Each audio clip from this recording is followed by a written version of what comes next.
This is Audible. His Second Chance, a Montgomery Inc. Legacy Series novel. Written by Carrie Ann Ryan. Narrated by Isabel Ruther and Aidan Snow. Chapter 1. Phoebe. Then. I knew one day I would die. That the monsters of my nightmares would creep into my days, and suddenly I would be taken from this earth. Perhaps the monster would be time itself, and I would be old and happy. My family would surround me, and I would not be alone.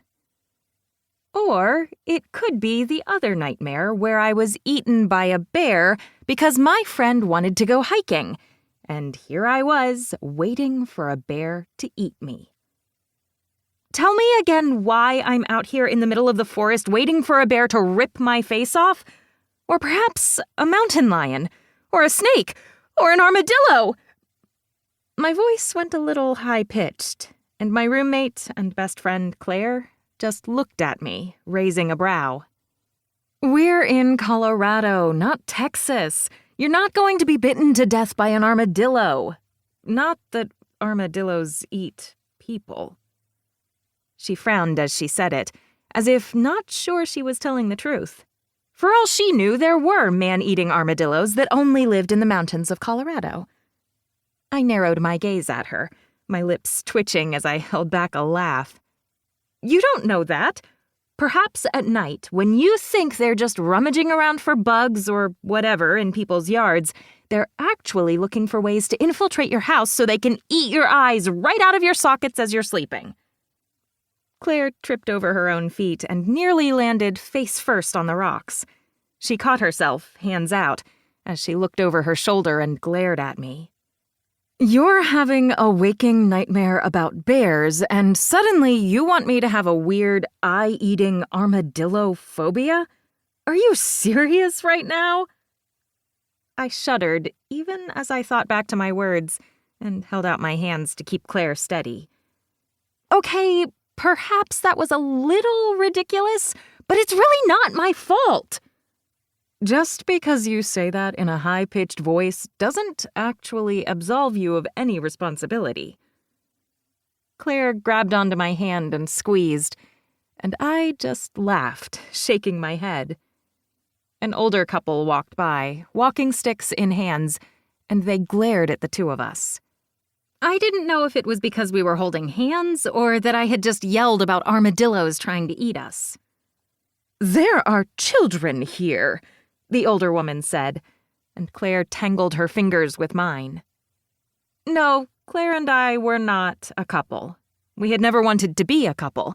In fact, neither one of us were attracted to the other. However, if this woman had a problem with us holding hands, we weren't going to stop.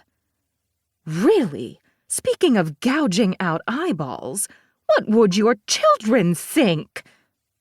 The woman clucked her tongue at us and continued to walk, her husband rolling his eyes behind her.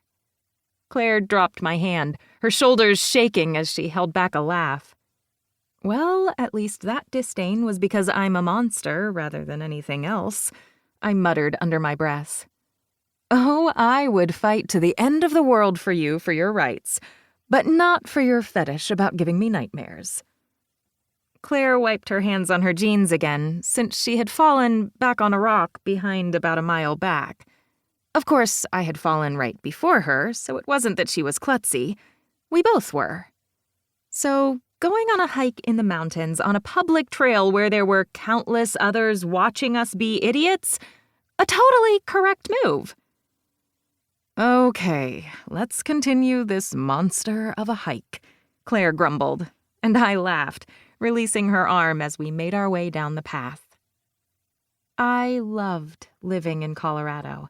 I loved the sun on my face, the cool breeze from the mountains, and that I always knew where west was.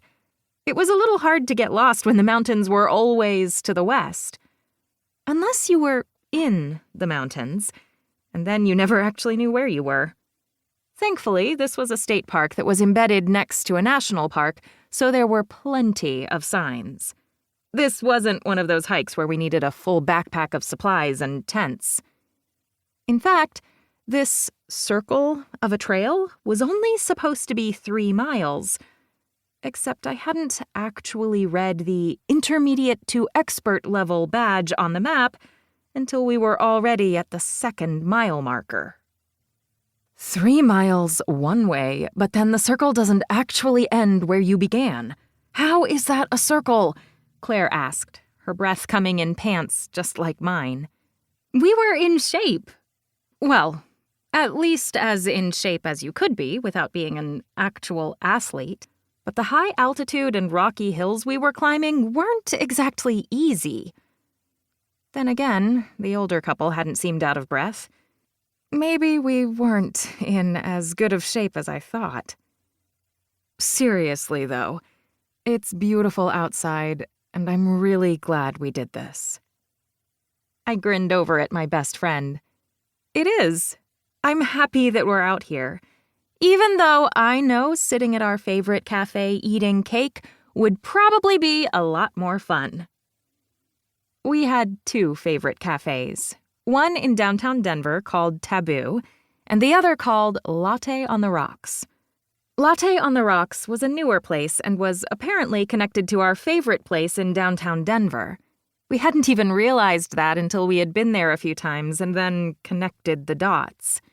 It seemed we had a favorite for a reason, and now I was craving an oatmeal latte with butter pecan flavoring and a cupcake. Any cupcake would do at this point. You're thinking about more cupcakes, aren't you? Claire asked as I put my hand over my stomach. You want to take a break over in that seating area with the picnic tables? Eat the lovely trail mix we brought.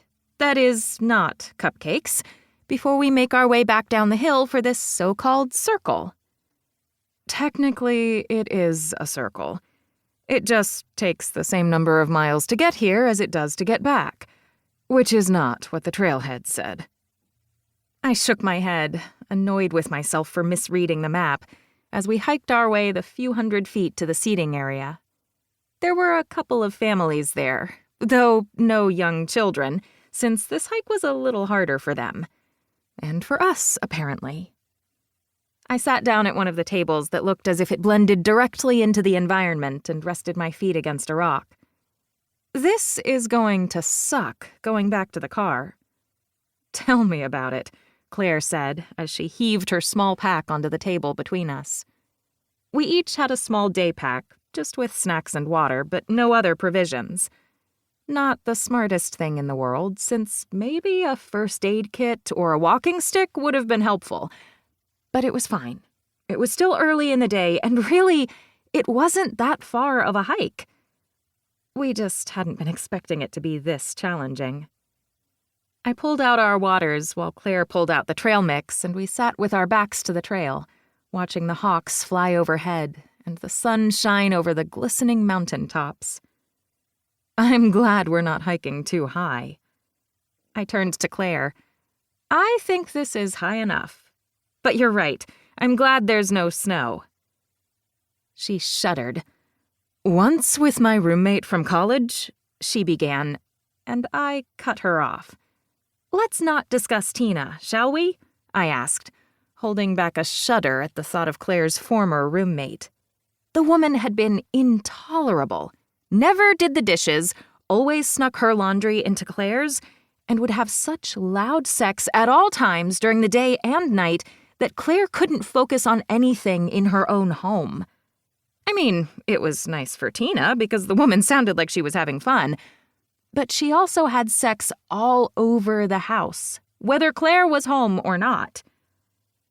Anyway, I went on a hike with Tina and her boyfriend at the time, and I brought a guy I was seeing. I put my hand to my chest. Gasp! A guy? Who was he? Claire flipped me off, and I smiled. I was a little more sarcastic than Claire was, but of all our friends, we were the 2 most soft-spoken and shy, unless we were together. It was just how we were with each other. We had been friends for ages, though we hadn't roomed together in college. We had gone to the downtown university, and while there were some dorms, I had lived with my family to save money, and Claire had a roommate. Now that we were adults, though, with adult money and adult problems, we lived together to save some of that adult money. "Are you going to let me finish this story?" she asked. Maybe, maybe not. Anyway, this guy was like, "Oh, let's go for a walk." And my guy, though he was only my guy for that afternoon because, hello, I have the worst taste in men. "I feel like I am worse, but continue," I said with a laugh. Claire shook her honey-brown hair before pulling it back into a tight ponytail. As the wind picked up, I pulled my long, dirty blonde hair into a tight braid, annoyed with myself for not doing it earlier. Now it was going to be a tangled mess that I would have to deal with at some point.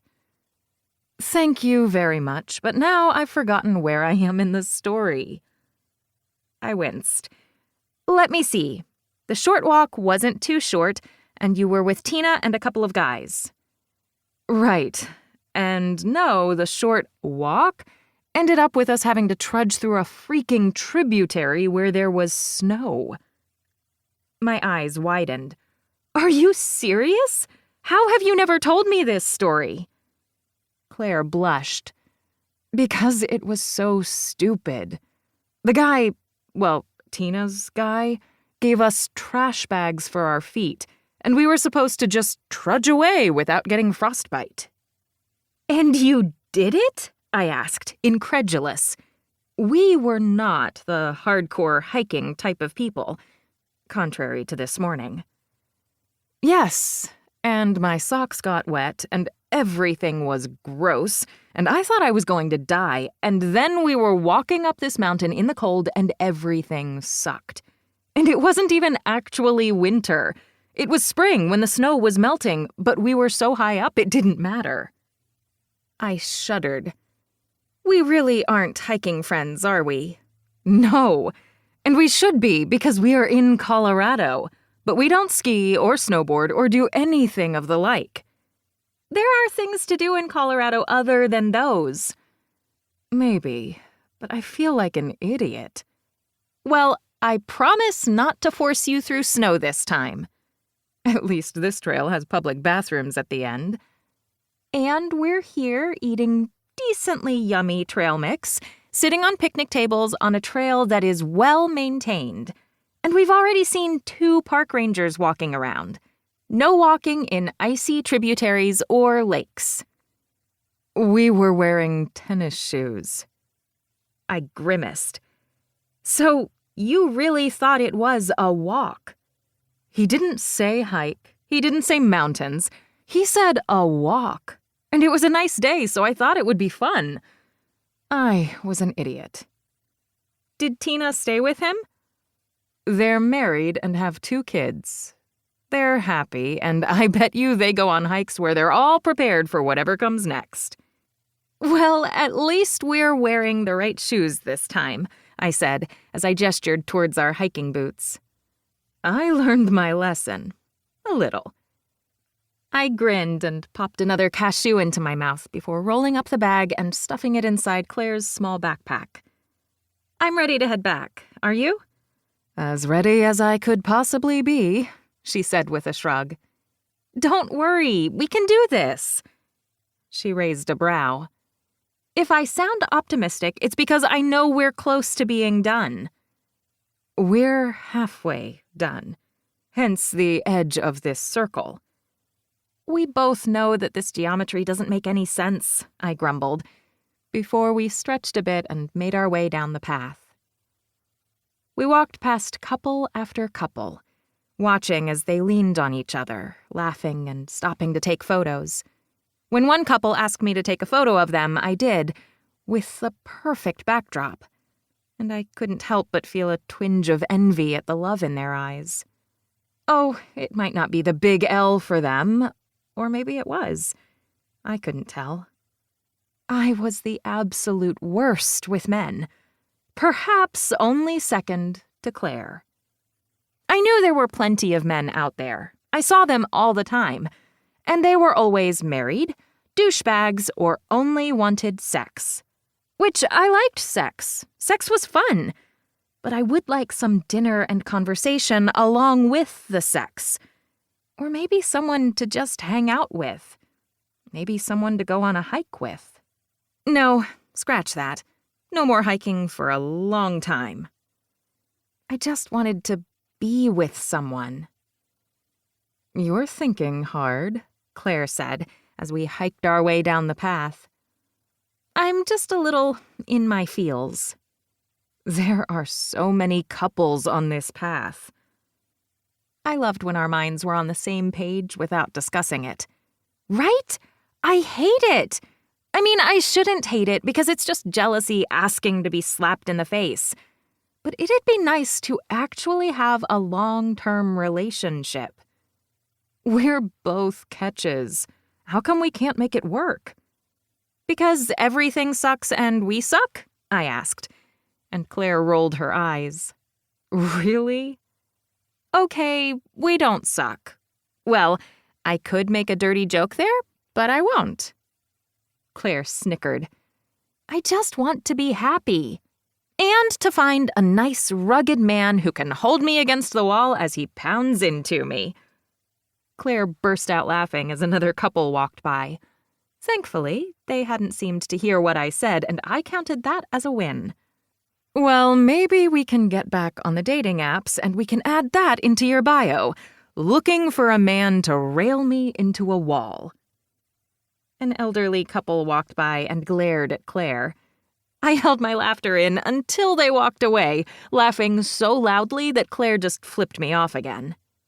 "How come you get people overhearing you talking about eye-eating armadillos and I get that?" "Because life is funny that way. And I don't know if I want to do a dating app again. I just want to find someone organically." "And how are you going to do that when your job is literally helping couples design their dream homes?" I winced, but she wasn't far off. I was an interior designer and tended to help couples who had the means to hire an interior designer. Or I helped bachelors with too much money that didn't want anything to do with someone working for him.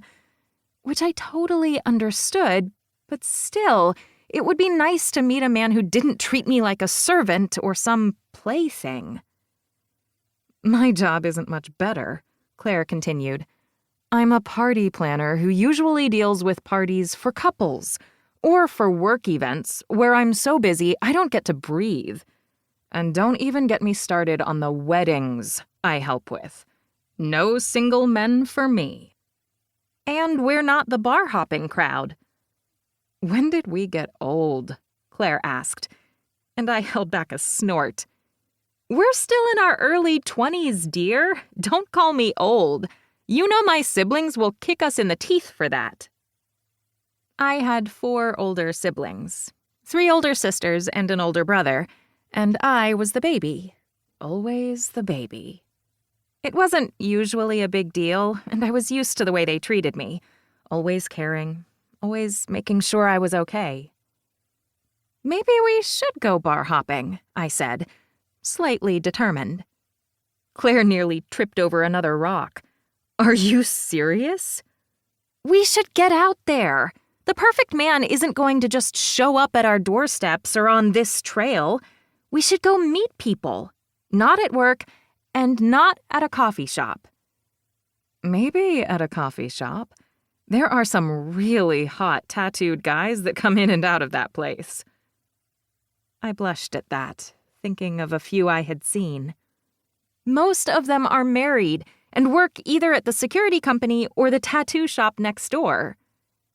Our favorite new local establishment, Latte on the Rocks, was in the same strip mall with a few other businesses all in one building. There was even an art exhibit and studio in the end unit. Of course, I hadn't ventured into anything except for the coffee shop. I was nervous about getting a tattoo, and I didn't really have time to look at art, nor the money to pay for it. While my family was well off enough, I was trying to get out of student loan debt and trying not to rely on my family money to make life work. And thankfully, we hadn't had to use the security company at the other end of the building. Though I wasn't quite sure what kind of security they did. For all I knew, they were bodyguards for celebrities, and that I was not. Are you saying you want to get out and go meet a man at a bar so we can actually be happy and find someone? Or just to annoy your older sister? Claire asked, and I narrowed my gaze at her. How do you know things before I even think them? I asked. Because I love Isabella, but she is always on your case. More than your mom. Isabella likes to control everyone because that's what big sisters do. I loved my older sister. She was fierce, amazing, and always fought for us when sometimes my mom couldn't. Oh, I loved my mother, her free spirit, and how she made the world a better place. But she also never stood up for herself, only for her kids. Isabella tended to do all of that and more. And that meant that whoever I wanted to go on a date with in high school, Isabella, rather than my mom, had been giving him the stinky eye. Kyler, of course, my brother, also tried to step in as the big brother who took over the world and everything else. But Isabella was the one in charge.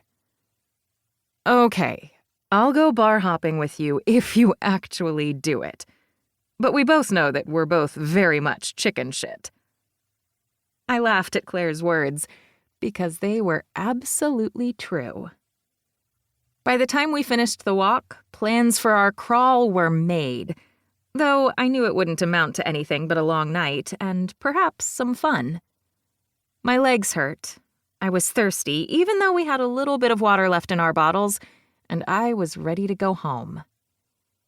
What do you say to cupcakes and coffee at Latte on the Rocks? Claire asked, as we made our way to the final part of the trail, the parking lot in sight. That sounds perfect. Claire pointed to the bathroom to the side. I'm going to head in there. Do you want to join? I raised a brow and Claire blushed. I meant, do you want to go stand in line with me? No, I'm okay. You're the one with a bladder the size of a pea. She rolled her eyes and went inside.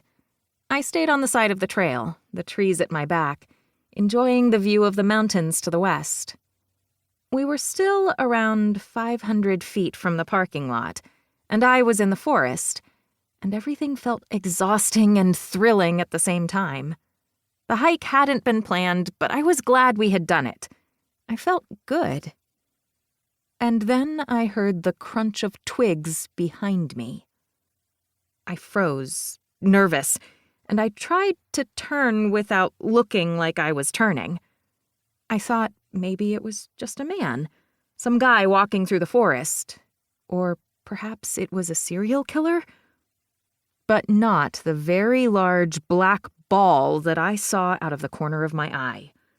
My eyes widening, I turned and, off in the distance, but far closer than it should have been, one of the nightmares from my dreams filled my vision, and it wasn't an armadillo. Bear, I whispered, barely a sound coming out as my mouth moved. Bear, I said, a bit more loudly. The bear didn't look toward me. It just scratched its black body against a tree. All thoughts of what I was supposed to do if I saw a bear fled my mind. Was I supposed to act big? Was I supposed to stand still like a Tyrannosaurus Rex? No, this wasn't a T-Rex. They could see movement. Or they could see you even if you were standing still. This wasn't a brown bear, so they weren't as dangerous. Black bears were cuddly. But as I watched that claw dig into the side of the tree, I swallowed hard and took a tentative step back, and then another. I was a few hundred feet from the parking lot and the bathroom, but as somebody screamed behind me and slammed the bathroom door shut, I realized I hadn't been the only one to see the bear, and there was no way they were going to let me in. So I did the only thing that I thought I could do. Because I was not a fight person, I was apparently a flight person. This was probably the wrong thing to do in this situation, but I hadn't paid attention when they told you what to do if you saw a bear. I ran. I ran towards the parking lot, but our car was on the other end, and I could hear crunching and scuffling behind me. I had no idea if the bear was following me or if they even saw me, but it could probably outrun me, and it could kill me with a single bite. Why couldn't it have been an armadillo that happened to migrate to Colorado? Without thinking, I ran to the nearest car, even though it wasn't my own, and prayed it was unlocked. And when the handle moved, I let out a relieved breath, nearly crying as I jumped into the passenger side seat and slammed the door behind me. The bear moved through the trees, then over the picnic area as people scrambled away, some using their phones to take video, others being smart and getting away. The bear didn't seem to mind, and it calmly walked through the trees again, going unseen. I didn't realize my breaths were coming in pants and my hands were shaking until someone cleared their throat beside me. That's when I remembered that this wasn't my car. I turned to see a large man in a beat-up bomber jacket and bushy beard, looking at me as if I'd lost my mind by getting in his car without asking. I was a stranger, after all, and had probably set myself up for not only humiliation, but being tied up and thrown in the back of his SUV. The bearded man with blue eyes smiled at me and raised a brow. Well, either I had jumped into a stranger's car and he was now laughing at me after I had run from a bear, or this was the second part of my nightmare. I had just gotten into a car with a serial killer. And yet, the serial killer felt like better odds than the bear. Well, that's one way to meet someone. You doing okay? The bear is gone. I'm Kane. Would serial killers introduce themselves like that? I cleared my throat. Phoebe. Hello, Phoebe. I shook my head, then ran my hands over my face. I'm just Phoebe, and thank you for saving me from the bear. He shook his head, still smiling. I didn't do a damn thing, but I'm glad I kept the door unlocked. You okay, though? I didn't realize that the bears came so close up here. Neither did I. I ran a hand over my chest. My friend is trapped in a bathroom. I should probably go check on her. Kane looked at me and smiled. I swallowed hard, wondering why that smile did things to me. He had to be a serial killer. Let's go check on your friend, and mine, since he's trapped in the other bathroom. Come on, Phoebe. I'm glad you're okay. I hoped he wasn't a serial killer, though it was still better odds than the bear, right? Chapter 2. Kane. Well, this day just got a bit more interesting. I looked over at the woman with the gorgeous blue eyes and long strawberry blonde, or maybe dirty blonde, hair pulled back into a messy braid. Those eyes had a bit of fear and mortification set deep, and I leaned back in my seat, grateful to have taken my seatbelt off earlier. My cousin Kingston and I had come out for a hike, and then I'd gotten a phone call from one of my clients at Montgomery Security, and he needed to call his family as well. Then everybody started screaming, running away like there was an actual bear running after them. And while the bear had rambled around, it hadn't seemed interested in people. After all, we were on his land invading his property, so he would have had the right to swat those giant paws at us. Thankfully, it had been a black bear, not a brown bear. I hadn't gotten out of the car, though I had been on alert at the first sound of trouble, had my hand on the door, ready to jump out of the car if needed. I wasn't armed, since we were on state park property next to a national park, and my concealed and carry permit didn't allow me to carry in parks. I was in security, and was one of the top bodyguards we had. And that wasn't just me bragging on myself. I was the one they called when they needed to keep another person safe one-on-one. Kingston was too. Some of my cousins were better at electronics or setting up perimeters. Some could organize a group of 18 and keep everyone exactly where they needed to be when they needed to be there. I was better at one-on-one work, mostly because I could smile and make the person I was keeping safe feel like they were actually safe. None of that mattered right in that moment, though, because there was a stranger in my car, a car I hadn't locked because I had still been in it, and Kingston had just gotten out. "So, Phoebe, I started, and she narrowed her gaze at me. That was good. The anger or frustration and irritation was better than the outright fear from before. "Just Phoebe. You don't need to tease me." I shook my head. "Didn't mean to tease you." That was an outright lie. "Anyway, now that I am sitting here in a stranger's car, and you could possibly be a serial killer, I'm just going to go now. Please let me go." Well, the reality of the situation sank in. And while I knew I wasn't a serial killer or anything of the like, getting into a stranger's car like that probably wasn't the smartest thing for her to do. I nodded and gestured towards the door. "The door is unlocked. The rangers and everyone are going into the forest to look for the bear, so we should be safe. Where are you parked?" "I don't think I should tell you that. In case, her voice trailed off. I grinned. "In case I'm a serial killer. Got it. Come on, how about we both walk to the area where your friend and my cousin are, and we figure out what's going on. I promise I don't bite." I hadn't meant for the words to sound so sultry, but she raised a brow. "I'm pretty sure that's a lie, too. But still, your bite would probably be better than a bear's." She blushed so prettily. I just smiled. Today had gotten interesting.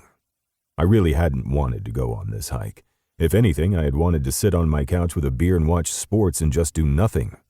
I wanted to be lazy and sit in my underwear and pretend that nothing mattered. We'd had a long case, one that had nearly killed Kingston, and the ramifications of everything that occurred weren't over yet. Daisy was still healing from the explosion, and I was tired. So damn tired. Kingston was healed enough to go on this small hike and had dragged me along with him. And whatever he needed, he got. He had almost died, and I hadn't been there. I pushed those thoughts from my mind and opened my door. "Come on, I'm not going to hurt you. I'm just glad that my door was unlocked for you to escape." She sighed and opened her door, getting out when I did. "I can't believe it was unlocked. I would have kept trying until eventually I found my car. Of course, Claire has the keys in her bag, so that really wouldn't have helped anything. I guess I could have broken into it, but that would have taken time since I have no idea how to do that, and the bear would have gotten me by then." Pink darkened her cheeks, and she looked damn adorable. And lickable. "Time to think of something else. Claire's your friend?" "Yes, and her name isn't Claire," she said dryly, and I threw my head back and laughed. "Look at you. You've got this down. Everything's going to be fine." "I don't know if I actually believe that, but thank you. It's just been a very weird day. Our tiny little hike turned into a strenuous one because I didn't realize the circle wasn't a true circle." I winced. "A lot of people make that mistake on this one. We did the first time we were up here," I said. She narrowed her gaze at me, probably because she thought I was making fun of her. "Well, now I have to go make sure that Claire still isn't trapped in a public bathroom, which I don't even want to think about, and then get home and pretend this never happened." "It'll be a story to tell, though. How you wrestled a bear and risked it all to save a stranger." She gave me a dry look. "Is that the story you're going with?" "Hey, it could have happened. You never know." "There was no wrestling. There was just pure panic. I wasn't even sure if I was supposed to get big and scare the bear away or run and save myself. Apparently, I'm a flight and not a fight." I shrugged. What they told us in movies as kids probably wasn't the right thing.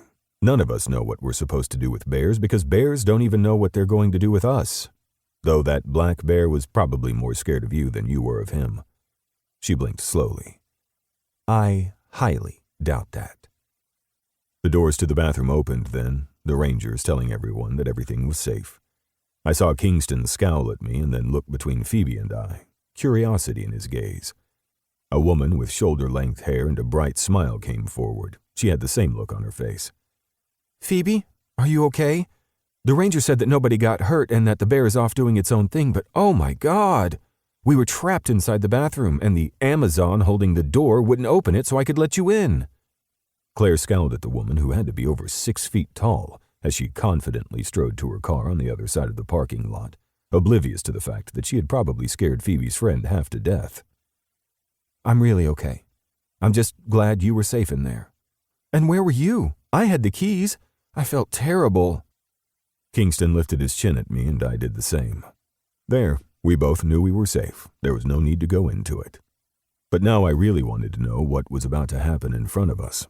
I was bored, so help me. "Oh," Phoebe finally answered, that pretty blush staining her cheeks again. I'd like to see exactly where she blushed all over.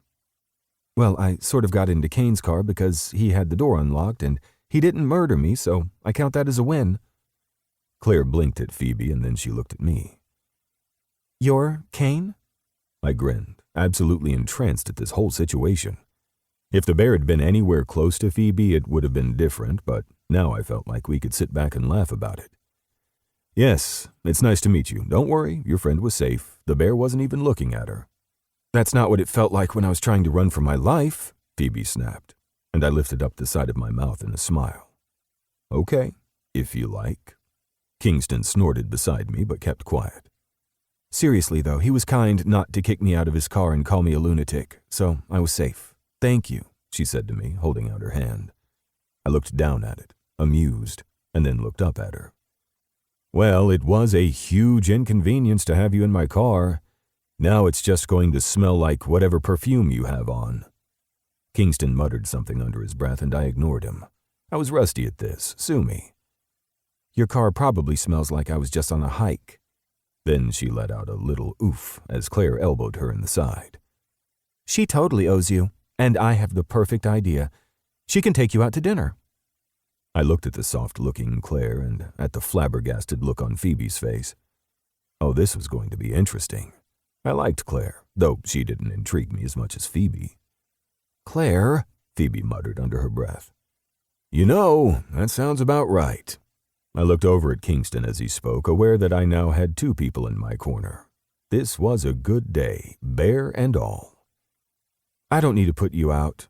I held up my hands. "No, they're right. You should take me to dinner, and that way I can make sure you're really okay after the whole bear scare." I practically felt Kingston's eyes roll to the back of his head as Claire beamed and Phoebe blushed. "Dinner? Really?" "Oh yes, dinner."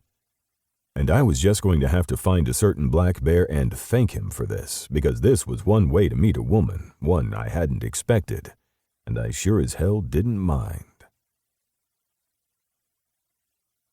Later that evening, I sat across the table from Phoebe and sipped from my water glass. We'd exchanged numbers at the top of the hill and then decided what restaurant we would meet at. I didn't mind that Phoebe hadn't wanted me to pick her up. It was safer for her in any situation that we meet up at a neutral location. As someone who worked more stalker cases with ex-boyfriends than I cared to admit, I liked that she was being safe about this.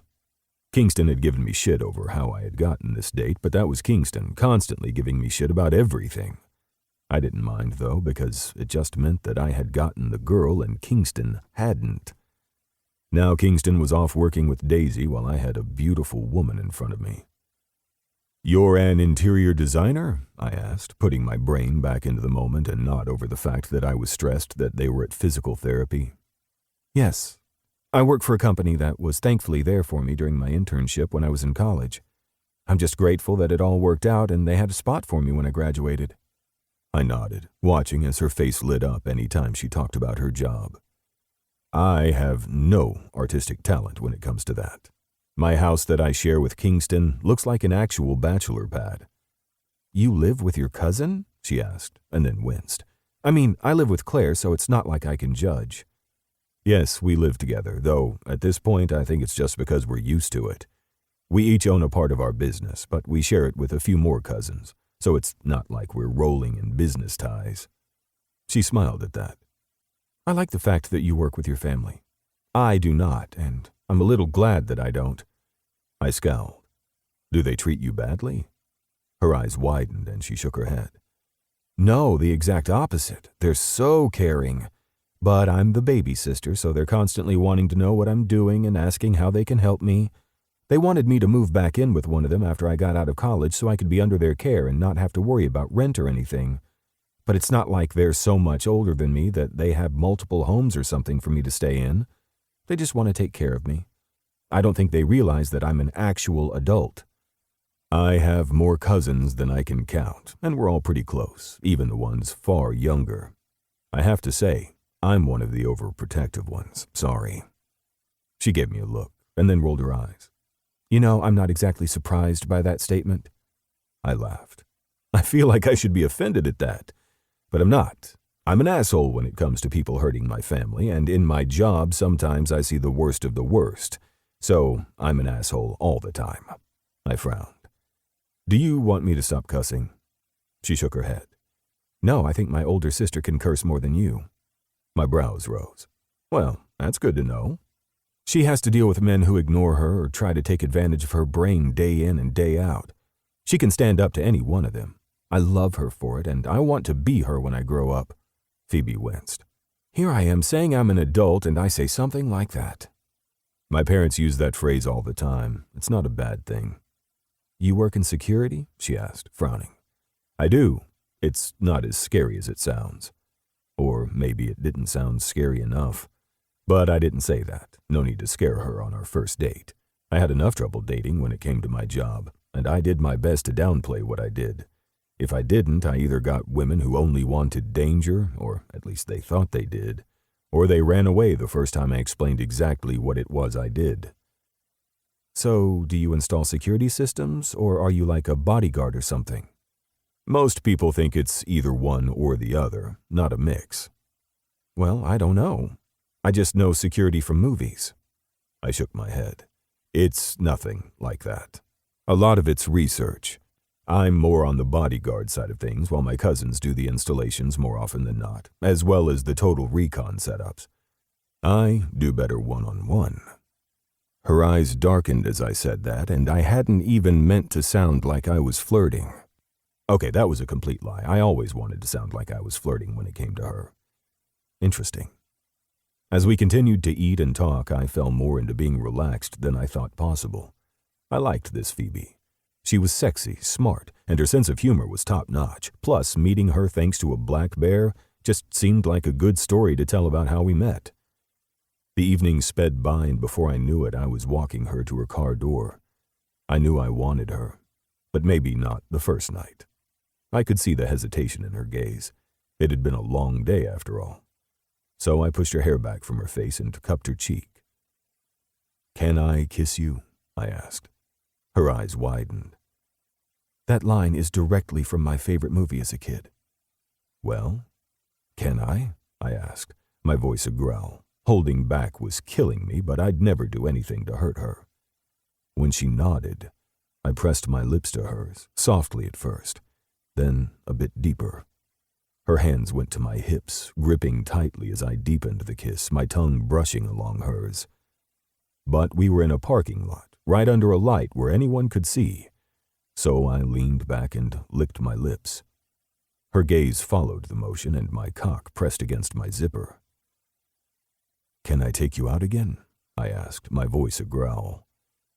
"Oh, yes, I'd like that." I smiled, relieved and delighted.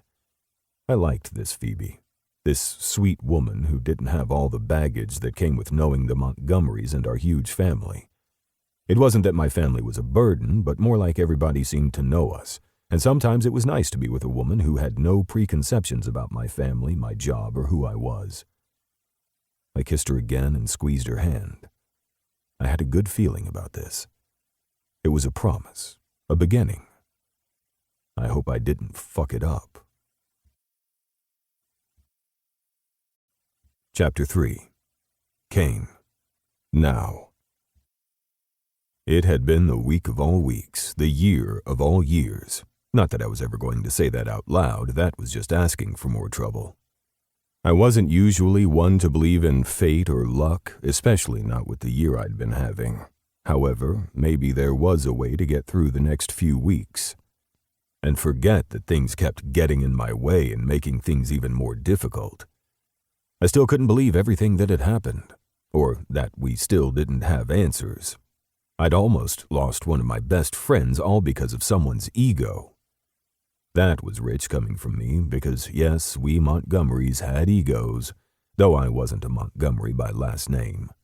I had my dad's last name and a big family without even adding in the Montgomerys. My aunts all had huge families and my dad just happened to marry a Montgomery, so I had Montgomery as my middle name, just like many other cousins. I wasn't sure which of my aunts and uncles had decided to make that a thing, but apparently the Montgomery name would not die. "What's going on?" Kingston asked from where he stood next to me, a frown on his face. I shook my head. "Nothing's wrong." "That sounds like a lie," Kingston said with a laugh. We were the closest cousins in our business. Kingston and I were close in age, and though technically we were second cousins, two offshoots of the family tree, we acted more like brothers than anything, which meant Kingston could read my mind when I didn't want him to. The damn man. "So, you're not going to talk about it?" Kingston paused. "Her?" I whirled on him, narrowing my gaze. "No, we're not. You know we're not. You know why we're not." "The thing is, I don't actually.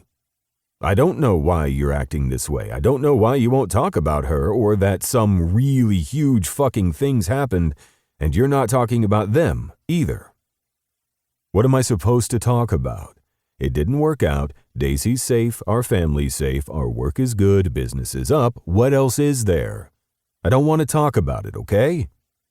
"If you didn't sound so defensive about it, maybe I would believe you. Maybe it's not for you to believe me. Just go. I'm going to close up shop and head out." "You can talk to me, you know. You can talk to any of us. You don't have to keep it inside anymore." I glared at him. "That's pretty rich coming from you." Kingston shut up, his eyes going cold. "You're an asshole sometimes, you know. Right back at you." He huffed and grabbed his phone from his desk. "Come to the bar with us. We should stop hiding shit." "I'm fine, I promise." Kingston gave me one last look before he headed out, locking the front door behind him. I'd go out the back way, ensuring everything was locked up tight, the security cameras were going, and set the alarm. We were all set to go. So why did I have a tingle on the back of my neck?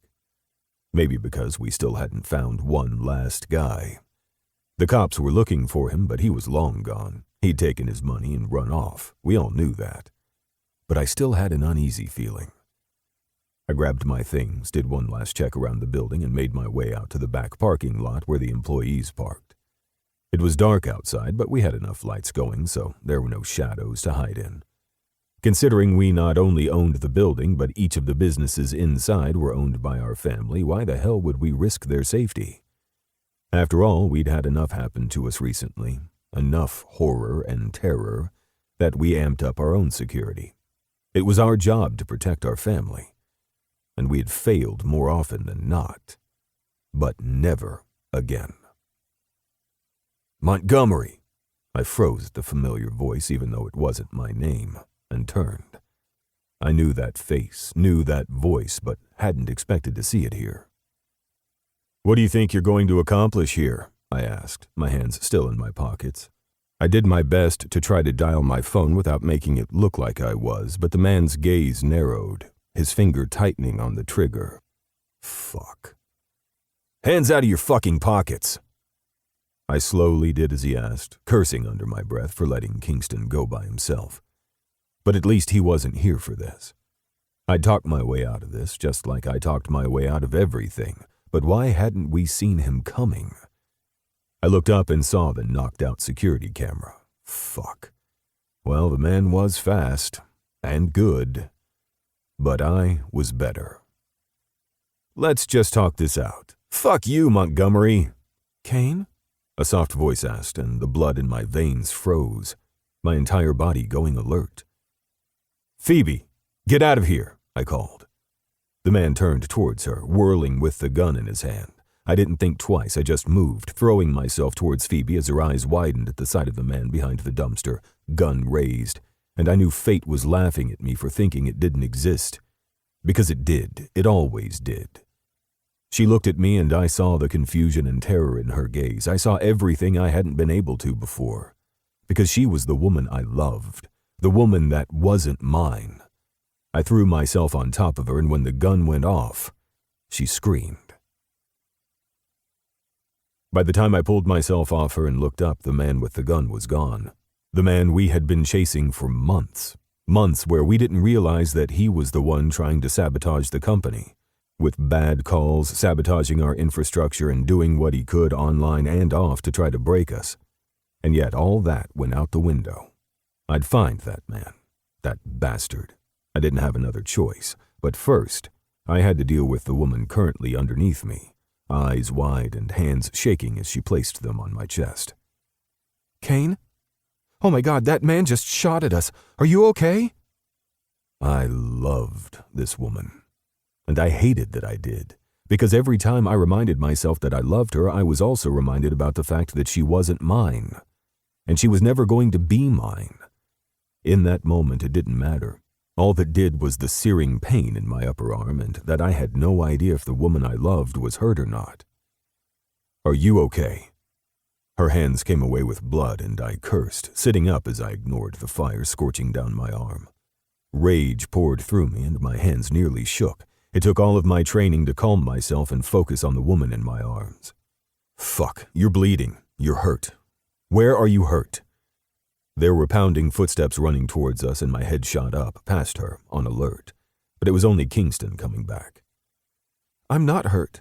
I mean, probably a little scraped from hitting the ground, but you're the one bleeding, Kane. You're shot. Her hand went up to my arm and hovered over it before she pulled her hands back. Am I supposed to put pressure on this? Oh my God, I don't know what I'm supposed to do. Your cousin's coming. He'll know what to do.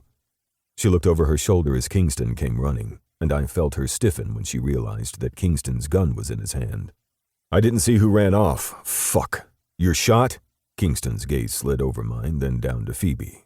Phoebe, what are you doing here? She shook her head. It doesn't matter. Kane's hurt. Should I put pressure on it? I mean, you guys know what to do in these situations, and I literally do not. Should I move him? Wait? Should we call the cops? We need to call the authorities. She was rambling now, pushing away the pain in my arm and from the scrapes and bruises from falling on the asphalt. I cupped her face, ignoring the sight of my own blood on her porcelain skin. My blood was on her, just like every fucking dream I had leading to our breakup. She was hurt. I could see the scrapes on her hands, the fear in her eyes. That was because she had come to me at my place of business and gotten hurt because of a man I couldn't fucking catch. The blood on her skin was just a way too visual reminder of that. I'll be okay. I'm fine. Put pressure on it, Kingston said as he handed Phoebe a bandage. I scowled up at him, but I saw the anger in his gaze over the fact that there were going to be questions. Kingston was fucking pissed, just like I was, yet on a different spectrum. Because I was furious that Phoebe was hurt, while Kingston was pissed off because I was hurt. And we were both pissed over the fact that somebody had done this on our property. Again. Security's all up. Noah's on it. Cops are on the way. I'm sliding the gun away, but I have all my paperwork, so it's not going to be an issue. I let out a string of curses as Phoebe pressed the bandage to my shoulder, her face paling. I'm hurting you. Damn it, I'm not good at this. I'm an interior decorator, not a doctor. Nice Star Trek reference, Kingston said with a twitch of his lips, though the humor didn't reach his eyes. He was trying to calm her down, and probably me as well. I was ready to rip the door off the place and hide Phoebe inside before I chased down the asshole who dared hurt her. I ignored the voice in my head telling me that I'd been the one to hurt her while trying to protect her, yet another reason we weren't together. Phoebe scowled at him. Shouldn't we move him? What if the guy comes back? Somehow she paled even further, and I cursed. You're going to be okay. I'm not going to let anyone hurt you. But they hurt you. I wanted to hold her close, to reach out and press my lips to her forehead, but that wasn't my place. I didn't even know why she was here, maybe to bring back my toothbrush, though I was sure we were well past that in our breakup. But she was here, and she had blood on her skin because of me. By the time the authorities were there and our cousins showed up, we thankfully weren't taken away and handcuffed over the fact that Kingston was armed.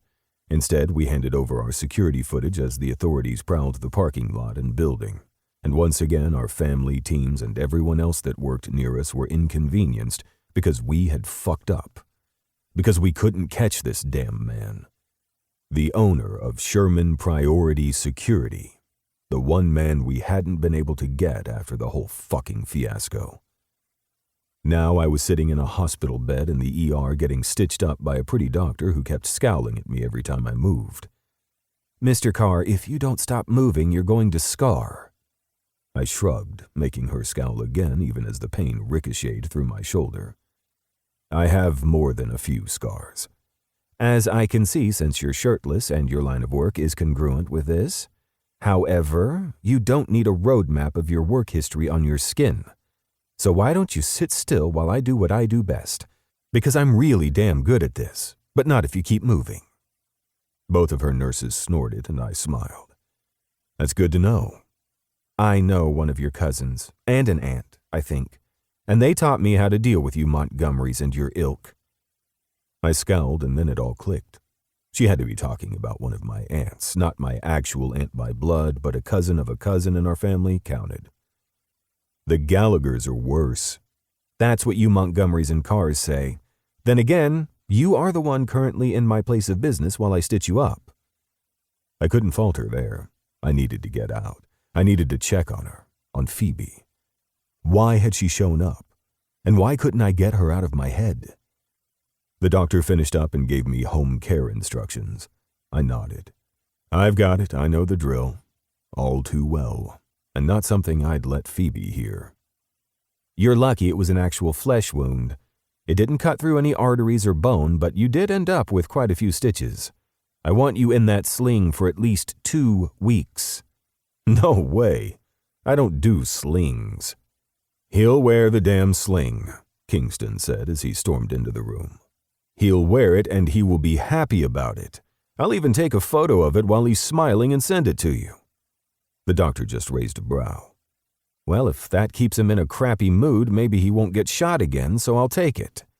"That requires me to get your number," Kingston said, and the doctor just rolled her eyes before she left the room, one of her nurses laughing beside her. "Did you seriously just hit on the woman that stitched me up?" "Maybe.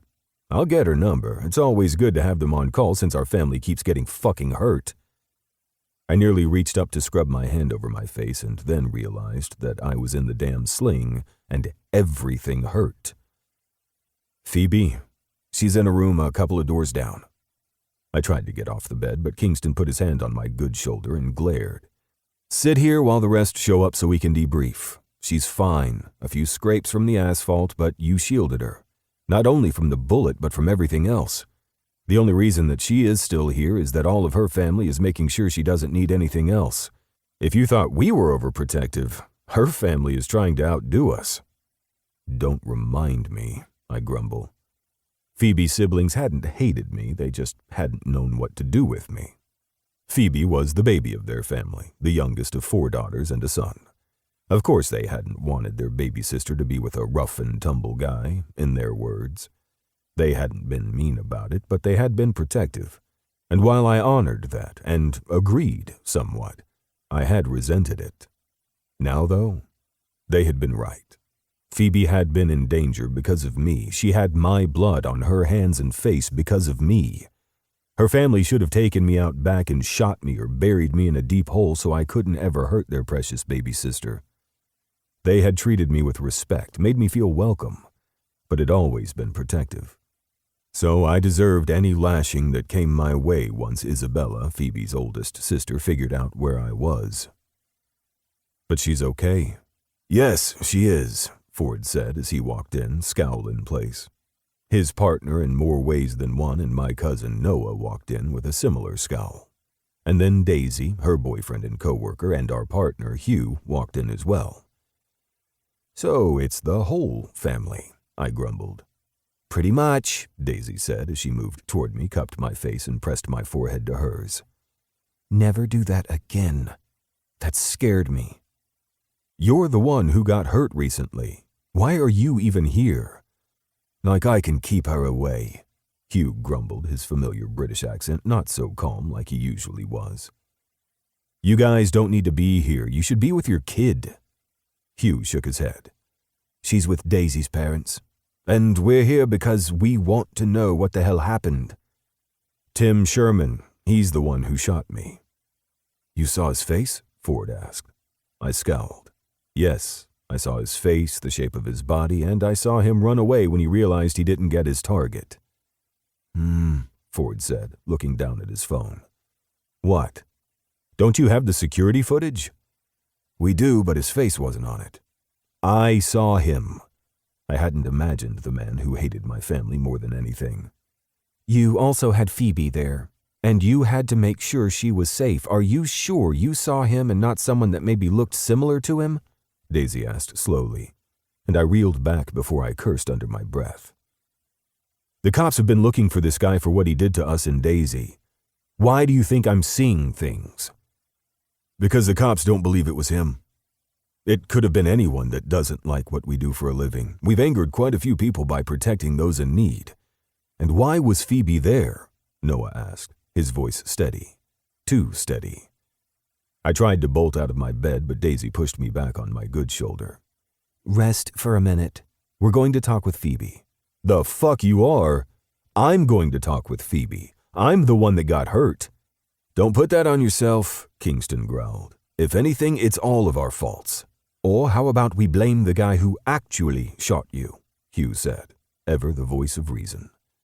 If he was going to join our family like I figured he would at any minute, he was going to have to panic with us. It helped.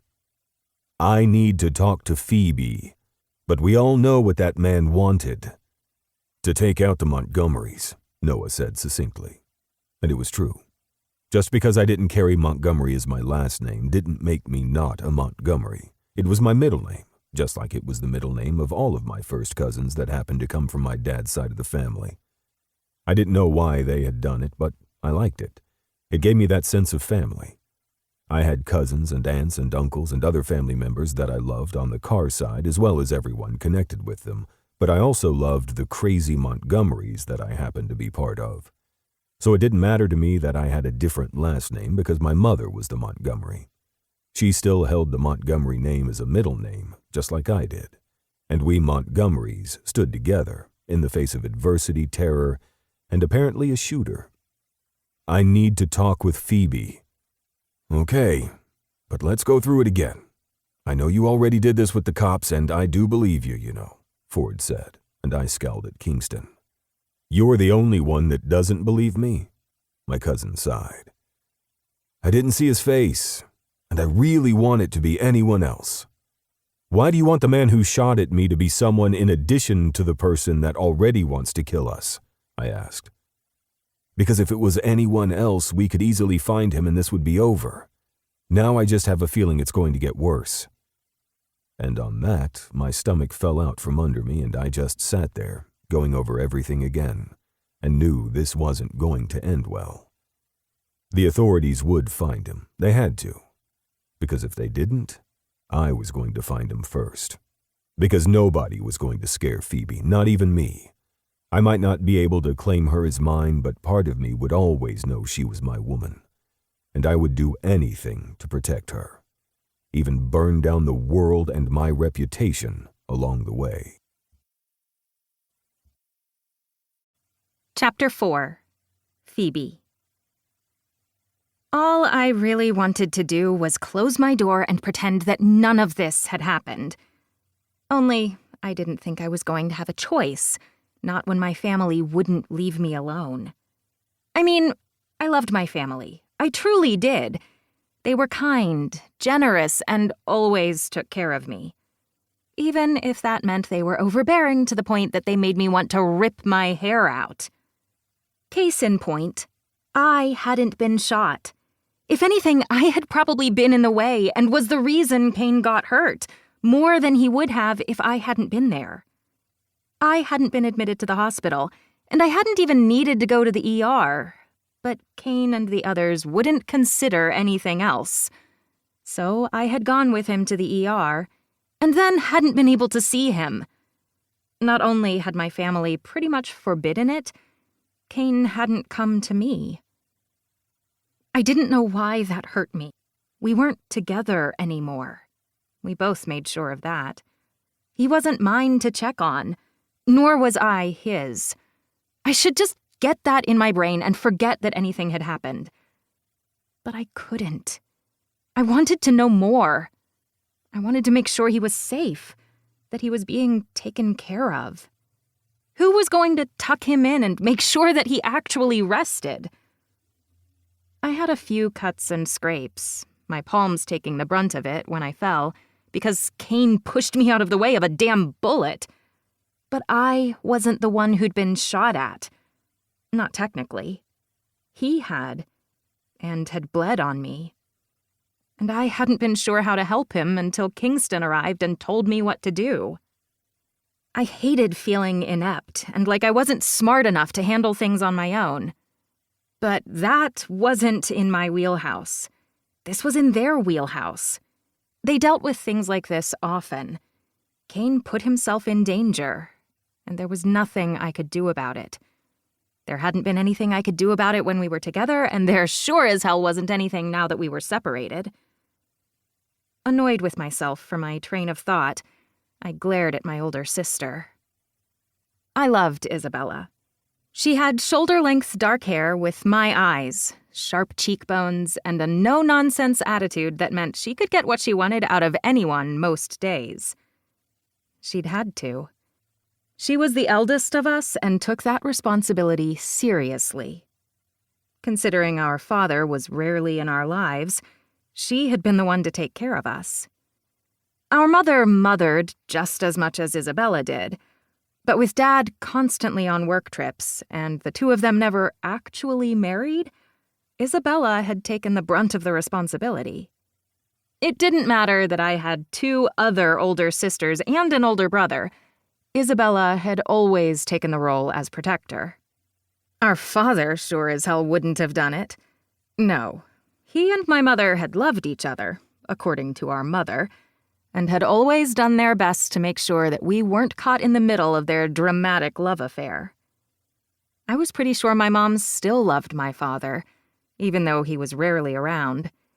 He always showed up with huge promises, giant presents, and then left as if he had never been there, though the scars of his manic happiness always left evidence.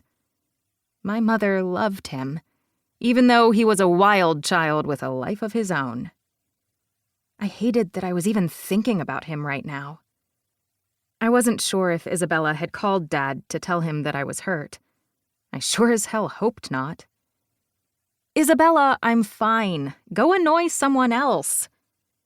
My eldest sister scowled at me. You're lucky I don't tuck you in so tightly that you're unable to move, Missy. Why were you at the Montgomerys? What on earth do you need from your ex? Stop badgering her, Sophia, the second oldest of us, said as she came forward, a tray in hand. I'm not badgering, I'm asking. More like interrogating, Kyler grumbled as he walked into my bedroom and flopped into the armchair in the corner. More like draped himself. He somehow made it look effortless, his hair falling over his forehead in a dramatic way, and I just rolled my eyes at him. Kyler was an artist. He had the temperament of an artist sometimes.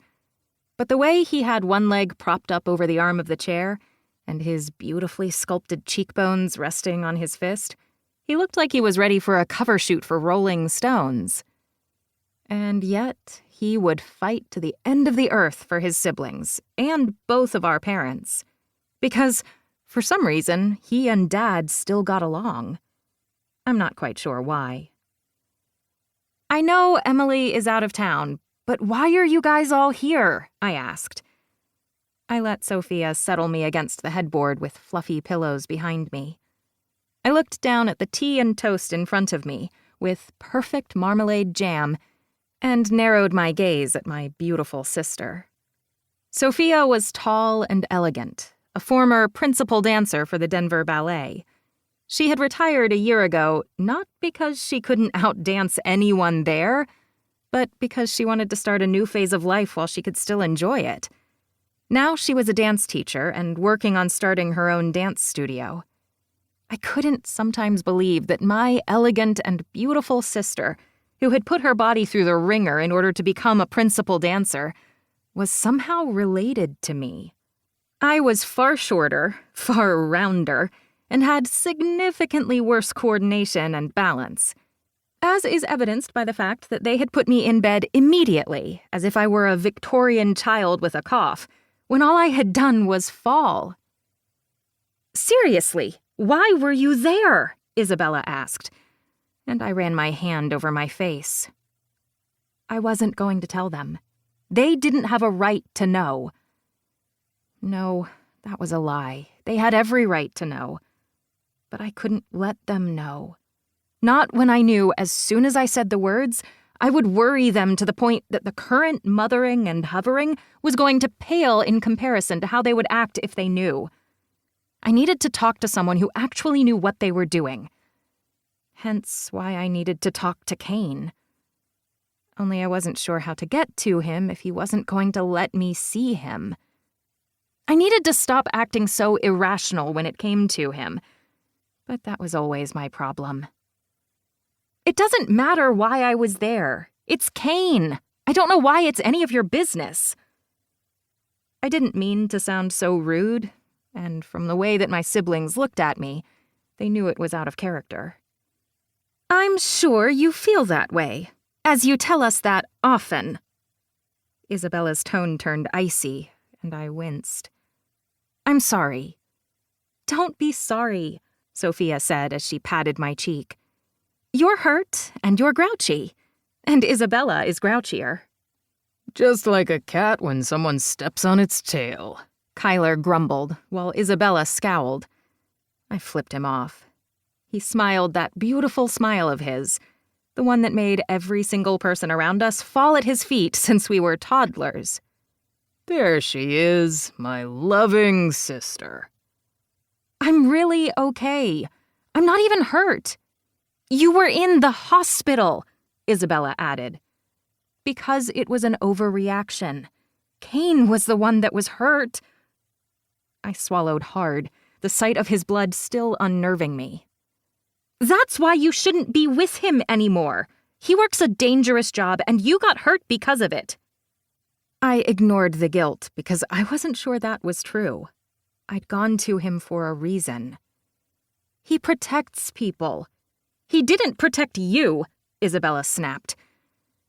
We butted heads more often than not because Isabella wanted to keep me safe, just like she did the rest of the family. And she got angry when she didn't have control over a situation. Sophia stood between us, arms outstretched. "Stop it. Isabella, you liked Kane. Don't act like you suddenly hate him. He does good work, and he did the security for this apartment and your house. Why are you acting like this?" "Yes, why are you?" another voice said, as my roommate and best friend walked in. "Thank you all for letting me know that my best friend and roommate was hurt, by the way," Claire grumbled. "Damn it, I'm sorry," Isabella said, pinching the bridge of her nose. "We're gearing up for tax season, and I fucked up. My brain's doing too many things." Claire reached out and gave Isabella a one-armed hug. "It's okay. But seriously, next time that my best friend gets shot at, maybe let me know." "I'm fine. Have you heard from Kane?" I asked. Claire shook her head. "No, I only heard because Kingston mentioned it." I raised a brow and she waved me off. "Group chat. You're part of it too, so I'm sure you got the text." I glared at Kyler, who had the grace to look a little embarrassed as he pulled my phone out of his pocket. "I didn't read any of the texts. I was just making sure you got some rest." "How is all of you in here hovering over me when I'm not even hurt, helping me rest?" I asked, as I put my hand out for my phone. He slid off the couch in a smooth and fluid move, one that I saw Claire notice. Claire had always had a crush on Kyler. Not that she would do anything about it, and I'm pretty sure Kyler would never do anything about it either. Or maybe they had and they weren't going to tell me. It didn't matter, though, because I had a feeling Claire was meant for someone else. Of course, my thoughts on that meant nothing because I thought I was meant for Kane, but here we were. Thank you for my phone. Now everybody get out. You've fed me, overprotected me, and now I'm in bed when I'm really fine. I could run a mile right now. Claire blinked at me. Okay, I could walk a mile very quickly, I corrected, and all three of my siblings laughed. We'll leave you be, and I'll update Emily too, Sophia said as she tugged Kyler and Isabella out of the room. Be safe, lock the doors, and give us any updates you have from the authorities, okay? She added, and then put her hand over Isabella's mouth as she literally dragged my eldest sister out. Kyler laughed, closing the door behind him, leaving Claire and I alone. So, you really okay? Claire asked, and I heard the honest worry underneath her tone. I nodded, rubbing a hand over my chest. I'm fine, really. Kane's the one who got hurt. Do you want me to ask Kingston if he's okay? I shook my head. No, it's fine. That sounded like a lie, she grumbled. I know you have work to do, so go do it and I'll just sit here and wallow in my own self-pity. Why were you there, Phoebe? No reason, I lied. I needed to tell her. She deserved to know because she could be in danger too. I hated keeping secrets from my best friend and from my family. But maybe I was just overreacting. That's why I needed to talk to Kane. Why I had been there in the first place. And yet it all felt as if it was too much. I'd like to know why you were there too, a deep voice said from the now open door. I hadn't even realized the door had opened at all, and from the way Claire gasped and whirled, I realized she hadn't either. You scared the hell out of me, she snapped, before her shoulders relaxed. I did the same, my heart aching. He had a sling on his arm and looked so pale. He had been shot in front of me, and now here he was, standing in my room as if he were fine, while I was laying down like an invalid. What are you doing out of the hospital? I blurted.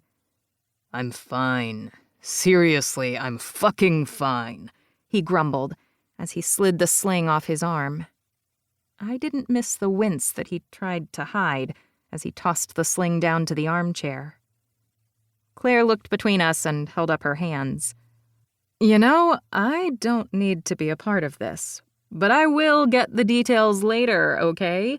Because you're hiding something, and you don't hide things from your best friend, Claire said as she glared at me, then looked up at Kane.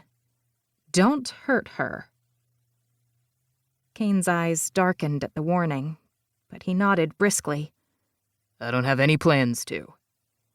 We never do, she whispered before she left the room, closing the door behind her.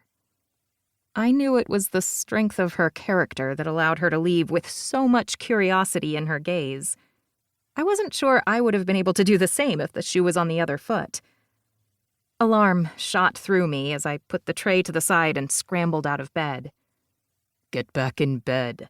No, you should. You're the one who needs to be in bed. He raised a brow. You're asking me to your bed? I let out a small growl, throwing my hands up in the air.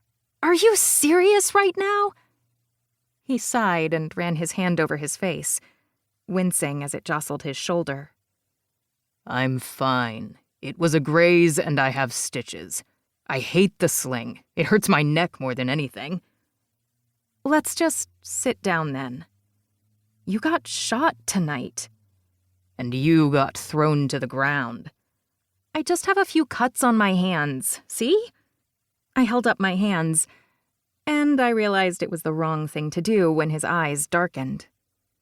You got hurt because of me, he growled, his voice low and pained. I moved forward before I even realized I was doing it. I put my hand on his chest, ignoring the slight sting from the cuts. I could feel his heartbeat underneath my palms. that familiar rhythm that always helped me sleep.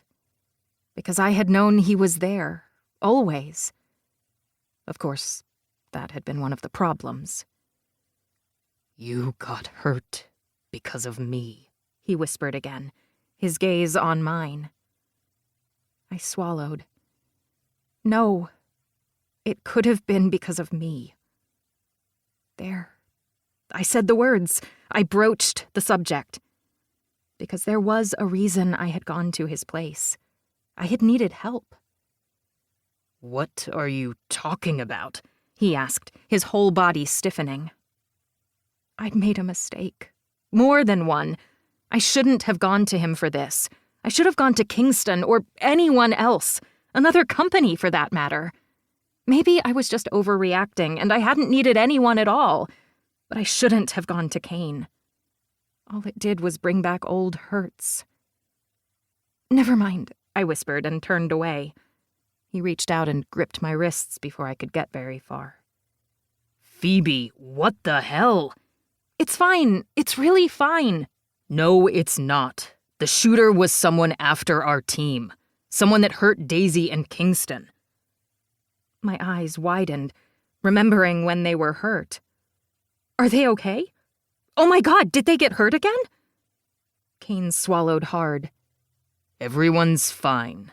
Or they will be. But do you remember Tim Sherman? I nodded. He owned that security company that was your rival. Was being the operative word. Most of what's left of the company are in jail or having their business being dismantled. It's a whole shit show. But Tim is still out there, and he has a grudge. I licked my lips, fear pulsing through me. And he wants to hurt you? Who protects you? His lips twitched. My family does, and I'm decent at doing it myself, at least when my head's on right. Then you should go, and make sure you're safe. I'll talk to someone else. His eyes narrowed. Wrong thing to say, sweet. Kane. Talk to me. I think I have a stalker, I blurted. He blinked, and then his jaw set, his hands fisting at his sides. What? I might be wrong, but I've gotten a few letters and a few phone calls where all I can hear is breathing on the line, and I can't figure out who is calling because they're from blocked numbers. I thought it was just spam at first, but now I don't know. It's just weird, and sometimes I feel like someone's watching me. Maybe I'm overreacting and watching too many thriller movies and listening to those podcasts to get me to sleep at night. You still listen to those? I like true crime stories where they talk peacefully and respectfully about the victim and their families, and when the families are involved, I can't help it. Tell me everything. I shook my head. No, I'll talk to someone else. I just realized that this is a horrible mistake. Because I couldn't be the reason he got hurt again. And I wasn't sure I could even be in the same room with him. Not that I hated him. No, it was the exact opposite. He was suddenly in my space, a hand on my waist. He always did that to keep me steady. Either that or cupped my cheek. He was always touching me, protecting me. Phoebe, what the hell? I don't know. I think I'm overreacting. He shook his head. You don't overreact to things like that. Tell me everything. I laid out the letters and described the phone calls. When I moved away to go to my desk, he glared at me. I'm just getting to my journal. I made a note about the dates and details so I would remember. I thought I was losing my mind and overreacting. When he looked through the list, his eyes went stormy and he glared at me. There are 7 calls on here, Phoebe. And they could have been spam. Maybe a telemarketer. You obviously didn't think so if you made a list. I don't know what to do. Did you go to the authorities? I shook my head. What are they going to do? Tell me that I'm crazy? Then you'll have a paper trail. I winced. But there's no evidence. You have notes. That aren't addressed to me and were delivered to my place of business. They could be for anyone. And that was the problem. It sounded as if I was overreacting. I watched too many scary movies and had dated a man who helped protect people. I was probably more paranoid than most. Okay, we're going to figure it out, and I'm not leaving your side. That was the exact opposite thing I needed him to say. Because while my heart leapt at the thought, my brain knew I needed to take a few steps back. Full stop and run away. I need someone else. It can't be you. I can pay, I promise, but it has to be someone else. For obvious reasons. You're not fucking paying, and no, you're getting me. I'm going to protect you. And with that promise, I knew my fate had been sealed. Now Kane knew, and there would be no getting away from this. He was already hurt, and I could still feel his blood on my skin. I refused to go through that again. Chapter 5. Phoebe. I stood in my office, Kane at my side, wondering how I had gotten into this situation. I got myself here because I asked him to be here, so why was I even fretting? After all, I only had myself to blame. Only, it was difficult to focus on the patterns in front of me, as well as the spreadsheets on my screen, when I could feel him standing next to me, lurking, all hot and bodyguard-like. I hate that I called him hot first, because he was way more than just his good looks. But oh my God, talk about good looks. No, he was more. Of course the man was more. He was smart, caring, selfless. He always put everyone else before him, including his family, friends, and who he was seeing. In other words, he put himself last, and always made sure that whoever he was spending time with, whether it was family or someone he was dating, had their needs met. Though he ignored the fact that sometimes I just wanted to do things for myself. For example, I turned to him as he held out my cup of coffee without a word. The man didn't even say anything, didn't even ask if I wanted coffee. No, he just saw that I had finished my cup and allowed myself a second cup an hour after I finished the first, as long as I had water. And of course the damn man made sure I had water as well. Because, of course, he was seeing to my needs without me asking. He was just always there, watching, waiting, making sure I was always taken care of and never had to want for anything. The damn man was insane. No, I was insane. Thank God he couldn't actually hear my thoughts, even though sometimes I thought he could, because if he could, he'd think I'd lost my damn mind. "Thank you," I said through gritted teeth, and tried not to be resentful of the fact that the man just wanted to keep me safe. I had hired him to do so. Not that he actually let me pay him. He was doing this for me because I was his friend. Dear God, I hated that word. Friend. We had been so much more to each other. Of course, it was my fault that we weren't anything more now, but I wasn't going to think about the details. Not when he was just always there, hovering, doing what he did best and taking care of me. I hated him, but I still loved him. And that was why this was not going to work. This isn't going to work. I have no idea what you're talking about, he said, so calmly, so coolly that I knew he knew exactly what I was talking about. Damn the man. You're just always there. No matter what I do, you're there, and so helpful. He raised a brow at me. Would you rather I not be helpful? I would rather you not be here at all, I said. and then immediately regretted the words when I saw that flash of pain. Whether he meant for me to see it or not, I still saw it all too well. I had ended our relationship.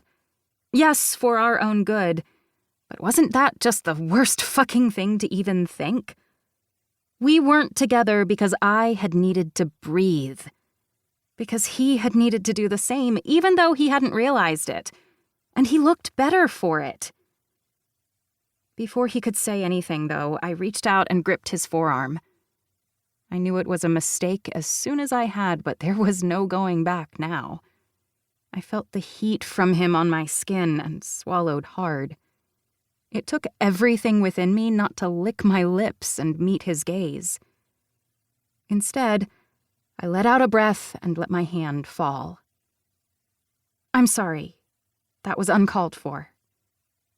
I wasn't sure what I was expecting him to say, but him leaning forward and taking my hand was not part of it. I get you. You don't want me here because of why I'm here. But Noah and the team are working on it. Kingston's going through the information you gave him and the authorities, and we'll handle it. And since I am not allowed to be on too many active duty things right now, thanks to nurses Noah and Ford, I snorted and grinned, just like he wanted me to. I'm going to hang out with you. I see you're still not wearing your sling. He looked like he was about to shrug and then thought better of it. When it's in the sling, it hurts just as much as it does when it's not. I'm not planning on doing any heavy lifting or rolling around on the ground. Don't worry, I'm fine. You keep saying that, and yet I'm not quite sure I believe you. Do you know what fine means? He grinned. Freaked out, insecure, neurotic, and emotional? No, not so much. Is that a real thing? Or is that just from that movie with Charlize Theron? I love how of all the people in that movie, you went with her. Not that I'm saying that's wrong. She was the hottest, and the most talented, and has the most Oscar nominations. I think. Well, now I have to go do the math on that because I might be wrong. I rolled my eyes and looked back at my desk. You really don't have to sit in here and watch me do this. There were a couple of letters and phone calls.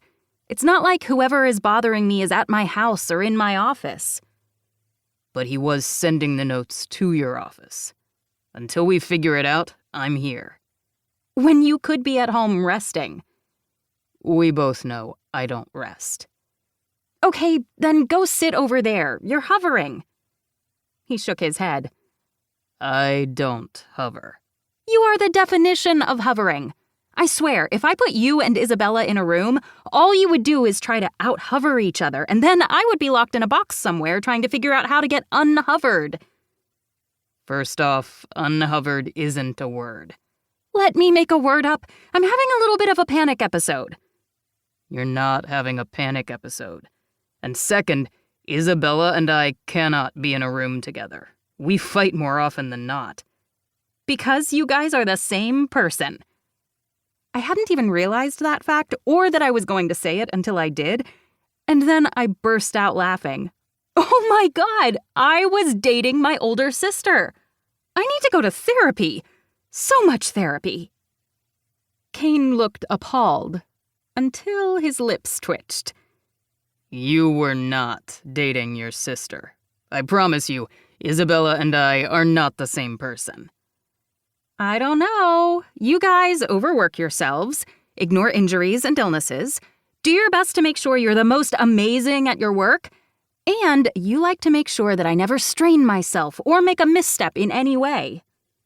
What on earth are you talking about? I shook my head and was thankful that my phone rang so I didn't have to figure out how exactly to explain myself to him. Jefferson Interior Designs, this is Phoebe speaking. How may I help you?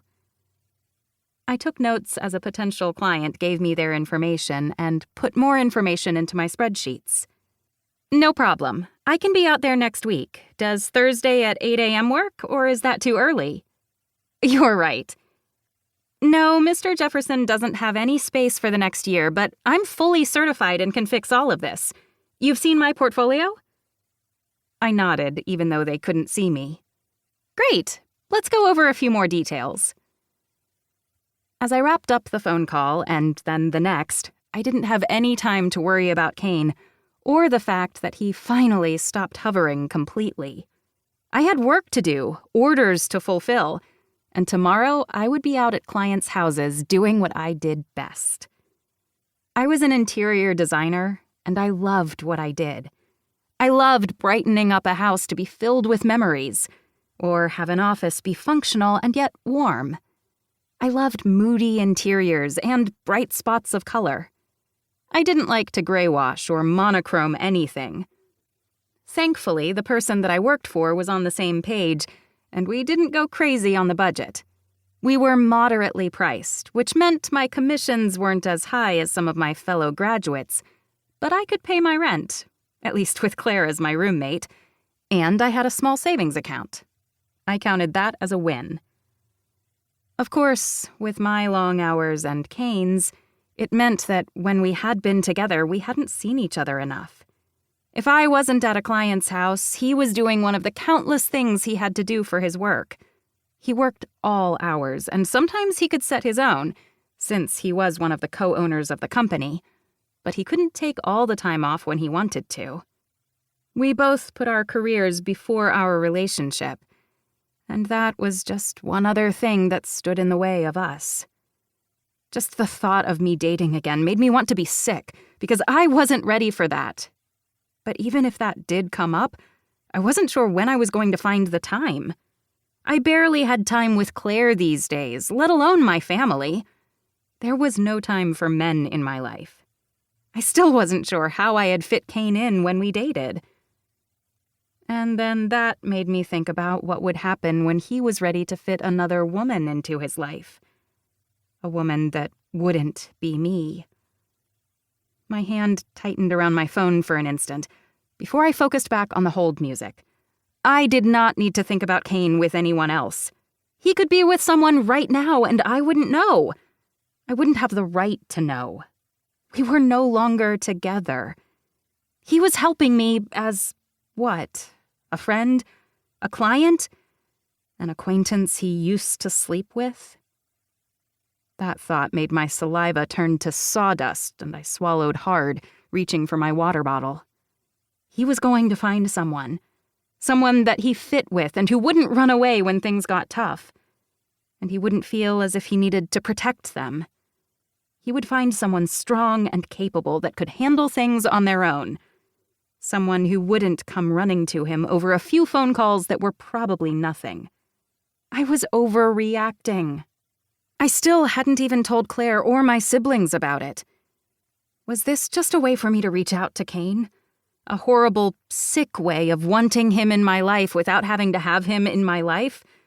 To crawl back without asking for forgiveness? Even if I didn't think I needed forgiveness?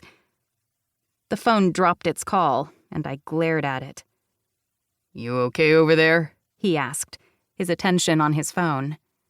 I knew he was working over there since he had brought his tablet, but I wasn't sure what he was working on.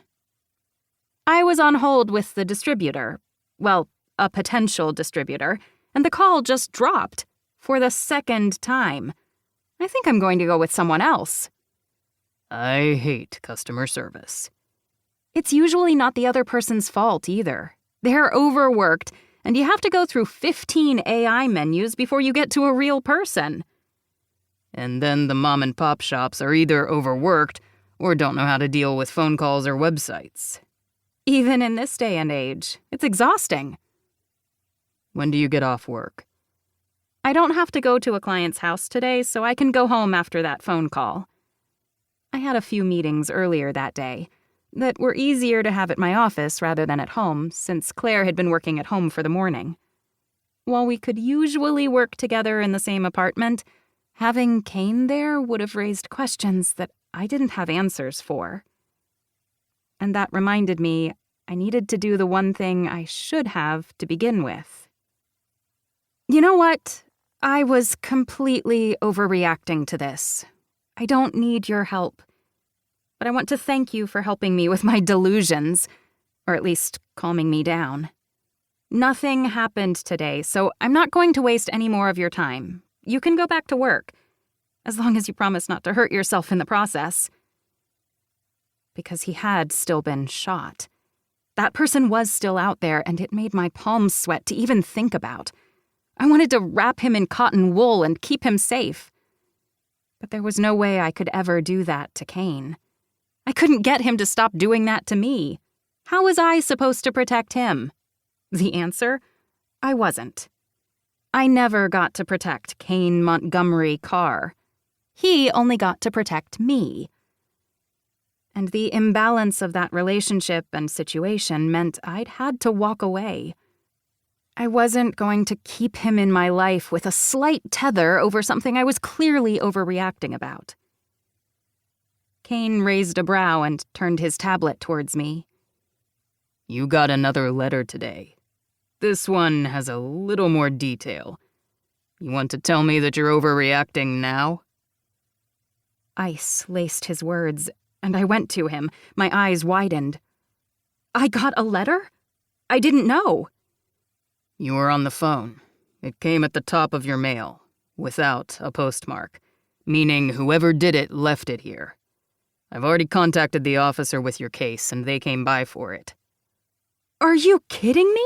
What did it say? And why didn't you tell me? The officer's going to talk to you tonight. I told him you were on a business call, and since he knows me, he'll deal with it later. What did it say? You can read it here. I see you. I'm sorry I scared you. But you're safe. I promise you're safe. I just want you to know that I will always be there to protect you. I will always be there to watch over you, to make sure that the others don't know. You were always so caring, so attentive. I see that. I understand. And don't worry. I'll keep watching. My mouth went dry, my hand shaking as I reread the letter once, twice. They've never been that long before. And the words changed to more possessive. The pronouns changed as well. A lot more I's and you's. I'm not walking away from this. You worked your ass off today, and you finally looked a little more relaxed as the day went on. I wasn't going to change that. But this person is watching me. They are. And I'm going to figure out who the fuck it is. Kane, I began, and he shook his head. Come on. Let's get you out of here and talking to the person on your case, and then we'll go get you some dinner and take you home. This can't be right. They're just silly notes. I deal with silly notes all the time, and I'm going to make sure that whoever wrote this doesn't get near you. I couldn't process what he was saying as I went on autopilot to gather my things. Speaking with the officer in charge went quickly because they didn't have anything to add. It helped that Kane knew the man and they had worked together in the past. I felt 2 steps behind, coming to terms with nothing making sense. I just wanted this to end. I had been ready to kick him out of my office, to pretend that nothing like this had happened at all, but this was all too real. We stopped by a little Greek place to pick up takeout, and I hadn't even realized what we were doing until we were on the road.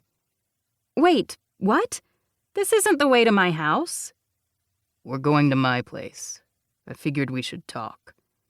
Well, that doesn't sound foreboding at all. You were freaked out back there, and I don't think you've really processed it. Kingston's finishing up the security on your place, too, he added. And I nodded, finally understanding. And you're feeling just as weird as me? Why would I feel weird? Because you're having to watch me. Maybe Kingston should be here?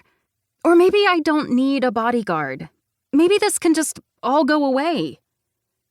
First off, Kingston's not going to be watching you. That's on me. And after that note, you do. At least until we figure out what's going on.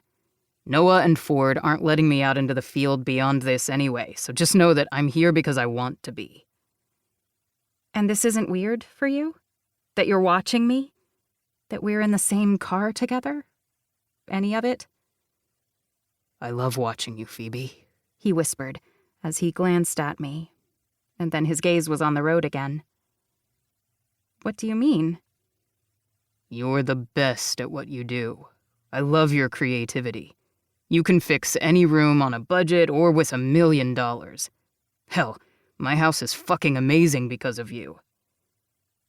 I didn't even realize I was blushing until I felt the heat rush to my cheeks. Really? Yes, really. I've always admired you and thought you were talented. And I like hanging out with you, even when it's because I'm protecting you. I pressed my lips together, reality crashing in once again. Ah, that. Because that was why we had broken up. I was the baby of the family, and my siblings were all so overprotective sometimes it was hard to breathe. Kane was the same. He wasn't a bully ex, no. He got growly, and I felt stifled. Maybe that was an issue that came from being abandoned by my father. But no, that just all circled back to the fact that I wasn't equal in this relationship. And I wasn't ever going to be. Someone was playing a game with me, scaring me, and yet here I was, running and asking Kane for help once again. This time it wasn't a bear, and Kane wasn't a stranger. But I was still the damsel in distress. And that was something I never wanted to be, especially with him. Chapter 6. Kane. As soon as we were at a stoplight, I looked over at her, her silence digging in. "What did I say?" I asked. She didn't say anything, just sat and looked at her hands, her mind going in a million directions. I could always tell when it did from the way she pressed her thumbs together, her forehead scrunched as she tried to organize her thoughts. She constantly had a multitude of thoughts and imaginings going on in that brain of hers. It was how she could take a simple room with 4 white walls and a lowered ceiling and somehow turn it into a warm masterpiece that fit the client perfectly. She was able to do all that in that mind of hers, all while having a full conversation with you without you realizing part of her brain was working on something else. I had always admired her for that, for her strength, her brilliance, and her beauty. We had met in a situation where she had been running for her life, and yet it turned into one of the most hilarious and kismet parts of my life. "Come on, we're near my house. We're going to talk this through." Not only was someone stalking her, sending her threatening notes, calling her, there was something else going on, and we needed to get to the bottom of it. "Kane, I'm fine, really. We don't need to talk it out." I shook my head as I went through the green light, taking the next street to my house. "Phoebe, we never talked about it." "Kane, I want to know," I huffed. "I think we both deserve to know." "Fine." Her voice was so small, and I hated myself. But if this was the only way to get her in the same room with me where I wasn't going to growl or feel as if I was losing my damn mind, then I would take it. Because I fucking loved her, and she had broken my heart. But maybe I'd just let her heart slip through my fingers. Maybe I hadn't tried hard enough. I had let her walk away and hadn't asked why. Maybe I just hadn't seen it all along, and this was all on me. I wouldn't be fucking surprised. But I needed to figure it out, and frankly, we just needed to talk. We went to my place, and I quickly re-upped the security system, doing a walkthrough of the place. I had the best security system out there for my place. It helped that my family owned the company and ran it. And soon Phoebe was going to have the same exact system on her apartment with Claire. Kingston was texting me updates as he and Gus worked on it. I wanted to think that the safest place Phoebe could be was with me. But I knew that was a lie. After all, I still had a stitched-up wound on my arm that I really should put back in that fucking sling to show how wrong I was. If she had been safe with me, she wouldn't have been pushed to the ground when I tried to protect her because someone had been shooting at us. "Can I get you something to drink?" "I'm fine. We have dinner to eat, and I like my kebabs." At least get water. You don't want a beer or some wine? You don't drink wine. I do sometimes. I paused. I have a bottle of that Pinot Grigio that you like. I didn't look at her as I said it, but the fact that I had it and I drank some of it whenever I wanted to think about her, that led me into pathetic territory. And I wasn't about to lead her down that path. I was already pathetic enough. Oh, okay. Are you allowed to have beer or wine with your wound? I looked over my shoulder. I'm not taking any pain meds for it. I'll have a beer, or maybe I'll have that glass of wine. It's pretty good. Her brows rose. You never told me that when we were together. I'm afraid I didn't say a lot of things I should have when we were together. She opened her mouth to say something, but I turned away to pour us 2 glasses of wine, as well as 2 glasses of water. She went through my kitchen as if she had never left, and the fact that she had just made it hurt more. She pulled out 2 plates, 2 sets of silverware, and set the small kitchen table as we pulled out the food from the bag and set out the containers. This is a lot of food, she commented. I shrugged. Leftovers are good, and Kingston can always have some. I like that he lives right next door to you. Yeah, it's good to have family close. And I bet they don't hover like my family does. I looked at her, then threw my head back and laughed. You dated me for how long? You know the cars in the Montgomerys are ridiculous when it comes to overprotectiveness and hovering. It's in the blood, the DNA, and those who are adopted in sort of assimilate into the culture. It's just what we do. She met my gaze, something flashing over her eyes that I couldn't read. When had I stopped being able to read her? How many mistakes had we made? We ate in silence for a few moments, but it wasn't awkward. It felt like we were falling back into rhythm. After a few bites, I set my fork down, suddenly not hungry. Why did we break up, Phoebe? She stared at me for a moment before looking down at her hands and sighing. We wanted different things, she finally said, and I shook my head at that familiar refrain. What things? I asked, my voice steady. We wanted each other. That sounds like the same damn thing to me. What did I do, Phoebe? She looked up at me then, her eyes wide with shock. You didn't do anything. Just say the words. You don't have to be afraid of me. You're not fucking afraid of me, are you? Fear slid along my spine before she stood up quickly and came to my side, grabbing my hand. I've never been afraid of you. Maybe afraid of what you were making me feel, but that's just natural, isn't it? I don't know, Phoebe. I've never felt like this with anyone else.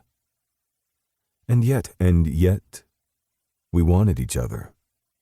It looks like you still want me. I still want you. Why aren't we together? Because you were just like my dad, she blurted. I blinked, so fucking confused. I had never met her father. It had always been an oversight in my opinion, but the man was rarely around. He had never married Phoebe's mother, but they acted like a nuclear family. But I knew the man was a bastard, overprotective, growly, and it made my skin crawl to be compared to him. Excuse me? I asked, shocked. Not in the horrible ways that he can be. But he was always so overprotective and growly and didn't let me go out or do what I wanted, at least when he was around. Most of the time he was working or dealing with life shit that wasn't our family, but when he was around, he was always in our business. So controlling. I stood up, moving so fast the chair fell behind me. I'm controlling? My mouth went dry and I looked back over every moment we had been together. Yes, I had wanted to make sure that Phoebe was safe, that my work never interfered with her day-to-day life, but controlling? I'm that way with work, but I was never with you. Not in that way. She put her hands up and then sighed, her eyes filling with tears. Never in that way. I'm not using the right words. Then use better words, Phoebe. Why did we break up? Am I that much of an asshole that you were afraid of me? If she said yes, then I would call Kingston over here to take her home, and then I would stay out of her life. Because I had no clue that I was that kind of asshole. No fucking clue. No, I'm not saying this right. You always needed to make sure that your job never touched me. But it did. It fucking did. And that's not your fault. Everything you did put me in this little box. You tried to make sure that nothing bad ever happened to me, and I couldn't figure out how to say what I wanted. I didn't even know what I wanted. We just moved so fast, Kane. One day we were running from a bear. I put up my hand, my mouth twitching. Phoebe, seriously? No. One day we were running from a bear, and then I was practically at your house every night and barely seeing Claire, and everything was just so serious, and you always wanted to make sure I was safe and asking where I was when I wasn't with you. And it wasn't like I felt I always had to be with you, but you were always so afraid that something was going to happen to me, and I realized that with your job you're always worried that something's going to happen. But you were so afraid that you would hold me so tightly in your sleep that I would have to hold your cheek just so you could relax. I swallowed, remembering the nightmares of her being run off the road or someone kidnapping her, of the 1,000 things that I saw on a daily basis with my job. I didn't realize that hurt you. Never physically, and not even emotionally. You were just so worried that something would happen to me you couldn't see past that. And I know it was because of your job, and the fact that I have a fucking stalker now just reinforces that for you. You're standing by my side when you're obviously hurt because you're afraid something's going to happen. Because something could happen. You have a damn stalker who is sending you notes. I know, and it scares the hell out of me.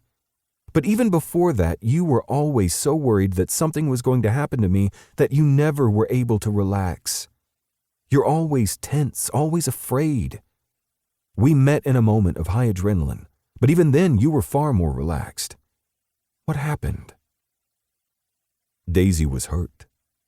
She got fucking blown up, and Kingston was hurt right alongside her. My family keeps getting hurt on their jobs, and even when they don't have anything to do with security.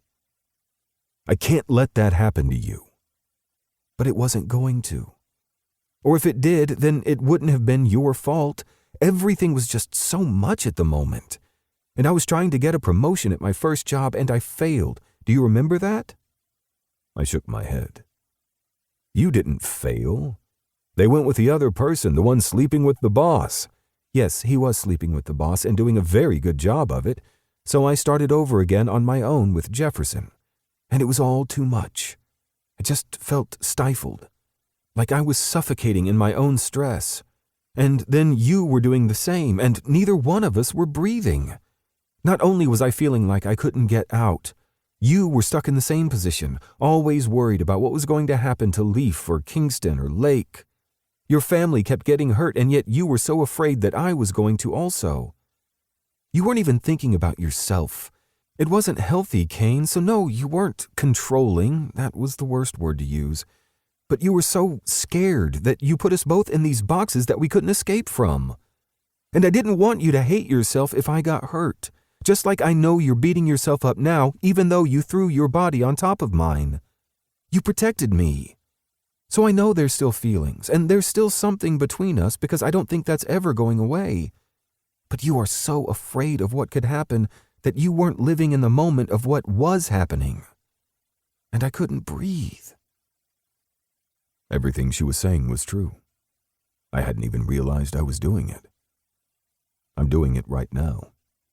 I had taken her to my house even though I had been planning to take her to the apartment to show her everything. But I wanted her in a place of security, a place I could control, because people were after her, people were after me. The safest place she could be was not at my side, something we had done to ourselves in the first place, and yet I needed her to be safe. I needed to keep my eyes on her. I was the fucking problem. I loved her so much, and watching her walk away, letting her walk away the first time had broken me. I wasn't sure I was going to be able to do it again. I'm sorry. She shook her head, then moved forward, putting her hands on my chest. The warmth seeped through my suddenly chilled skin, and I swallowed, running my hands through her hair. I didn't even realize I was doing it until I looked down and saw those wide eyes. I hate that you're sorry, because you shouldn't be. It wasn't your fault. That's just how you're wired. And I know everything happening to your family hurt, and I tried to help. I tried to be by your side. But you didn't want to talk about it. You just wanted to put more security up and find out exactly who was hurting your family. You weren't talking to me about it. Along the way, I needed to find out who I was before I could have someone as amazing as you. I'm just now realizing that I lost out on the best thing of my life and the best chance I had at happiness because I couldn't say that I need to figure it out without hurting you first. And that I'm sorry for. I cursed, her words shocking some sense into me. Like the strike of a match burning me from the inside out. So I leaned down, taking her mouth. She tasted of dinner and wine and sweetness and everything that I had fucking missed. I had missed her mouth, her taste, her needs. I pulled away and swallowed hard, my breath coming in pants, her lips swollen. That was probably the wrong fucking answer. She shook her head, her hand digging into my shirt. No, that's the right one, I think. Or maybe it is the wrong one. I don't know anymore. I leaned down and kissed her again, needing her taste, just needing her. There was so much to talk about, so much we needed to go through, but it didn't matter. Not right then. I let her slide her hands up my shirt, her palms on my skin as I tugged on her hair, deepening the kiss. She moaned against me, both of us reaching for the other. We needed to talk, needed to go over it all, but I didn't care. I missed this. I missed this so fucking much. I was like a dying man in a desert, craving temptation and salvation, and she was it. She was my everything. And now she was in my arms again. I hadn't realized that I had pushed her towards the counter until her back reached it and we both froze. But without a word, I took her by the hips and lifted her onto the counter. She immediately wrapped her legs around my waist and I moaned, stripping off her shirt. Her breasts were full, the lace cups barely containing them. I had always loved her tits, loved sucking on them, playing with them. She had let me fuck them over and over again, and she would lean down to lick the tip of my dick. It had been so hot, so fulfilling, and I missed those beautiful breasts. I'm glad you did, she whispered, and I realized I had said that last part out loud. I didn't care, just leaned down and pressed a small kiss to the top of each globe before undoing the snap at the front. Her bra slid to the floor, her breasts falling heavy into my palms. I pinched her nipples between my thumb and forefinger, rolling them as she leaned her head back and moaned, pressing her breasts more firmly into my hands. She gripped the edge of the counter and I continued to play with her breasts, licking and sucking at her nipples. When she leaned forward, gripping my shirt, I jerked it over my head in one quick motion, loving the way that she panted as she looked at me. But then her gaze went to the bandage on my arm and I pinched her chin, forcing her to look at me. I'm fine. You just lifted me up on the counter. Did you hurt yourself? I'm fine. Let me kiss you. Let me love you. But I didn't say that part out loud. Instead, I pulled at her leggings, loving the way that she immediately lifted her ass up, letting me pull them off her legs and tossing them to the ground. She had on peach lace panties and I groaned, leaning between her legs. So warm, so fucking sweet. I pressed my nose against her clit through the lace, loving the way that she moaned again. When I slid her panties to the side, I found her wet and swollen. So I sucked and licked, moaning again as she rolled her hips along the counter, pressing her pussy against my face. I spread her with 2 fingers, then used my other hand to play with her clit, my gaze on her cunt, then up at her face, watching her eyes darken. I dipped a finger deep into her cunt, loving the way that it squeezed my finger before I pulled it out and reached up to her mouth. Suck. Lick it clean. She did as I asked, and for a moment I wondered if this was the controlling part, but I pushed those thoughts away. We would deal with all of that. We would. But right now we needed this, even if this was a big fucking mistake.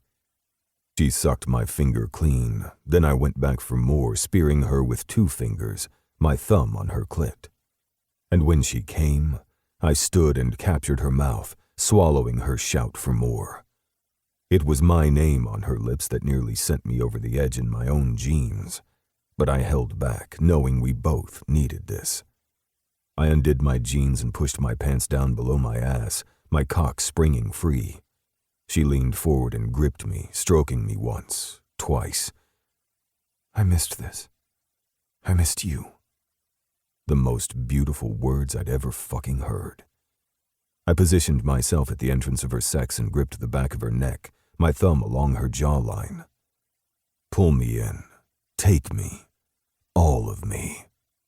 In more ways than one.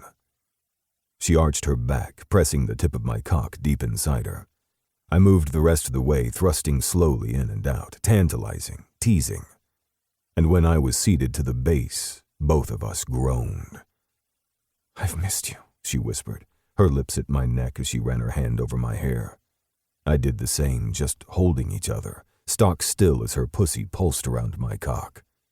And then we were moving, both of us breathing into one another, taking everything that we could. Because this was probably a mistake, a memory and time of fractured silence, but it didn't matter. This was what I had missed. Her everything. We fit in so many ways, but I had missed the parts where we hadn't. The fractured connections that had never made sense, but I would fix that. I would find a way. Because I loved her. Even if I had fucked up beyond all recognition, and when she came again, clamping around my dick, I followed her, filling her up, taking everything. I'd find a way to fix this. Find a way to protect her. But that was for later. Right now was one more mistake. Right now was my second chance. And probably my last. Chapter 7. Phoebe. The smart thing would have been to discuss what had happened, to talk out our feelings and decide what it all meant. I had just had sex with my ex-boyfriend. The same ex-boyfriend that had been through so much with me, even in the past few days, that it felt like I was constantly catching up. But did we talk about it? Of course not.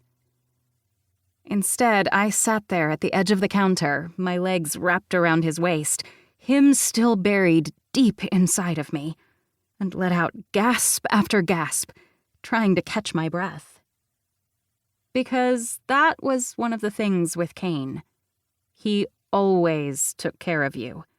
Even when you needed space to try and take care of yourself, he was always there to make sure you didn't fall. And to make sure you rose to the occasion. I had orgasms before in my life, countless ones with my vibrator and my hand. But I had never had a real orgasm during sex like I had with Kane. I had thought those little, slightly toe-curling, warming sensation bursts through my body during sex had been orgasms. No. That had just been a sneeze, a quick sensation that hadn't really gotten me there. The blackout orgasms, where it felt like I couldn't catch my breath, my whole body shook, my pussy clenched, and it felt as if my breasts were aching. The ones where light burst behind my eyelids, and I literally saw stars and maybe even God. Those were the orgasms I got from Kane. And I just had more than one sitting on his kitchen counter when we hadn't even discussed what the hell we were doing with each other. Apparently, pretending that we didn't care for each other and had no feelings for each other amounted to blow your head off sex. I sat with my arms still around him, afraid to say anything.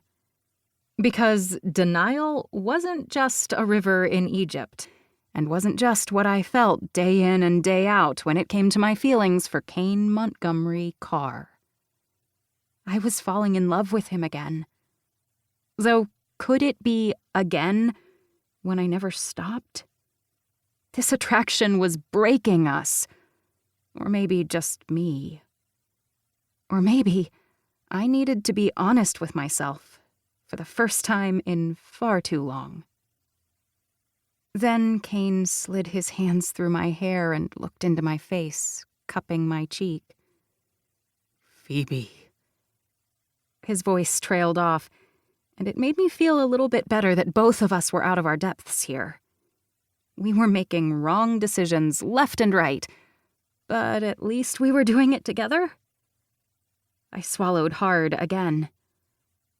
I think I need to clean up. He nodded and leaned forward. I was afraid he was going to kiss me, because if he kissed me, I would lean into him and pretend that nothing else hurt, that I hadn't bared my soul to him, that I hadn't been such an idiot in the past. But he kissed my forehead. He hadn't done anything wrong. And maybe I hadn't either. It had been the wrong time, the wrong place before, and perhaps it was again. I didn't have answers. And I wasn't going to find them sitting on the counter with him still buried deep inside me. When he pulled away, I felt the loss immediately. I made my way to the back of the house to clean up, while he did the same in the kitchen. I wanted to sleep in his arms, and I knew I needed a break, needed to breathe. But I stood in his bedroom, his robe wrapped around me, wondering what I was supposed to do. He walked in and frowned at me. I think I have a pair of your pajamas here if you want them. He ran his hand through his hair. I know I probably should have given them back to you, but, well, I probably should have done a lot of things. Kane, I whispered. No, let's get some sleep. And text Claire where you're staying. That way she knows. I nodded tightly. You're right. Kane let out a breath and moved forward to cup my face. I loved when he did that. It made me feel so safe, even though that was the exact opposite of why I had left to begin with. He was always there because I hadn't been able to find myself. But I had. I had a job that I loved, and I had a network of friends outside of being in love with Kane. And he had been able to take care of himself. But now it was all up in the air, and I didn't want to screw this up. Let's get some sleep, Phoebe. I can sleep on the couch if you want. But I would prefer to sleep next to you. We'll figure it out in the morning, all of this. And I want to say that you're safe, but I don't want to overstep. I shook my head. No. He took a step away before I reached out and grabbed his wrist. I mean, the safety thing? It's a legitimate concern now. I'm not talking about before. So, sleep next to me. And I guess we'll figure it out. I guess we will. And then, somehow, I was in his arms, my robe on the floor, and we slept skin to skin. And when I felt his heartbeat underneath my cheek, I finally slept. In my dreams, there were no letters or phone calls. There was nothing chasing Kane. There were no screams and asphalt underneath us. There was just him, his heartbeat, and everything I had missed. Everything I had given up because I was too scared, too unsure of who I was. And in my dreams, nothing mattered but him, me, and us. I didn't want to wake up. The next day, I wasn't with Kane. That was probably a good thing because we both needed to get our heads on straight. It was hard to think when we were in the same room, when our pasts and presents collided in such an intricately entangled way. I was at work, dealing with a few last-minute issues before I went out with a client. And because there was a legitimate concern for my safety, and because Kane was overprotective, though not in the way he had been in the past, Kingston was with me today. I liked Kane's cousin. They looked somewhat alike in the way all the Montgomerys did. Most of them had dark hair naturally, though some of them dyed it whatever color they felt like. I dyed my hair a honey blonde as it was, so I understood. Kingston also had blue eyes, but they were a slightly different shade than Kane's, and while they reminded me of the man that I still loved, they weren't exactly the same. I enjoyed being around Kingston almost from the moment we met, the same day I met Kane. After all, Kingston and Claire were the reason that it had been easy for Kane and I to actually go out that first time. As soon as I hung up with my client, I pinched the bridge of my nose. Kingston grunted. He'd been sitting in the corner working on the countless things he had to do with his job, and I wondered if he hated being forced to be a full-time bodyguard. I would hate it, because it meant that he couldn't actually do the work that he needed to do because he was too busy babysitting me. "Everything okay?" I asked, feeling as awkward as ever. Had Kane told him we slept together? Kingston had picked me up from Kane's house, so he probably figured it out. The man was observant, after all. But maybe he thought Kane and I had slept in separate spaces. That I hadn't slept naked next to the man that I thought I would spend the rest of my life with. The fact that we were in a situation, not a relationship, was concerning. I had no idea what it meant. But none of that mattered in the light of day when we had other things to worry about. I'm trying to track the notes, but the police don't have his fingerprints, meaning the guy has never been run before and he's not in the system. And the emails are being rerouted through 3 different IP addresses, and it's giving Noah fits. I said I would help take another look while I was sitting here with you. I swallowed hard, my mouth going suddenly dry at the thought that whoever was doing this was far more sophisticated at it than I had thought. How do you run emails through IP addresses? I don't even know how to find mine. He shook his head. It's a process that some people can do quite easily. It's unraveling it that's the hard part. But Noah's usually decent at it, so I'm not sure what's going on. From what little Kane had told me of the company, Noah was one of the best. The fact that he hadn't been able to trace the calls, nor had the detective in charge of my case, worried me. I don't like this. I don't like the fact that you have to be here or that someone is sending these weird notes. I mean, maybe they're just not dangerous? Maybe they're just playing a stupid game. Kingston set down his tablet and moved towards me, a frown on his face. I straightened my shoulders back, not sure what he was going to do. The fact that they're doing all this rerouting worries me. That you went to Kane because you were scared? Trust that instinct. Maybe it's nothing, but you can't be too careful. And do you always have a one-on-one bodyguard for something like this? You're about to go on a client meeting with me. Doesn't that seem like we're overreacting? I sighed. I really want this just to be overreacting. Maybe it's overreacting, and this is something that you can laugh about later. But I would rather us do too much than not enough. He swallowed, his gaze going distant for a moment, as if he were remembering something he would rather not. I knew some of what Kane had done, but because of privacy reasons, and the way he always internalized things, I didn't know everything. He sometimes had bruises and cuts, but never went into any detail about how he got them. He always said it was the nature of his job, but I wanted to know more. And with Kingston right here, I wanted to make sure he was safe too. Of course, that just made me a hypocrite, because wasn't that why I had taken a step back from Kane? Because he needed to know that I was protected? But who was protecting the Montgomerys? We do a lot in our job. A lot of times it's boring. It's setting up cameras or sitting outside a door during a meeting and waiting. I don't mind the boring parts. They mean we did our jobs right to begin with. And frankly, if Kane wanted me to sit on you for the entire day and make sure you didn't even get a paper cut, I'd do that. He's family. And he loves you. I blushed, shaking my head. Let's not talk about that, okay? It's far too complicated. Yes, because Kane totally slept on the couch last night. He rolled his eyes and held up his hands.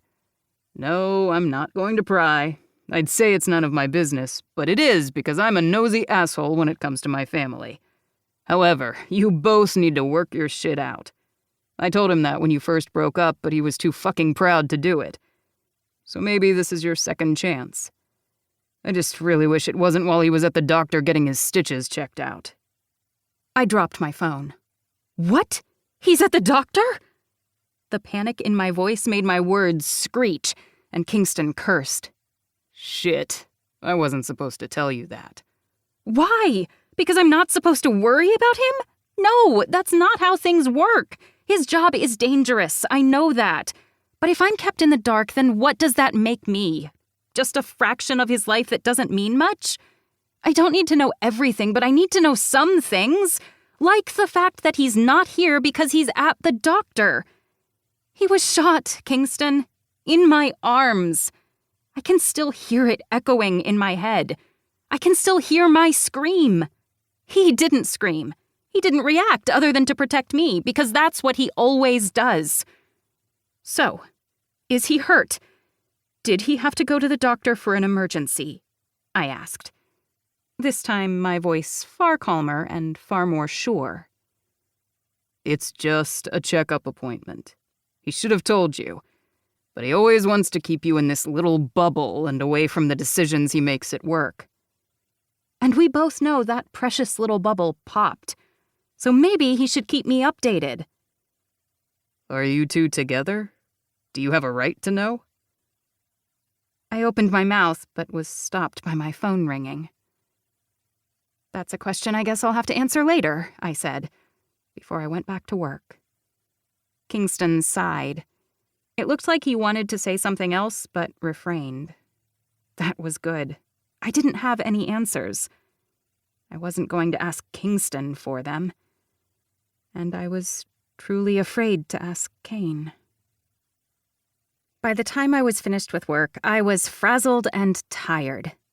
I hadn't slept much the night before, and it wasn't all to do with who I slept next to. Kingston followed me home, then made sure I was safe and locked up in my apartment with Claire before he gave us a two-finger salute and walked away. I hadn't heard from Kane all day, other than a brief text message to check on me during lunch. I wasn't even sure what I was supposed to say to him because I needed to get my thoughts in order. Yelling at him because he hadn't told me he had gone to the doctor wasn't going to help anything. Kingston was right. Did I have the right to know? I walked into the kitchen to find Claire there, a glass of wine in each hand. I raised a brow at my best friend and roommate as she handed over the glass. "Tell me what happened." "I think I made a mistake. Or maybe not." That was very clear and concise. How about a few more details? I took a sip of my wine before explaining. I slept with Kane. And then I took a big gulp. The sweet and tart taste covered my tongue, and I was grateful for the Pinot Grigio. At least it gave me something to do rather than blurt out everything else. Claire blinked. "Okay, that's a start. Tell me everything." She gestured towards the couch, and I sat down and told her everything that had happened, from start to finish, including my conversation with Kingston. Claire set her half-finished wine glass on the coffee table and nodded. "He's right, you know. It's good that they're being overprotective. I like that we're more secure in this apartment. And while I think Kane should have told you he was going to the doctor since you were there for the incident, it does bring up the question, what do you want?" I don't know. I don't know what I want. All I know is that I like him. I love him. If you love him, then talk to him about it. I did. I told him why I made that decision before. why I think I made a mistake before. Claire snapped her fingers and pointed at me. There, finally! You finally admit that you made a mistake by breaking up with Kane. I set my wine glass down and put my hands over my face, screaming quietly for a moment. Why didn't you tell me? I let my hands fall, and Claire sighed. Because I thought you would snap out of it. It was what you needed at the time, but I thought the two of you would make it work if you would just talk to each other. It's so easy to talk to someone in a movie or in a book, but in real life, do you know how hard it is to bare your soul to someone? Claire shook her head. Not in that way, but you did. And then you slept with him. You love him. Do you trust him? I trust him with everything that I am, except I don't trust him with himself. Does that make sense? I asked. Claire scrunched her nose. Yes, so talk to him about it. I will. Although he hasn't spoken with me today beyond that single text. So for all I know, he thought it was a complete mistake, and we're never going to talk about it again. And it's over. Done. You will never know unless you ask. Which is the hardest thing and super easy for me to say because I'm not in your shoes. The doorbell rang, and I tensed, my knuckles turning white from how hard I clenched my hands. Let's check the camera. It's probably just a delivery. You know my addiction to Amazon. She stood up and grabbed her phone, looking at the readout. It's a flower delivery guy. Do you want me to check? No, I'll go to the door. How about I do it? Claire said, as she moved past me, and alarms rocked through me. I shouldn't have to feel this fear. My so-called stalker just had to be someone playing a prank with too much time on their hands. Only I wasn't sure that was the truth. I heard Claire talking through the door, and then the door opened as she took the flowers from the man and signed something. When she came forward, her eyes widened. Well, Kane seems to be fine with it. What? There's flowers here. They have to be from him, right? She asked, before I looked at the note. They have to be from him. I wanted to feel warmth through my system, but neither one of us looked sure about that. Claire looked pale from where she stood in front of me holding the flowers. Don't be afraid. I miss you. I'll see you soon. It took all within me not to drop the vase on the floor. I set it down, my hands shaking, and reached for my phone. I have to call Kane. This guy sent flowers. I really wanted these to be from Kane. I really wanted my only worries in life to be about my relationship, my family, and my deadbeat dad. I did not want this. I'll call Kane for you. It's okay. We've got this. I checked the guy's ID, though. He's literally from the florist. What florist? I asked, my head shooting up. I wrote everything down just like Kingston told me to. We'll handle this. Maybe the guy made a mistake. Maybe he paid with a credit card and left his name. She dialed Kane from my phone, and I rolled my shoulders back, taking the phone from her so I could handle it myself. I realized it wasn't going to be that easy. Something was wrong. This guy was escalating, and I wasn't sure what I was supposed to do. But I knew who would. I just swallowed hard before I said, Kane? He sent flowers. I trusted him. I always had. Just not necessarily with my heart, or his. But that didn't matter right now. Not when danger lurked far too close. Chapter 8. Kane. Thanks again for picking me up. Crew grinned as he signaled to turn left. I don't mind. I love that Daisy stole your car because Hugh stole hers. I rolled my eyes, doing my best not to jostle my shoulder. It had been a few days since everything happened, and I still had stitches, but it wasn't too sore. I couldn't believe I had been shot. Again. The first time had been worse, and was something I still hadn't told Phoebe about. We hadn't been together at the time, and when she'd asked about the scar, I distracted her with my mouth. I had been good at distracting her because I hadn't wanted to scare her. And then my life had brought it all into focus, even when we hadn't been together. That and the fact that some asshole had sent her letters and calls. No, hiding things from her hadn't helped, clearly, since that was why she broke up with me. I had been so in her life, but not involved enough. How was I supposed to change that? How was I supposed to keep her safe without being overprotective? That just didn't compute. Hugh's car's in the shop for a recall of some sort, and what was supposed to be an hour-long thing is now taking 3 days. Crew snorted. So Hugh took Daisy's car so they could get Lucy to school and shit, and then what? Daisy just carjacked you? Pretty much. It all worked out in the end, I guess, though I love how she called you to pick me up, and not any of her other 100 family members I have. Crew sighed. Because I owed her. Apparently she wanted to cash in her chips. You guys are the weirdest exes I've ever met, I said dryly. We weren't together very long and we're better as friends. Of course, that is a lovely segue to the fact that I guess I can't ask out Phoebe since you're together again. I turned to glare at him as we sat at the stoplight. Excuse me? An irrational urge to punch the man who was driving me back to the office slammed into me. I was just kidding. Hell, I wanted to see how he would react. So, you and Phoebe are really together again? What are we, little old ladies with tea and gossip? I hedged. I like tea. Plus, you get those little sandwiches with cream cheese. I don't see the problem with that. And it's not gossip. I'm asking if you're with Phoebe again. You got all mopey when you broke up. I wasn't mopey. No? Wait. You didn't break up with her, did you? She dumped your ass. Crew, why does Daisy put up with you?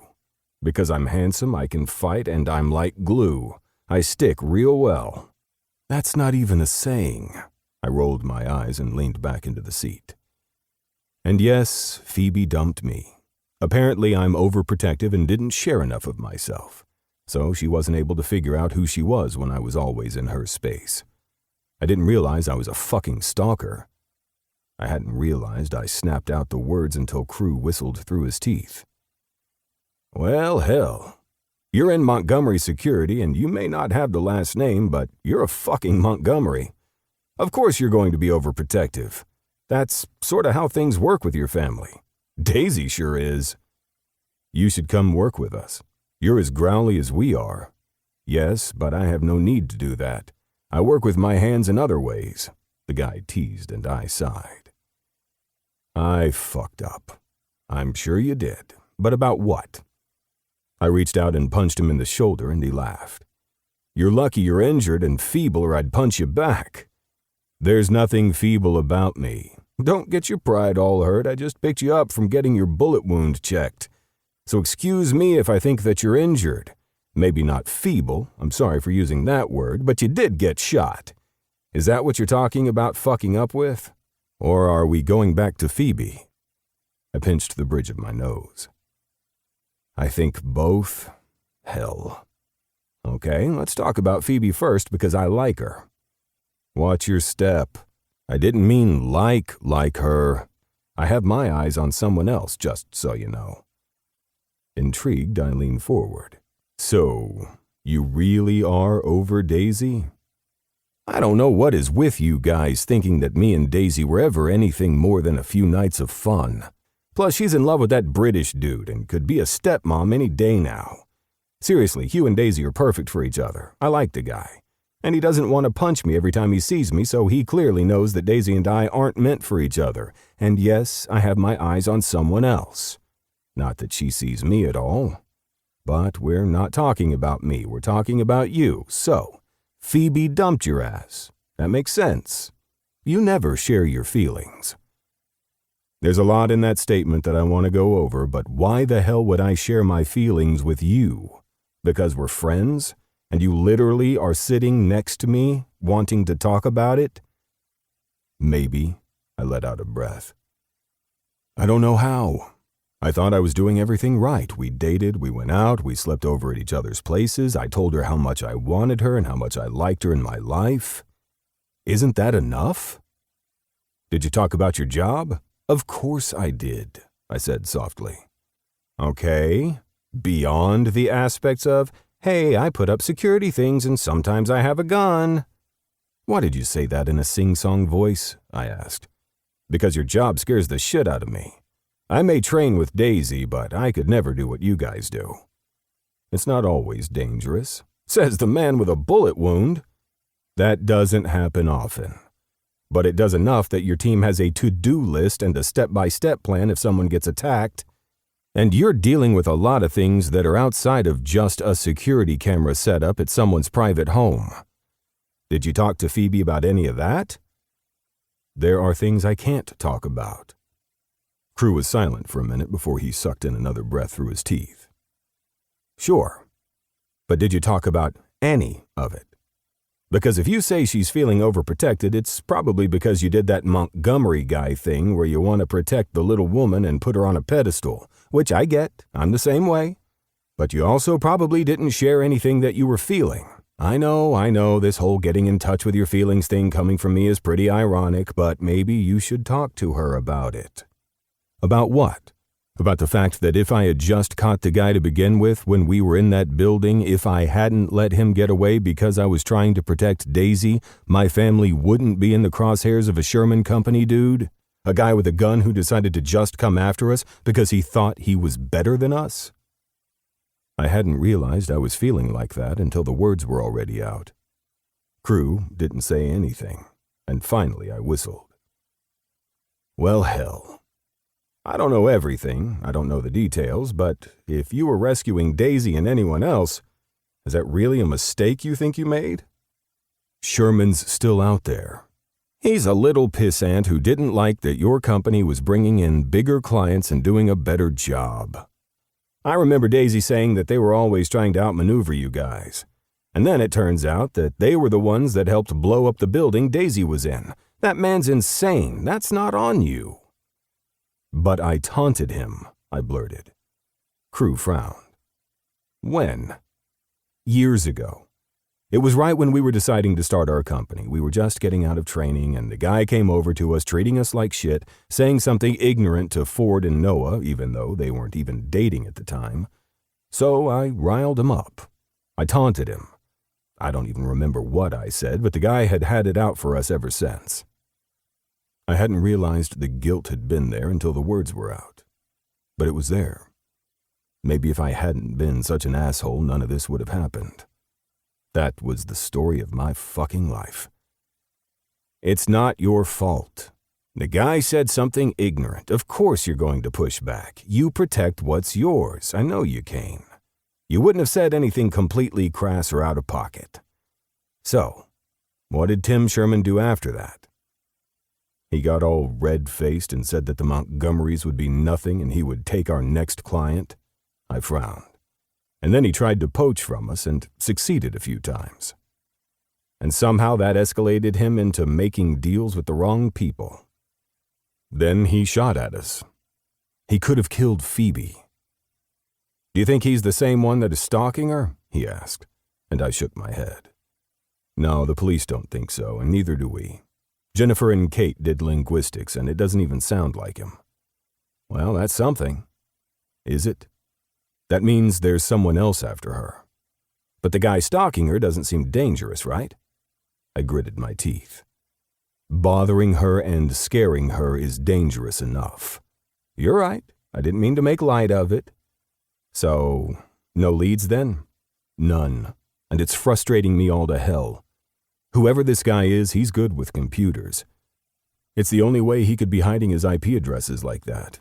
Phoebe has gone over everybody that she has spoken to in the past year that she can think of with the authorities and us, and no one is hitting any triggers. Nothing's sparking. I don't like that somebody is in her business like that, freaking her out. It'd be freaking me out, Cruz said honestly. So, Are you guys just going to be one-on-one with her until you find this guy, even with Tim on the loose? For now, we have security at her place and her work, but she's not always in her office, and I can't put her in a little box and keep her safe and wrapped away and hidden from the world. That's not how life works. And that's sure as hell not how her job works. Did you tell her that? I frowned and looked over at Crew. What do you mean? Did you tell her that you didn't want to put her in a little box? She might like hearing that, especially with what you said had been worrying her. I sighed and leaned against the seat as we made our way towards the office. Yeah, I should. Damn it. I'm not good at this thing. By this thing, you mean a relationship? I'm not good at them either. I don't know why you're taking any advice from me. That made me laugh, and when we pulled into the parking lot of Montgomery Security, I looked over at him. You're right. Why am I taking advice from you?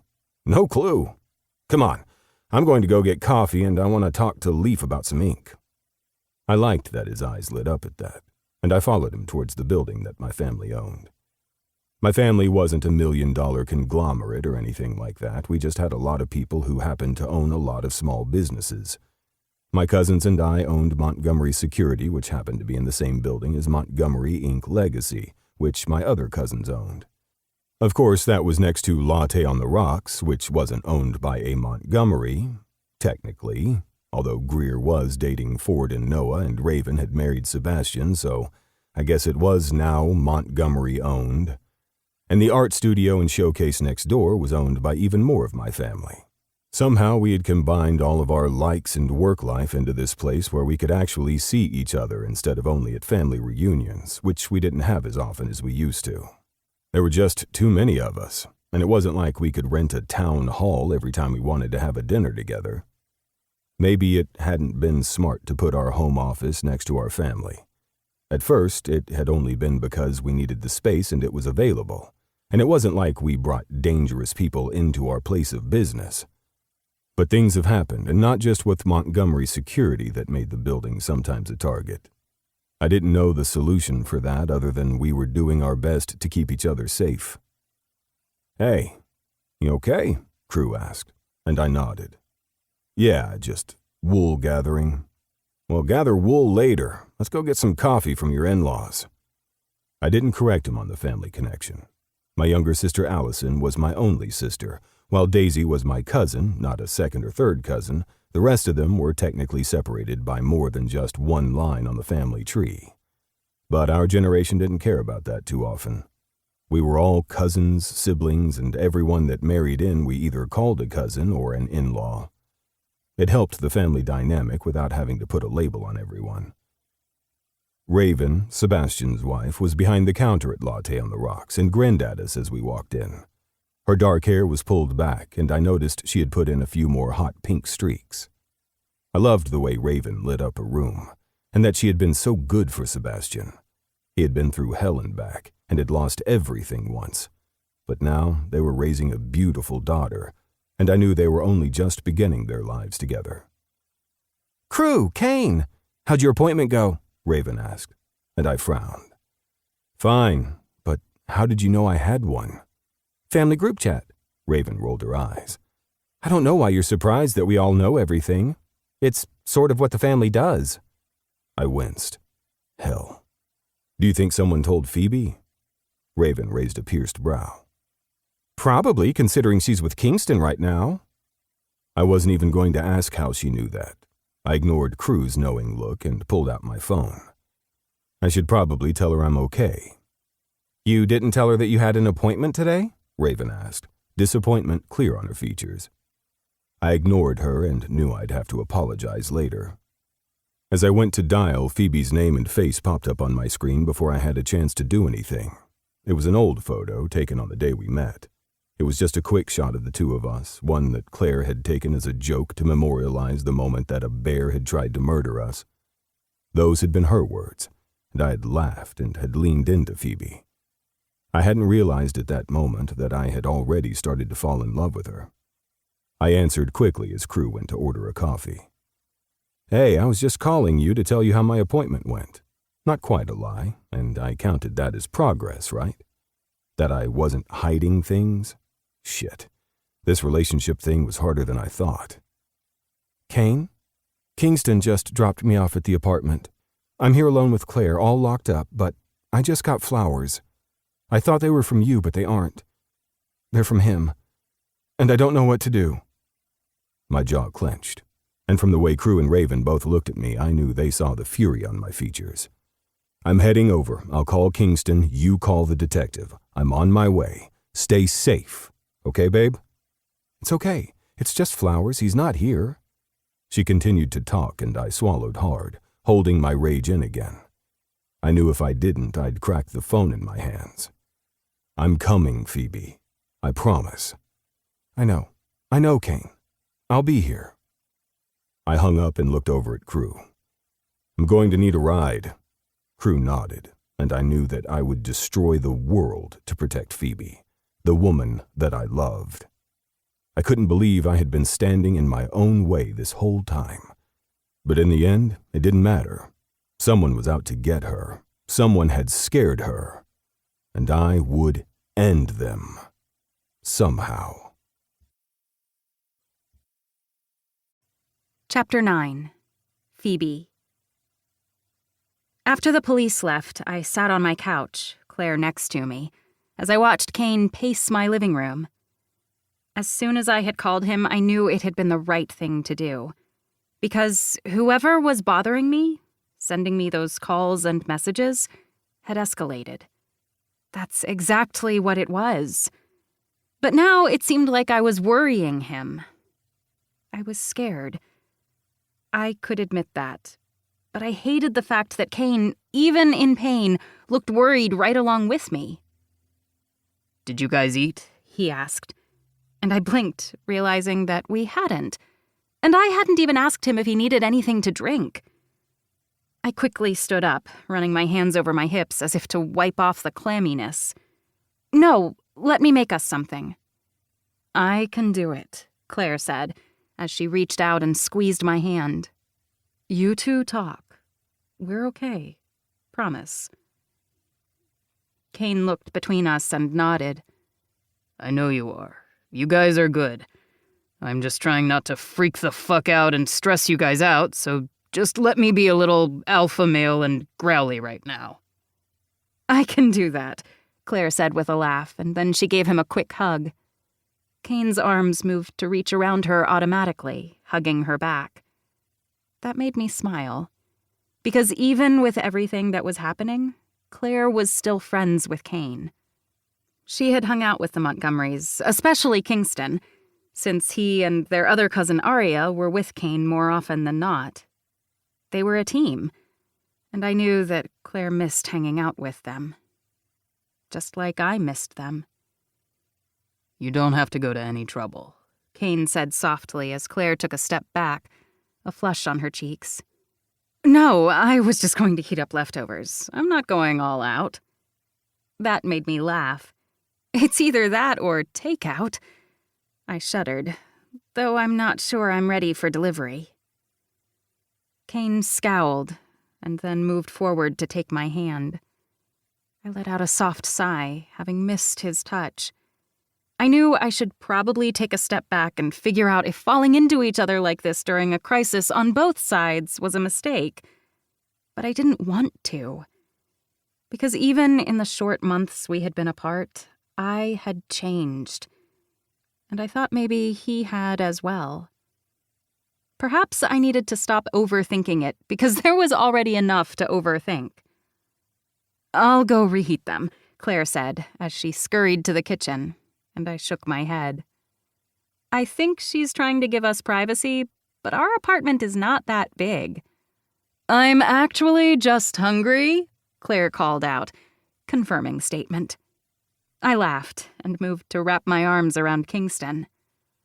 "So, any updates beyond what the authorities said?" He shook his head. "There's nothing that they can do. The guy paid with cash, so they're keeping an eye on things." He scowled. "Fucking pisses me off." "Same," I said. I was going to tell you about the doctor's appointment, by the way. They were just checking the stitches. I'm fine. The fact that I didn't wear the sling like I should have meant that they yelled at me, but I'm good. Crew dropped me off. I'm sorry that he didn't come in so we could feed him leftover pasta.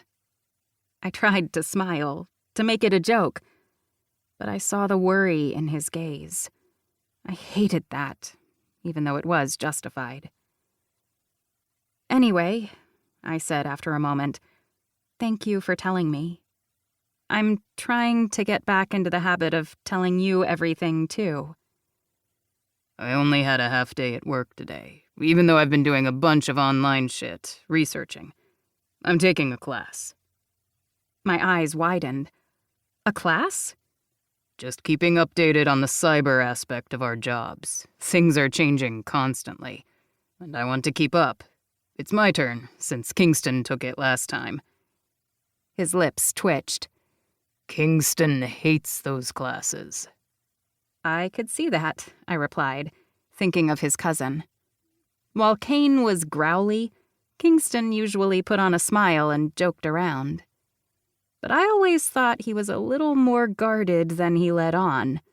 Far more growly. Okay, I heated up our food, and now I'm going to go sit in my room and watch TV and pretend that a man who is being really creepy to Phoebe didn't send flowers today. And the fact that I didn't just open the door and nearly let a random stranger in, even though I had the guard on the door. I heard the worry in her tone and moved forward. You don't have to go in your bedroom. I want to give you guys some space, and I really just want to get comfy under the covers.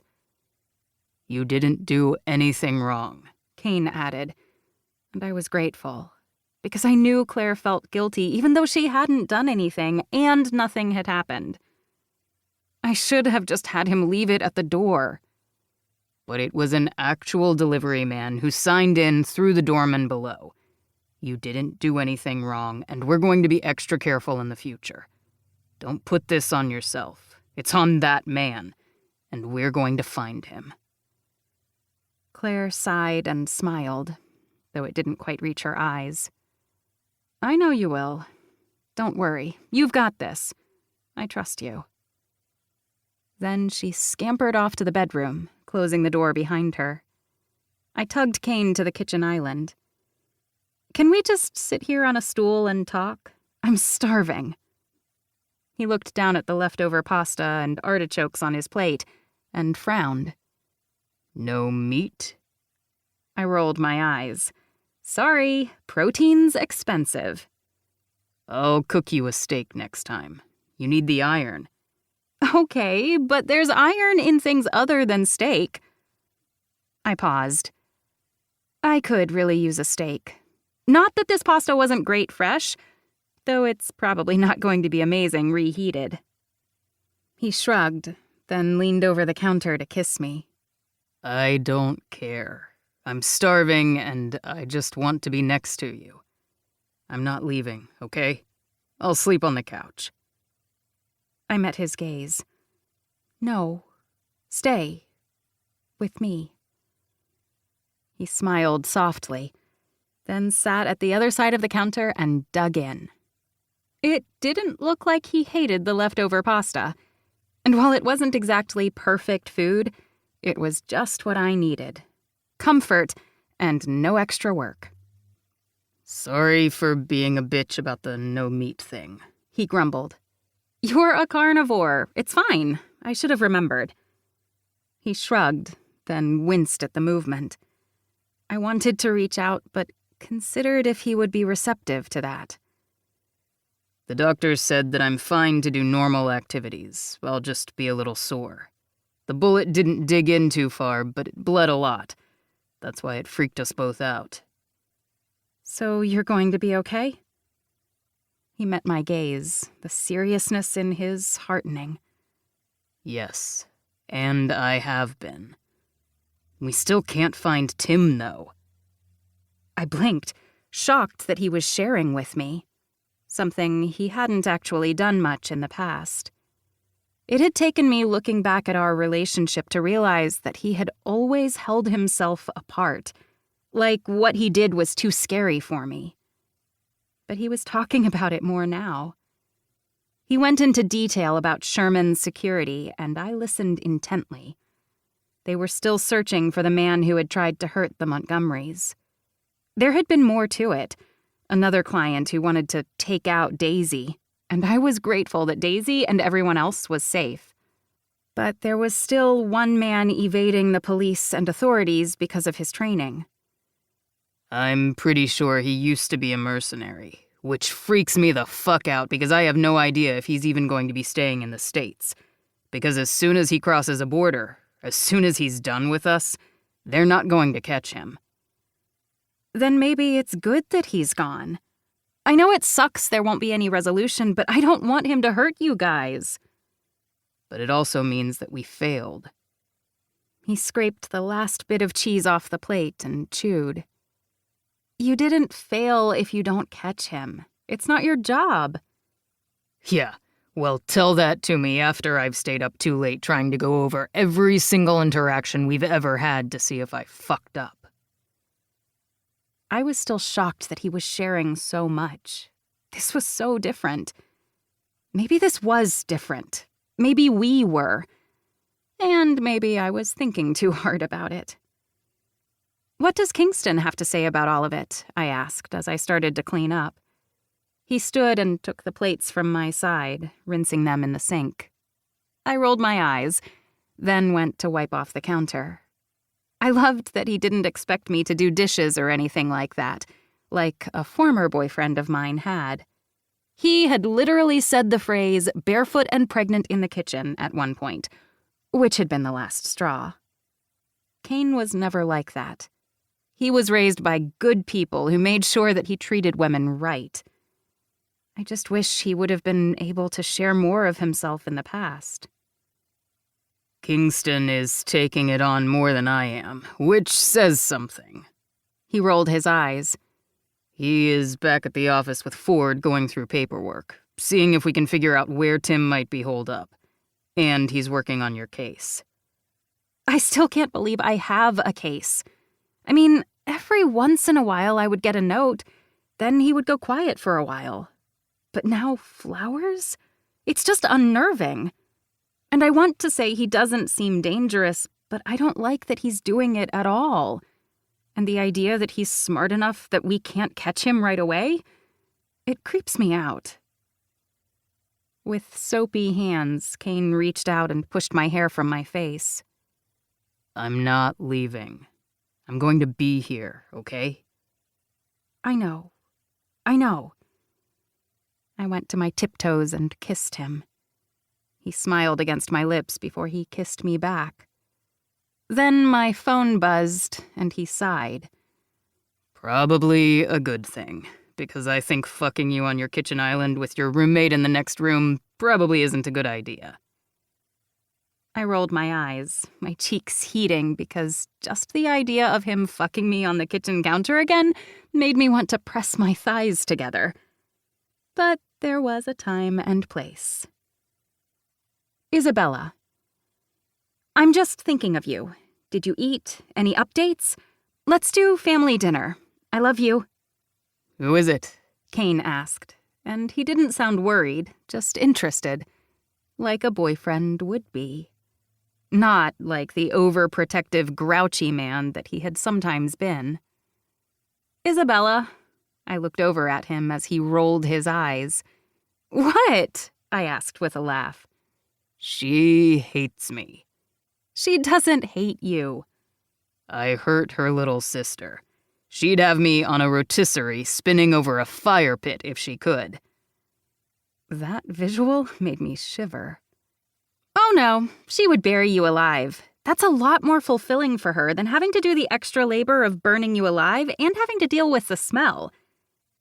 I said it so deadpan that Kane blinked at me before he winced. Okay. Well, that's something I never needed to know. Sorry. You're not sorry at all, but I don't mind. Let me just text her back. Are you going to tell her I'm here? He asked, his voice soft. Or about the flowers? I cringed. I'll tell her you're here, but I'm a little worried about the flower part. Well, that does make me feel better, he said, and I heard the honesty in that. Me. Everything's good. I just finished dinner. Kane's here. My phone immediately rang, and I rolled my eyes. Big sisters, I said with a laugh, but I answered as Kane gestured for me to do so. Hello there, Isabella. Kane's there? Why is he there? Is everything okay? Was there another attack? It hadn't even occurred to me that's where her mind had gone, though it should have. I was an idiot. Or I was love-drunk over the fact that Kane was in my kitchen. He's here because we had dinner, and then I was going to go make out with him on the couch later while watching a movie. Hope that's okay with you. I was completely distracting her from the fact that I had a stalker. Not that she knew that part. If possible, she would kidnap me and keep me safe in her house where nobody could ever hurt me. She would do that to all of us, including our mother, if she had a chance. I'm not sure if she would do the same to Dad. Isabella and the rest of my siblings knew our dad more than I did, since he had stayed with them longer. I only had a small relationship with him. I mean, I loved him. He was my dad. But Isabella and my mom were the ones that raised me. So, you're together again. She paused, and I waited to hear the lecture. Only it didn't come, which surprised me. Okay. Tell him hi for me, and if he hurts you, I will gut him. Or something worse. Actually, I'll have to figure out something because he's highly trained, so I'm going to do something that surprises him. Don't tell him I'm thinking about how to do that. Isabella, you're a nut. Maybe, but I'm a protective nut. Now I have to go back to work because a deadline waits for no one. But I love you. Stay safe and just, well, Phoebe? Yes? Be happy, okay? Kane used to make you happy. I hope he continues to do so. I swallowed the lump in my throat, grateful she couldn't see me. But Kane could, and when he frowned at me, reaching forward to wipe the tear from my cheek, I leaned into his palm, needing his warmth. I love you, you know? I love you too, baby sister. Now, be safe and use a condom. Kane burst out laughing, and I realized because he was so close, he could hear that. Isabella laughed on the other side and repeated the phrase, and I said I loved her again before hanging up. She's ridiculous. Kane raised a brow. Well, sadly, I don't have a condom on me. My cheeks burned again. Well, I have some in my bedroom. We should go in there and check, just to make sure they're still there. That was smooth, babe. I try. Seriously, though? I'm really surprised that Isabella was so cool with that. You're an adult, and I like the fact that she is protective of you, even though I'm trying not to be too much. As long as I can be equally protective of you, and as long as we talk about it, I'm okay. I promise. And that was the truth, even though I was once again worried I was making a mistake. Because things weren't perfect, but they felt good in this moment. Maybe that's exactly what I needed. When his lips captured mine, I set my phone down and leaned into him. I'm glad you're staying. I wouldn't want to be anywhere else, he whispered. We can deal with everything else later. I trusted him, because we would deal with it. He had already begun to. Things wouldn't be like before. I just had to ignore the fact that 2 people were coming at us, scaring us. But we would fight that. We'd find a way through it. I wasn't sure what I would do if we didn't. Chapter 10. Kane. Put your hands over your head and arch your back. Spread those legs for me. I licked my lips as I bent between Phoebe's open thighs, spreading her delicate folds. She was all warm and wet and mine. I didn't have much time. I had to be quick, but I needed to savor her. I loved eating a woman out. Scratch that. I loved eating Phoebe out. She was a feast, a glorious indulgence of sweetness and tartness blended on my tongue. "Kane." Her breaths were a moan, her body soft and pliant beneath me. "I've got you. Just let go." I spread her folds, looking down at her pussy. She was so pink, flushed, and I knew with just a lick and a slight touch I could send her over the edge. I loved watching Phoebe come. It made me groan. It made me want more. But it was all I could do not to just go too fast like we always did. I needed this moment to last, even though we didn't have that kind of time. I gently slid my thumb over her folds, spreading her before going back to her clit, and she shuddered in my hold. I continued to tease her, slowly using my forefinger to slide inside her wet cunt. She was hot, tight, and when she clamped down around me, I used her wetness to roll my thumb over her clit again. She arched against me as I knelt on the floor at the edge of the bed, her legs spread. She was a beautiful sight that morning, something I would remember to the end of my days. This was how I wanted to wake up, with Phoebe on my mouth, ready to come and ready to start our day. "I'm famished. This is the best fucking breakfast." She giggled softly, and then there were no more words. My mouth was on her, and we were both groaning. She licked her lips as she leaned up to watch what I was doing, but I pressed her back down on the bed, my hand on her breast, the other teasing her with my fingers. I had my mouth on her, and then she was coming, her cunt clamping around my fingers. She whispered my name, the sensation nearly too much. I pulled out of her, slid my hands over her thighs, and flipped her on her stomach. "Kane," she gasped, and I grinned. She looked over her shoulders, flipping her hair, and I did the only thing I could do. I slammed into her from behind. Her eyes widened, her mouth parting into a little O, and I stood there, balls deep in my woman, and groaned out of breath.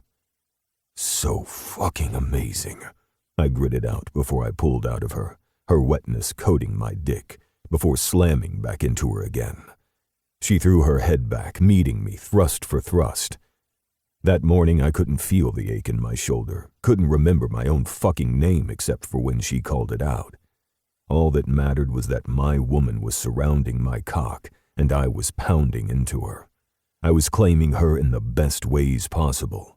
And when my thumb slid across her ass over that little puckered hole, she shivered in my hold. "Next time," I grumbled, and she looked over her shoulder again, sweat sliding down her back. "Only if I can do that to you," she teased. I groaned. "Let's talk about that later," I hedged, but she just laughed. The fact that we could laugh while doing this, that had to mean something.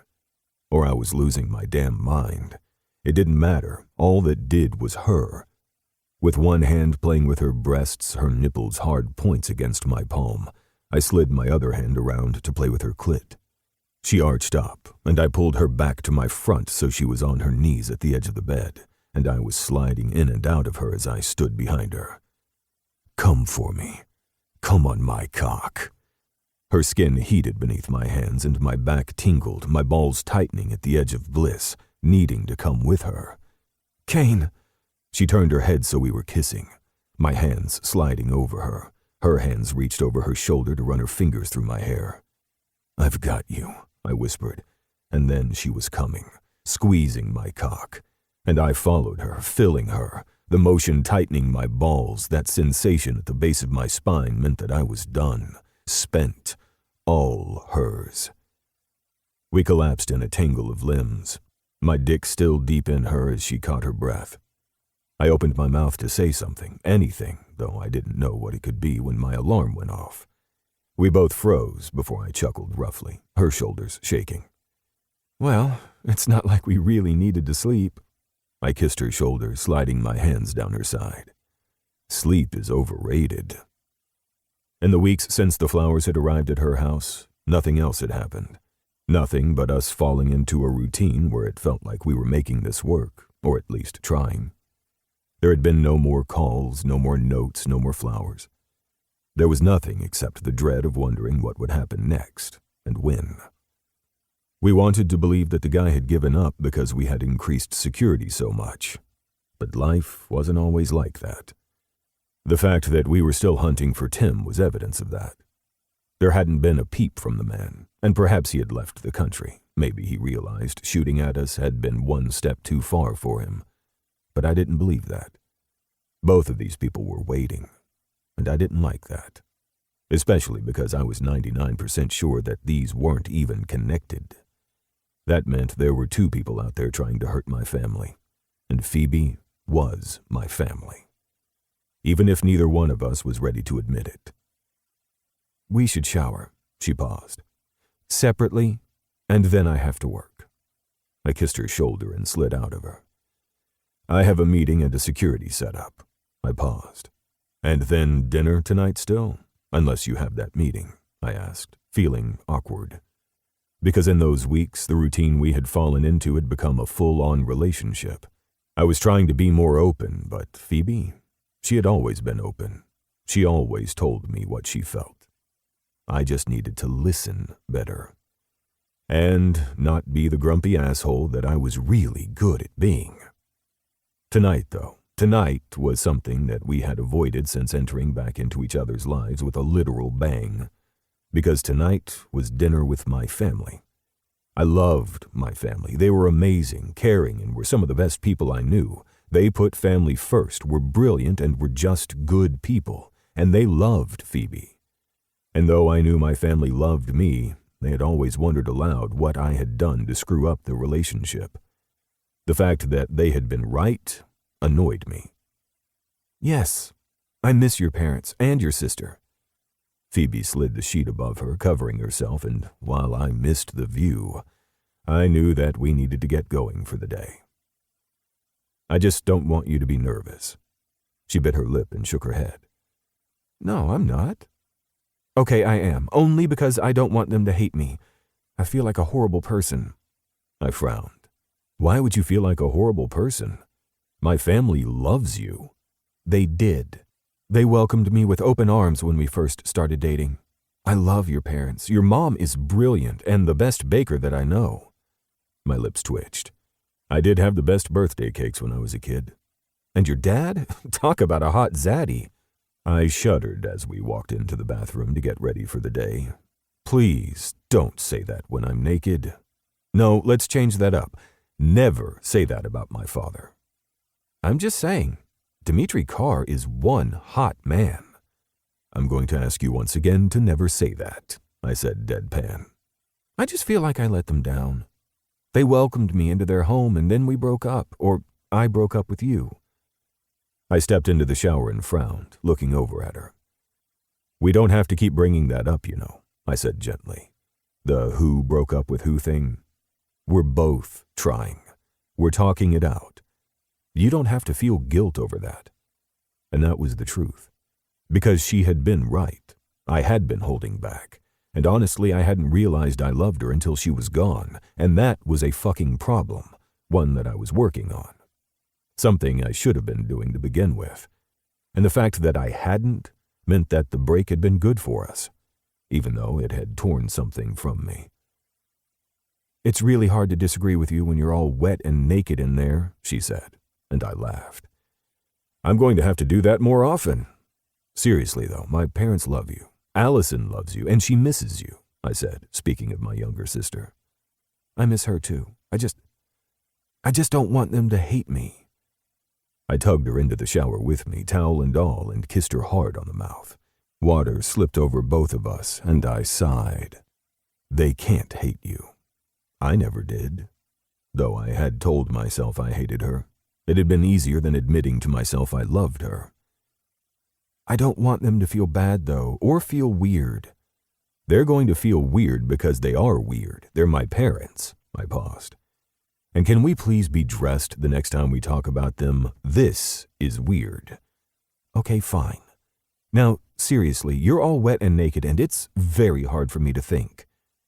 I looked between us at my very hard cock and her very pert nipples, and licked my lips. We might be late for work. "Kane Montgomery car," she called out, and then she wasn't speaking anymore because I was on my knees, one of her legs over my shoulder and her cunt pressed to my mouth. I couldn't help it. I had slipped. And we were indeed late for work. "So they think he is in Brazil, of all places," Kingston said from where he sat at his desk across from my desk in the office. He sipped his coffee while I glared at mine. Everyone else was out of the office except for Kate, our admin. She was up front handling the 1,000 things she did during a day. I wasn't sure how she did it, but she made sure I didn't have to do any of it. Because before we had Kate and after Arya left, it had been up to me and Noah, and that hadn't always worked out well. Noah was decent, but I was only organized when it came to my shit, not others' shit. Right now, though, with Kate working up front and the rest of the team out on assignment, I was alone to glare at my cousin. Brazil? They think he's in Brazil? That's what my contact says. They're handling it because it's an FBI issue. Sometimes I really wish we were like fucking 007 or mercenary security dudes who could go into a burning building, knock down the door, and save the day. We aren't Jason Statham. Paused. Wait, which Jason Statham movie would that be if we were mercenaries and knocking down doors? We looked at each other and said at the same time, "All of them?" My lips twitched before I sipped my coffee. I wish we could handle it ourselves. I don't like that he's going to get away. He's out of our hair, though. He doesn't have access to the technology or the guy who knew how to work the technology because his cyber guy is behind bars. That's a small mercy. He's behind bars and so are the others. We're just looking for this last one and the FBI's on it. Then why did he come out and shoot me? He could have killed Phoebe. Because he was desperate. I should have gotten him then. I'm trained. I'm faster than that. And you would have left Phoebe alone in the parking lot while you were bleeding. I shouldn't have let you leave alone when we knew he was still out there. I just don't like any of it. Nor do I like the fact that Daisy is working with Phoebe today because Phoebe had a meeting outside of the office. Because it had been a few weeks, we had decided, mostly thanks to Phoebe talking me down, that when she was in the office or at home, and as long as her security system was up, she didn't need one-on-one protection. That was still me being overprotective like she had accused me of, but I couldn't help it. I loved that woman. And someone was threatening her, even though it didn't feel like a threat all the time. But because she was part of the family, she got one-on-one protection. She wasn't happy about it, but it did mean everybody got a rotation where they weren't doing tons of manual labor or dealing with assholes. In our line of work, we dealt with a lot of assholes. According to Daisy and Jennifer, working with Phoebe was a breath of fresh air, and I didn't mind that. I would have liked to be working with her today. However, we were each other's distractions, and I knew that.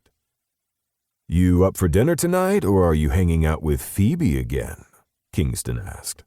I frowned at my cousin. "Why did you say Phoebe's name like that?" "No reason." The door opened, saving Kingston from my response, and Hugh walked in. "Hello, both of you. What's with the tension?" he asked as he set his things on his desk. "Nothing. No tension here," Kingston replied, and I raised a brow at him. "You're just spending a lot of time with her. And I don't want you to get hurt if it goes south again. Not all relationships work out as perfectly as Hugh's. Though I will remind you that Hugh is on his second serious relationship." I winced as Hugh glared. "I literally just walked in here and I'm getting flybys. Fuck you. And I'll have you know that Daisy and I are endgame. Not that it's any of your fucking business. Though you are family, so I guess it is your business because all you fucking Montgomerys make sure it's your business. Hey, don't shoot the messenger. I'm just making sure that you have your head on straight. You guys broke up for a reason," Kingston glared. "Not that you told me that reason." "We broke up because we weren't in the right headspace." I wasn't about to go into the fact that I was an asshole. They already knew that. "And hell, just be happy for me, okay? You like Phoebe. Of course I like Phoebe. But I like you more, your family. You're my best friend, so fuck you. Fuck you. You guys are the sweetest people I've ever met, Kate said as she fanned her face, fake crying. Seriously, my heart is just aflutter from the emotions going on between you two. So adult. Sorry, Kate, I said with a wince. No, don't feel bad. I like Phoebe, and I like that you're defending her. I'm not attacking Phoebe, Kingston threw his hands up. I'm just making sure that you also spend time with me, because I'm a jealous, jealous cousin. I miss my best friend. Kingston put his hand on his chest and stuck out his lip. I tossed a crumpled piece of paper at him, and he caught it, laughing. I'm just making sure you're good. Sorry for being an asshole. It's okay. I'm used to you being an asshole. Seriously, the best family, Kate said, and Hugh sighed. And yet I'm joining them. They're very lucky that I love Daisy. You guys are adorable together, Kate winked at us before going back to work. I glared at Kingston, although I couldn't be too upset about it. He was looking out for me, and I did need to get my head on straight. We were taking things slow, slower than we had the first time, but I needed to make sure I was right for Phoebe. I needed to make sure that she could trust me. I needed to tell her I loved her. It wouldn't be too bad, right? He stood on top of the railing on the second floor, naked as a jaybird, holding his little wee-wee, saying that he was a big boy now and he wanted to use the big boy potty himself. I scowled at my mother as Phoebe threw her head back and laughed, kicking her feet. Allison, my younger sister, sat next to Phoebe, tears running down her cheeks, even though the damn brat already knew this story. Luckily, he was holding on to the wall so he didn't tumble head first off the railing, my dad added, scowling. And then he pissed right off the railing onto the stairs, because of course he couldn't actually hold it. He just knew he didn't want to use a diaper anymore. Oh my God. Why didn't you ever tell me this story? Phoebe asked as everyone laughed and I just shook my head. Why on earth would I have ever told you that story? I scowled at my so-called loving family. Why on earth would you ever tell anyone that story? That story was supposed to go to the grave. But you were so cute. You pretty much potty trained yourself after that, though, my mother said, beaming at me. Thankfully, because this one refused to use the potty. She pointed at my sister, who looked at our mom with open shock on her face. Wait, why are you telling Phoebe my potty training stories? I'm not dating her. She turned to my girlfriend.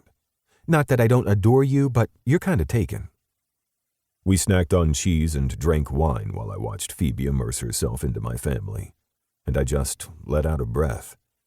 I hadn't even realized I'd been nervous until this moment. My dad caught my eye and gestured towards the kitchen, and I followed him to help. What's up? I asked. That's what I was going to ask you. My father had met my mother in a parking lot. At least that was the running joke between them.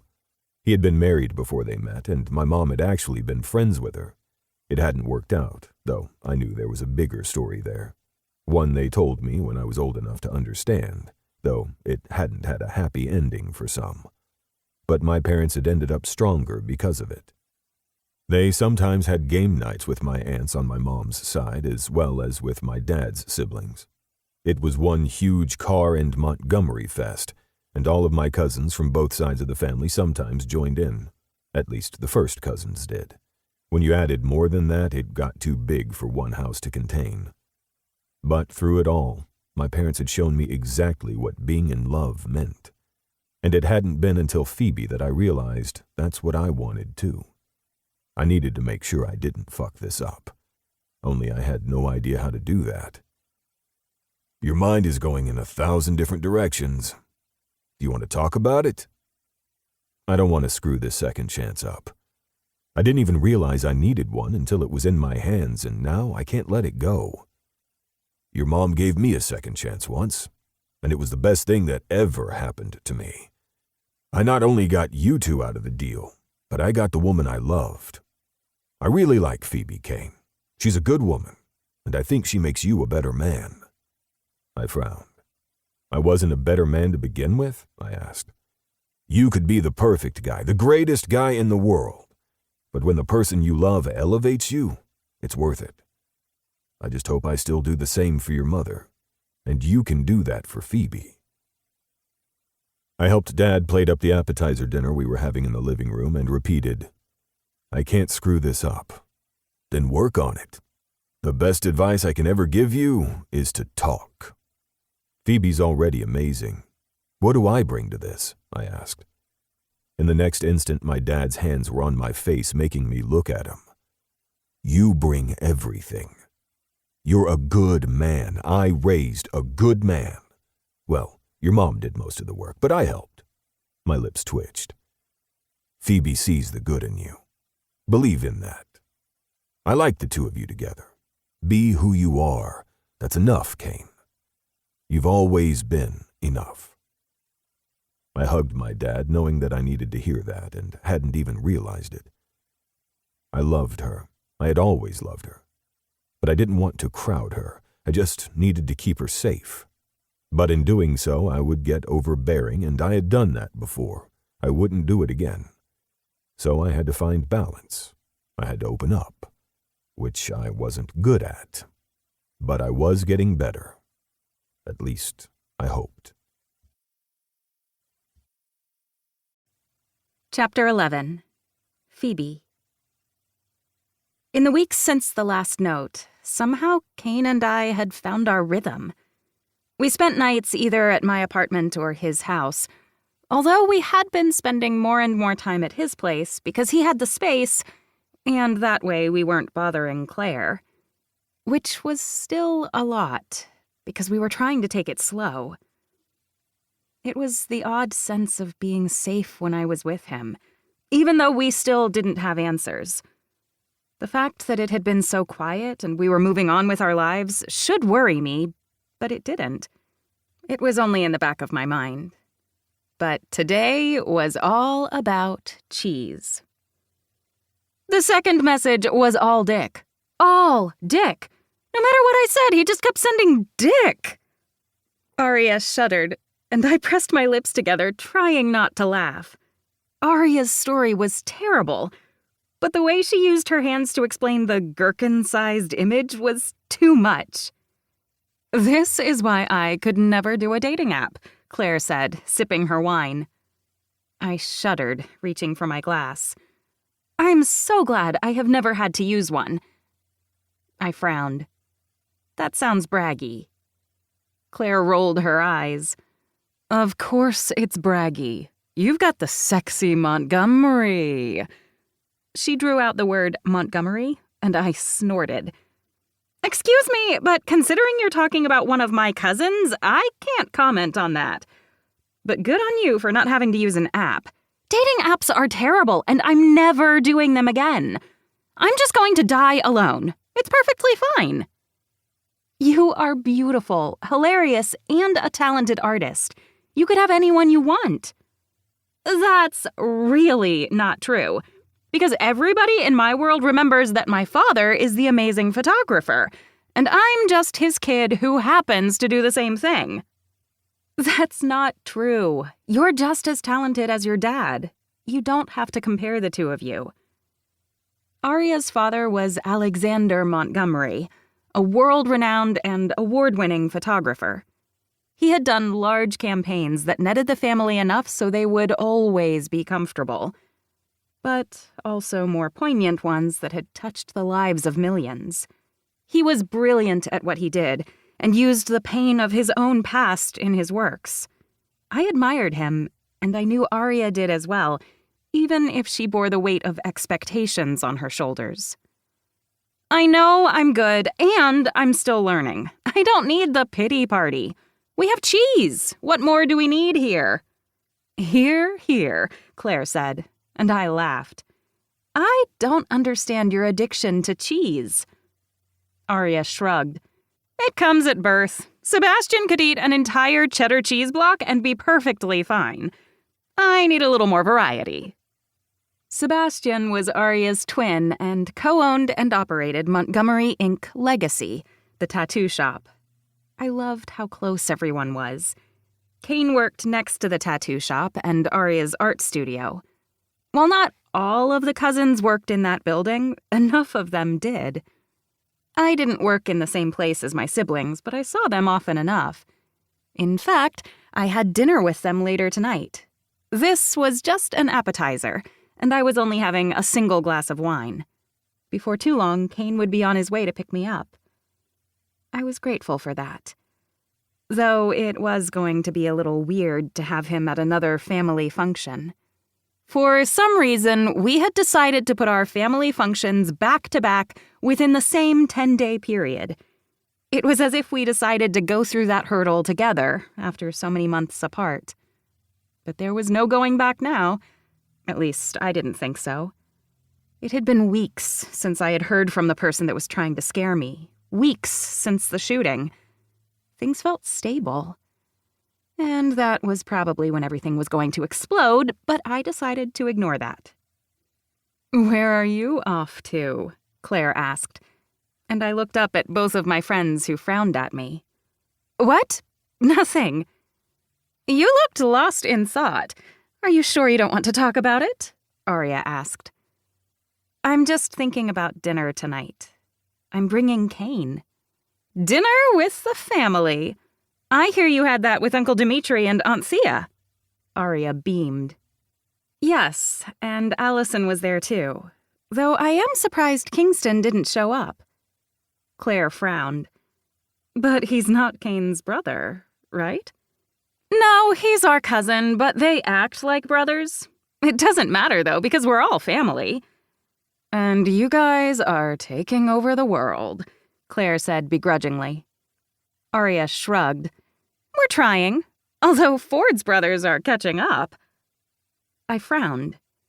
"What do you mean by that?" I asked, thinking of Ford Cage, who was with Noah Montgomery Gallagher and Greer Cassidy. I didn't know him well, though he worked with Kane, but he was a nice guy, if a bit more growly and quieter than Kane was. "Oh, they just had a few big business dealings that hit the news recently, and Noah and Daisy were giving Ford shit about it." "Because family does that," Claire said with a laugh. "You know it," Arya agreed. "I'm sad Daisy isn't here right now," Arya said, and I nodded. "But she and Hugh finally have date night since Lucy is with Sebastian and Raven. It's nice that they're able to do things like that, but it does cut into girl time." I should feel bad that I'm leaving early to go to a family dinner with Kane, I guess, since that also cuts into girl time. "You should feel bad," Arya said, at the same time as Claire. Then they burst out laughing.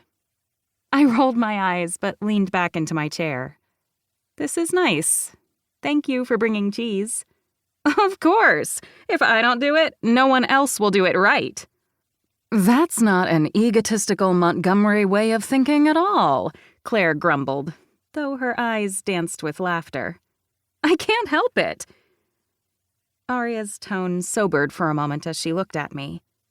"Any updates?" she asked, and I knew exactly what she was asking about. Things had been quiet long enough, and it worried all of us. "None. There's no trace of him. And he stopped sending things. I want to believe it's over." "Are they still going with you to your outside jobs?" Claire asked. I bit my lip and shook my head. "No, they have other things to do, and since they wouldn't let me pay, it was just wasting their time and money. I'm as safe as I can be, with pepper spray and my phone on me at all times. But I can't live my life in a box, much to Kane's displeasure." Arya grumbled. "I don't like it. Just like I don't like whoever tried to hurt my family is also on the run." I glared. I can't believe they haven't found him. "Do you really think he flew to another country?" "That's what the FBI is thinking," Arya answered. "It's ridiculous that nobody can catch this guy. But with his connections and his old jobs, it makes sense." "What old jobs?" Claire asked, out of the loop. "The man who owned that other security company used to be a mercenary. He worked with some really bad people in the past and did some very questionable things. How he was able to set up a shell of a company that was supposed to be legitimate, I'll never know. Money talks, and he had a lot of it, which is probably how he got out. Everything feels so unsettled, Arya added. I nodded, feeling just the same. Well, hopefully we'll be able to move on. Which sounds trite, but I'm not sure what else there is to do right now other than hope the FBI can handle it. They nodded, and we discussed work a bit more. Like the project I was currently working on that was a bachelor's pad to epic portions. He wanted it to look classy yet rugged, and I was making it work. Even though he made lewd jokes with his friends when they were giving their opinions, he never made me feel weird or closed in. There had been a few clients in the past that thought because I was working on their house inside their home that I needed to decorate their bedroom naked. I hadn't told Kane those stories, but if I wanted him to be open and honest about his life, then maybe I should do the same. Only, those stories were in the past where I wanted them to stay. So, I was thinking about writing a book, Arya said out of nowhere. I turned to her, my eyes wide. A photography book? She shook her head, and Claire's eyes danced with laughter. So it seemed that my best friend knew what she was talking about. No, I want to call it Life, Liberty, and the Pursuit of the Montgomerys. Just add cheese. Claire and I burst out laughing. Are you serious? What? It'll be perfect. I'll teach you all the ins and outs of how to deal with loving a Montgomery, because we take a lot of effort. So, you still haven't told him? I asked, as Claire leaned forward on her seat. Arya pressed her lips together and shook her head. Neither of us needed to mention who him was. Arya, I'm probably the worst person to say you should put yourself out there, but if it's killing you not to say something, maybe you should? She shook her head. It would ruin everything. It's okay, though. I have cheese. And this book idea. It'll make millions. It does seem like only a very small set of the community would appreciate it, though, Claire added. I have 4,000 cousins. Add in that more than a few of us will probably end up in triads. Just think about the possibilities and the sheer number of people who will fall in love with a Montgomery. As long as they stay away from mine, I teased, and Arya beamed. I really want to ask if it's serious and how things are going, but I know he's going to be here any minute. So how about you just blink twice if you're happy? I blinked twice without even thinking, and she giggled, Claire joining in. But I saw the worry in their gazes. Because I was worried too. Things felt good. They felt right. So, of course, they were going to blow up in my face at any moment. When they left after we cleaned up, I was ready to see my family. At least, that's what I told myself. I loved my siblings, but I was annoyed that neither of my parents were going to be at this family dinner. Dad had some work thing, and Mom was out of town with her girlfriends and wouldn't be back until later tonight. They had both said they would come and then backed out. But my eldest sister was great at making sure that we siblings stuck together no matter what. Kane. I'm stuck at a red light, and I'm pretty sure this means I'm going to end up hitting that train between me and you. I don't want to be late, but I might be. I grinned at his text and picked up the phone. Me. You do realize that Isabella is going to blame one of us in perpetuity for this, right? Kane. I love when you use words like perpetuity in a text. It's so fucking sexy. I rolled my eyes. Me. Vocabulary is getting you off? Kane. I could eat you out on the kitchen counter again and get you off, but then I'd really want to shove my cock down your throat. I love the way your eyes water just a bit when I slide down the back of your throat when you relax. It feels amazing. My pussy clenched and I glared at the phone. Me. You better not be sexting while you are driving. Kane. At a red light, though I think it's turning green soon. I seriously can't wait to taste that pretty cunt of yours. He ended the damn sext with a winking emoji, and I blushed so hard I knew that every time I looked over at him tonight during dinner, I would think about him going down on me and me choking on his dick. I hated that both of those ideas made me want to press my thighs together or ride his face. Claire was at a work appointment for the evening, so the apartment would be empty once I left. So I closed up everything and waited for Kane to text me that he was downstairs. He had wanted to come up and get me, but that would have been a little too ridiculous considering we were just getting in the car right away. The security system looked clear, and the doorman hadn't let us know anyone was coming up, so I figured I was fine. I locked up behind me and made my way downstairs. Kane was in the front of the building, getting out of the car as I came out, my dress swishing around my knees. He looked me up and down and licked his lips. I nearly tripped over my feet. You look good enough to eat, he murmured, as he leaned forward and pressed his lips to mine. Without thought, I wrapped my arms around his neck and deepened the kiss. When he put his hands on my waist, keeping me steady, I fell. Not physically, but in every way that mattered. I loved him so much, and this felt right. Right in a way that it hadn't before. We hadn't been ready. Or at least I hadn't been. But this was different now. He spoke to me, he shared with me, and I didn't feel confined. And it scared me like no other. But I had to be ready for it. I could be ready for anything.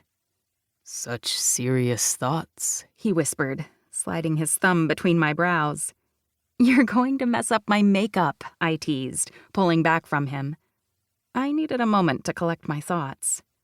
I'm sorry. I'm sure you can touch up that ugly hag of a face of yours on our way to your sister's house. Mouth agape, I shoved at him as he laughed and followed him as he opened the door for me. I cannot believe you just said that. Well, if I said that you didn't need makeup, then you would say that you wore makeup because you wanted to. Or we'd start talking about the whole not like the other girls motif that I know you hate. So, I'm going to call you an old hag. But you're my old hag. He closed the door as I stared at him, shaking my head. I glared at him as he slid into the driver's seat. I hate that you can read my mind. I seriously can't read your mind, Phoebe. But I'm trying. You shouldn't have to read my mind with everything. I'm doing better about telling you what I'm thinking, right? You are. And I hope I'm doing the same, he asked, the uncertainty in his voice hurting me. But it wasn't his fault. We were both learning this whole relationship thing all over again. I leaned forward and brushed the lipstick off his lips with my thumb. We're doing good. Promise. Well, great. Glad we have that covered before we go to the gauntlet. I rolled my eyes. My siblings are not the gauntlet. Oh, I'm pretty sure they are. Will all of them be there? He asked as we pulled out onto the street. I nodded, even though I wasn't sure he could see me out of the corner of his eyes. Yes, though my parents won't be there. Considering I haven't even met your dad yet, I'm not surprised on that one. I am surprised about your mom, though. I don't know what's up with her. She's usually at all of our family gatherings, but recently she's been doing her own thing. Which is great, because that means maybe she's not pining over my dad. But I just feel like something's off. I don't know what it's like to have parents who have a relationship like theirs, considering my family is the epitome of nuclear. But I'm here if you need me. I know, and I'm grateful for that. And your family isn't too nuclear. I mean, I don't think the gold standard of the nuclear family of 2 parents and 2.5 kids really qualifies as a Montgomery. I suppose the number of piercings and tattoos really count us out. True. Did Allison decide where she was getting her Montgomery iris? I asked. The Montgomerys each had a tattoo that was a family crest of sorts. Even those who married into the family got it. It had been a running joke, as a brand to be part of the family, but people liked it. They integrated it into their other tattoos, or they changed it just enough to make it theirs. It wasn't a stamp of ownership, but it was a claim in some way. Raven got hers after she married Sebastian and had cried when she got it, not because of pain, but because it was Sebastian who had inked it into her flesh.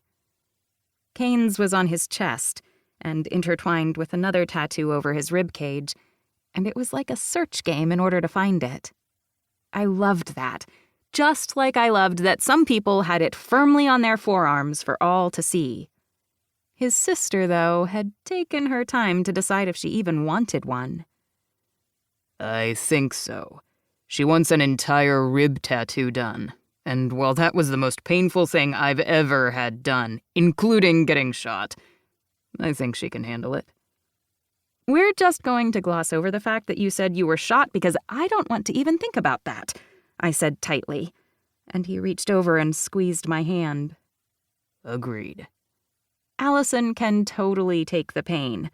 Men are crybabies when it comes to tattoos, I teased, and he grunted. That is true. We are babies. Kingston cried like a baby during his. I laughed at the ribbing, even though Kingston wasn't here to defend himself. Soon we were parking in front of my sister's house, and tension slid between my shoulders. "Are you ready?" I asked. He looked over at me. Of course. I like your siblings. We can do this. We've done it before. You're right. This isn't a first time. It's a second time. I don't know why that seems more poignant. He leaned forward and cupped my face, his thumb caressing my cheek. You're okay. And I realize that I should be the one nervous right now. And I am, because I know your siblings are going to kick my ass. But I don't mind. My siblings aren't evil. Of course not. But they love you, and they're protective. I'm going to try not to growl back, because I deserve the kicks. You don't, though. I deserve the kicks because they love you. Not that either of us did anything wrong. They don't know what's going on between us, and we're figuring that out too. He leaned forward and kissed me softly. The knock on the window nearly made me scream, and I glared at my brother. Stop making out. Isabella says dinner is ready, Kyler said as I flipped him off, and we climbed out of the car. Jerk, I teased, before Kyler gripped me around the waist and spun me around. Slightly dizzy, I put my hands on his shoulders. Put me down. I feel like carrying you off into the house and locking this Montgomery out. My last name's Carr, Kane said with a laugh, as he grabbed the bottle of wine I hadn't noticed before now. You brought a gift? I asked, grateful, when Kyler set me down. Of course I did. I am trying to schmooze your sister. Schmoozing doesn't work, Isabella said from the doorway, as she was pushed aside and Emily ran towards us and threw her arms around me. It's been forever, Emily said with a laugh, and we danced in front of the house. I saw Sophia go over to Kane and hug him. Kyler did that fist bump thing that guys did, while Isabella kissed Kane on the cheek. We're not mean or scary, Isabella said, as Emily moved away to hug Kane and I went to hug my sisters. I know, this is just nerve-wracking. Tell me about it, Sophia put in. This is why I never bring dates. You get dates? Kyler asked, before ducking Sophia's fist. I found myself at Kane's side and we walked into my sister's house, laughter in the air. Okay, tonight we're going Italian.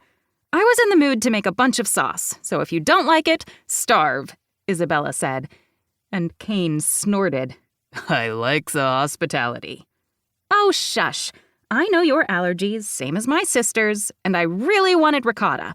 I could just shove my entire face into a bowl of ricotta right now.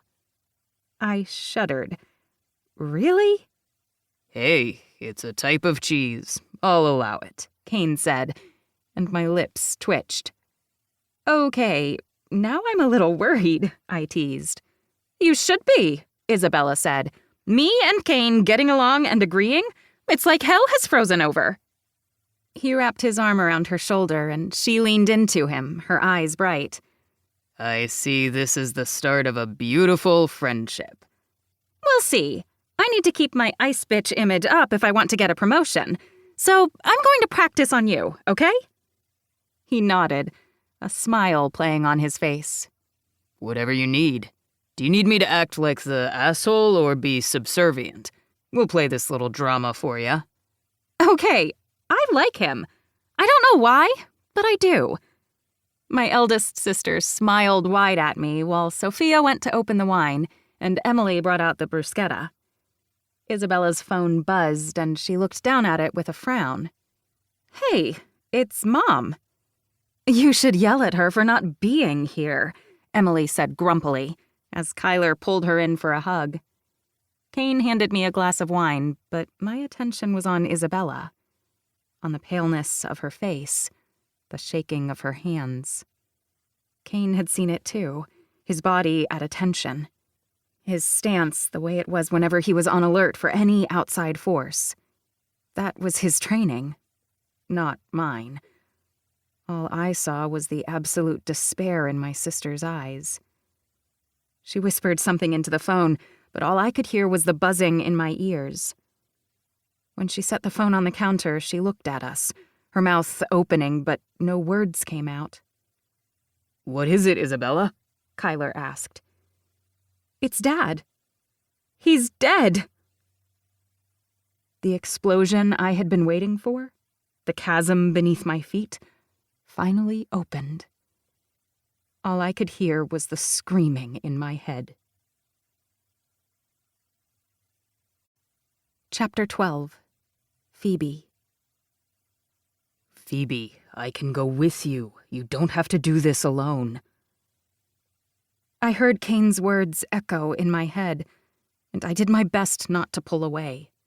It wasn't his fault that my dad was dead. It wasn't his fault that I felt as if I had no idea what I was doing. He had been wonderful, kind, and by my side for the last 48 hours as I came to terms with my dad's death. And the fact that I hadn't spoken to him in weeks. I wasn't even sure if I had told my father I loved him the last time we spoke. He had been in my siblings' lives far more than mine. It was as if, as soon as I was born, he decided he was done. It didn't matter that I was so close in age to Emily that we had been best friends when we were little. When I was born, everything shifted. He no longer worked from home when he could, when he wasn't out on the road wheeling and dealing. He wasn't on the conference circuit. He had basically left us, and my mother had raised us. I didn't know my father. Maybe I should have, but I didn't. My father had died, and I didn't have any words for my feelings. What words were there supposed to be? He was gone, and there was no coming back from that. There were no second chances or reconciliations. There would be no more time to tell him what I truly thought about him. He hadn't even given us his name. We had our mother's last name, and I never truly understood why. Then again, though my parents never married, Dad had always said he legally changed his name to her last name because he wanted their own version of a family. Phoebe? Kane asked, his voice soft. He slid his fingers along my jaw again, tilting my head up so I could meet his gaze. I loved when he did that. I loved him. But it was hard for me to breathe. It's just a meeting. I don't know what it's about, but Isabella and Mom said that we had to go. I hid my resentment because I didn't want to go to this meeting. I wanted to hug my boyfriend, to be with my family, and try to make sense of what I was feeling. Because it didn't make any damn sense to me. How could I feel this pain for a man I did not know? Why should I feel that way? I can go with you to the meeting. You don't have to be alone when you're there. He cursed under his breath. I'm not saying this right. I'm not good at this, baby. But I'm here. I sighed. That numbness that had settled in at my mother's phone call starting to ease a bit. I know you're here. I know. And I'm so grateful. But Isabella said it was only family. And I don't think she meant that in a cutting way, I clarified at the tightness in his gaze. I just think that it's the lawyer thing. Kane scowled. I don't understand why you have a meeting before the funeral. I pressed my lips together and shook my head. I don't either. But it has to be done. My dad had a lot of business ties, and maybe this was part of his will? I don't know. Only Mom really knew him and all his business things. I didn't even see him often.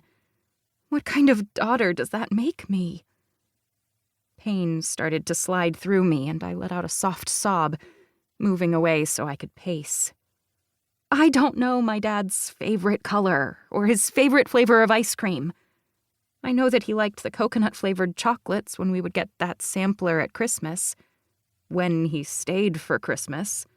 He would always have something else to do that evening because he used to say he had very important business.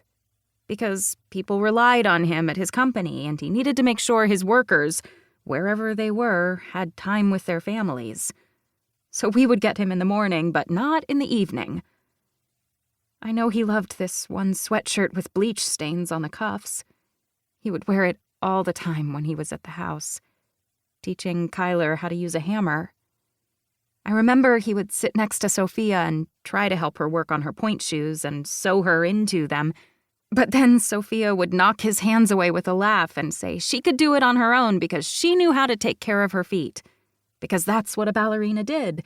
They broke through their own point shoes. I remember him teaching Emily to ride a bike, while I followed behind with my little bike on training wheels, begging my daddy to teach me too. He said I wasn't old enough, but he would teach me later. Only he never did. He forgot, or he got busy, I don't remember. Isabella and Kyler taught me.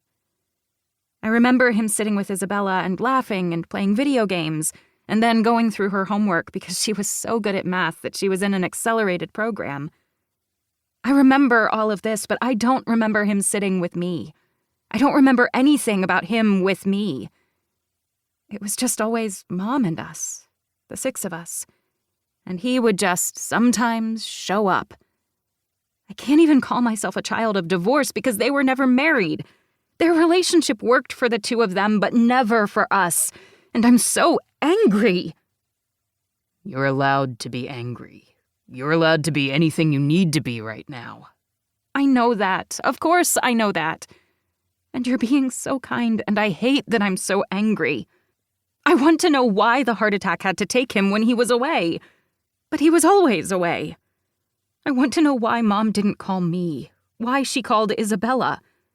Because Isabella is the strong one? My mom put all of that on Isabella to tell us. Because she wasn't going to call us. Mom forgot that we were at Isabella's house. She put all of that on Isabella so Mom could deal with this. And Isabella was there for you. She held Emily and Sophia just like you did. Emily had let out a keening wail at Isabella's words. She had broken down into tears, and it was the first time I'd ever seen her do that.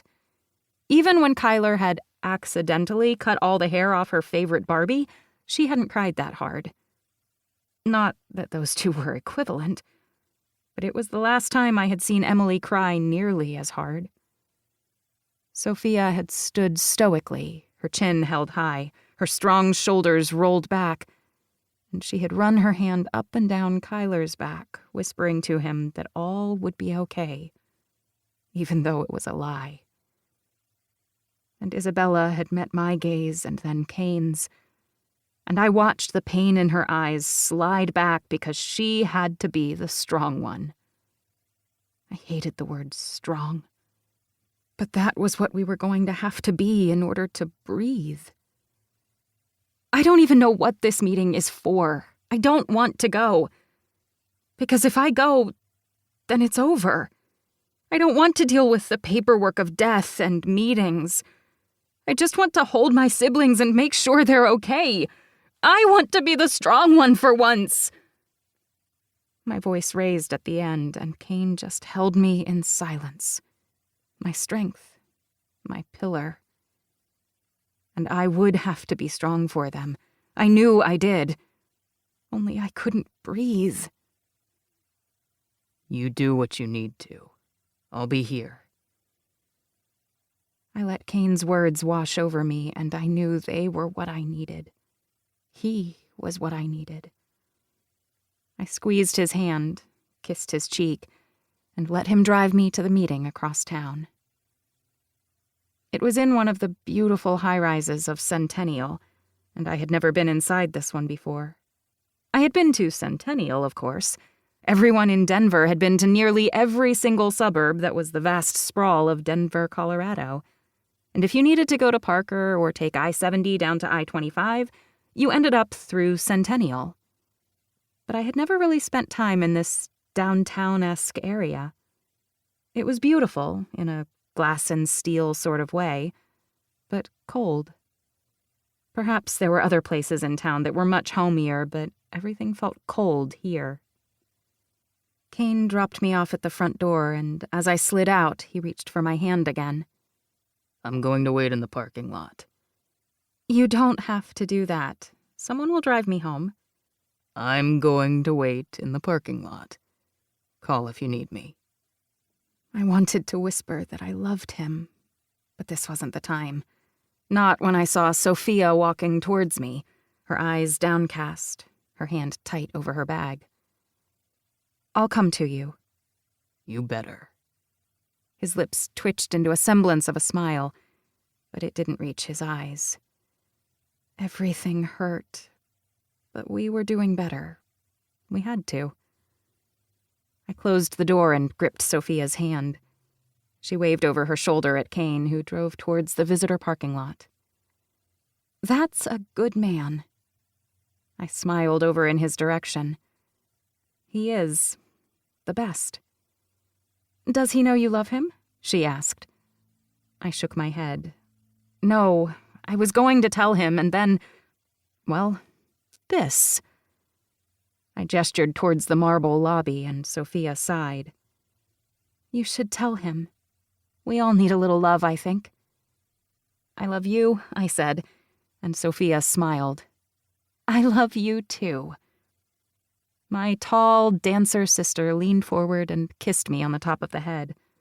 I rolled my eyes, a smile playing on my face as we met Isabella in the lobby.